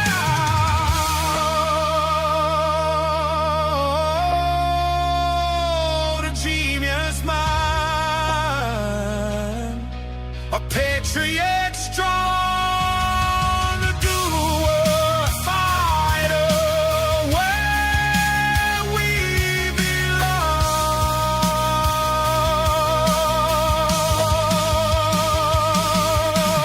Act, Mr. Trump, history calls your name. Act, Mr. Trump, light the flame from broken streets to freedom strong. A new dawn comes when red, Mr. Trump. So I was actually wrong about this, and I apologize. This is not AI. This is a real song. So guys, if you want to look it up, his name is Barbod. There you go. It's Barbod Act Mr. Trump. So there you can find the song. But yeah, I just wanted to share that with you all. So let's go back to the message of His Royal Highness from 20 minutes ago, right? Yeah. So do you want to repeat this message now, because this is like, I've never seen anything like this before. Yep, especially it seems like the prince really needs President Trump's help. Like, it seems like this is because he promised he will help, and I don't think he would post this message unless it was necessary for Trump to do something right now. So again, the message is: millions of Iranians demanded their freedom tonight. In response, the regime in Iran has cut all lines of communication. It has shut down the internet. It has cut landlines. Holy shit. It may even attempt to jam satellite signals. I want to thank the leader of the free world, President Trump, for reiterating his promise to hold the regime to account. It is time for others, including European leaders, to follow his lead, break their silence, and act more decisively in support of the people of Iran. I call on them to use all technical, financial, and diplomatic resources available to restore communication to the Iranian people so that their voice and their will can be heard and seen. Do not let the voices of my courageous compatriots be silenced. So guys, please, whatever you could do, try to amplify this message, and so that Trump feels that he is like he could help the Iranian people right now. Tell them Trump has promised already that at this moment exactly he will come in and help. So we need all of you to amplify this message. Amplify this message. By the way, Goldie, can I share this video again that I tweeted? Right. Listen, we're gonna be resharing a bunch of things because there's so much information out there. We have over 43,000 43,000 people watching us. So just like our news channel, I guess, is actually better because we don't repeat the same thing every 5 minutes. Like, so the stuff we're like sharing now is something we shared like 5-6 hours ago because we've been literally going for 8 hours. So Armin, go ahead. Like, let's reshare some of the most critical messages. I also actually have a message by Lindsey Graham. He tweeted this a couple hours ago. I'll send it to you as well on WhatsApp so you can share this tweet as well. But yeah, let's go through some of the new message or old messages. Go ahead, Armin. The floor is yours. Yeah. Okay. So this is a video that was sent directly to my Telegram account from these two people inside Iran, and this got already 7,000 retweets because a lot of other people downloaded it and shared it on their own accounts as well, because this resonated with a lot of people, and it also shows a unity between the Iranian people, United States, and Israel at the same time, while calling King Reza Pahlavi at the same time. And I think this was a way to demonstrate how much Iranian people appreciate both America and Israel. So let's just listen to this. This is a historic moment. The descendants of the liberators of Normandy have once again stood alongside an oppressed people fighting for freedom, facing the world's axis of evil. From Iran. Thank you, Trump and King Reza Pahlavi. Thank you, Bibi and Elon Musk. Javid Shah, Payande Iran, Am Yisrael Chai. And then I also posted I got another video sent to me from Iran. That was this video that I posted. They sent me these videos from inside Iran to post so that you could hear the Iranian people wanting both Trump and Netanyahu to help them. So let's listen to this as well. So actually, let me translate that. It says, from Iran, I say that our representative is our Crown Prince Reza Pahlavi. I thank Mr. Trump and Mr. Netanyahu for their support of the Iranian people. We, the people of Iran, love all the people of the world, especially the people of America and Israel, and we simply want to live in peace, tranquility, and freedom. So let's listen to that. از ایران میگم که نماینده ما شاهزاده رضا پهلوی از آقای ترامپ و آقای نتانیاهو بابت حمایتشون از مردم ایران متشکرم. ما مردم ایران همه مردم دنیا خصوصا مردم آمریکا و اسرائیل رو دوست داریم و فقط میخوایم در صلح و آرامش و آزادی زندگی کنیم. پاینده ایران. So the reason why I'm replaying these messages to you guys is because right now is the moment that we need that help, either from Mossad, from IDF, from Trump. And again, we're not talking about doing the revolution. We're not talking about boots on the ground. We're not talking about sending the Delta Force or anything. We're just talking about just anything that would scare away, anything that would scare away the anti-riot police, the regime forces, anything, especially anything that could bring back communication to the Iranian people. Anything like Elon Musk, especially. I mean, he did already make the satellite, Starlink access free. So I don't know what else he could do. But Trump, especially, Trump more than anybody, because he specifically promised that he would protect the Iranian people if the regime starts shooting at them. So I don't know what else we need to do to get this to his attention. But I don't know. Do you have any ideas? So many in the live stream were asking about where to find the song, the Act Mr. Trump song by Barbod. I just posted it on my X account. I'm putting the link to my X account in the YouTube live stream chat. So if you want to see the song, that's where you go. I also want to say that right now there are 39,000 people are watching us right now on X. So my request to the 39,000 people who are watching us right now on X, please help us. I just posted the link. It's there on my profile. Okay, there's 39,000 of you.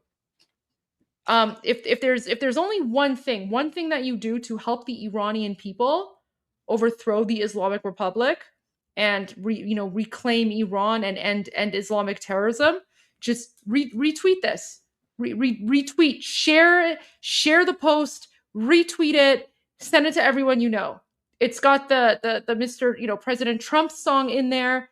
I've retweeted here. Let me just show you guys. So my gosh.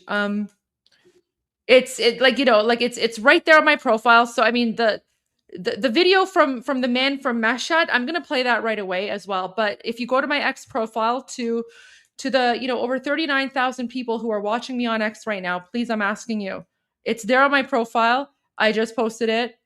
Just like it, retweet it, please. Like it, retweet it, tag President Trump, tag everyone, because it's literally now or never. The Islamic Republic is murdering innocent Iranians. They're not going to go down without a fight.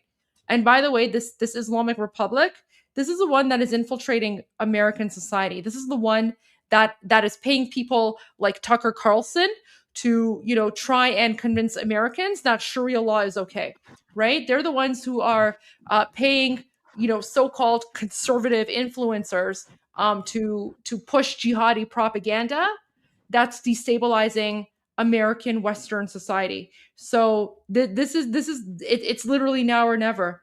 And I want to share this video from the man from Mashhad. We played this earlier today, but guys, just listen to this, okay? It is literally a war zone. It's a war zone in occupied Iran right now.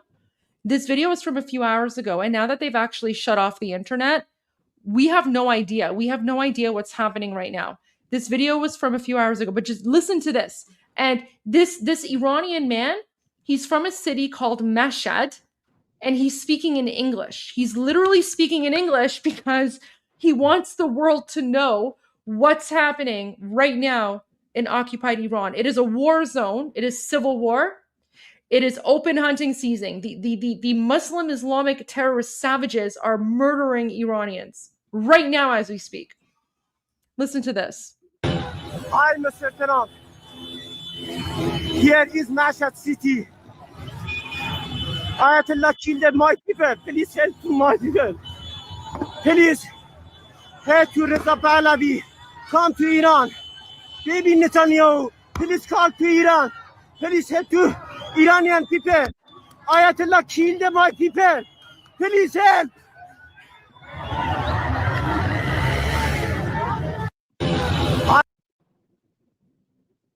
That is crazy.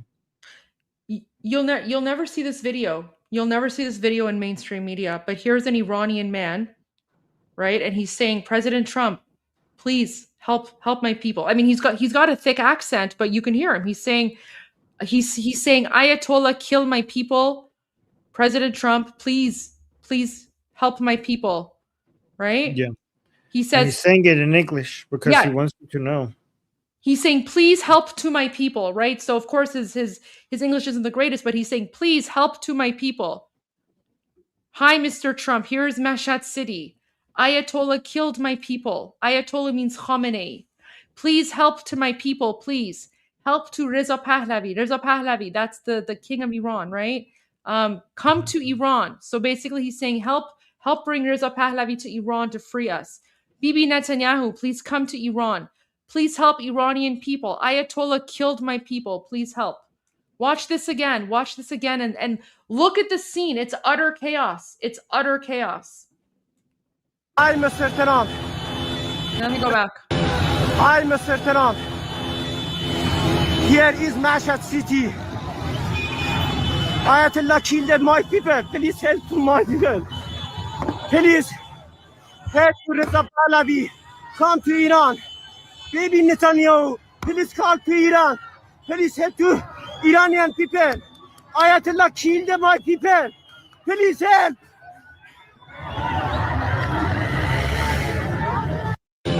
Hi, Mr. Trump.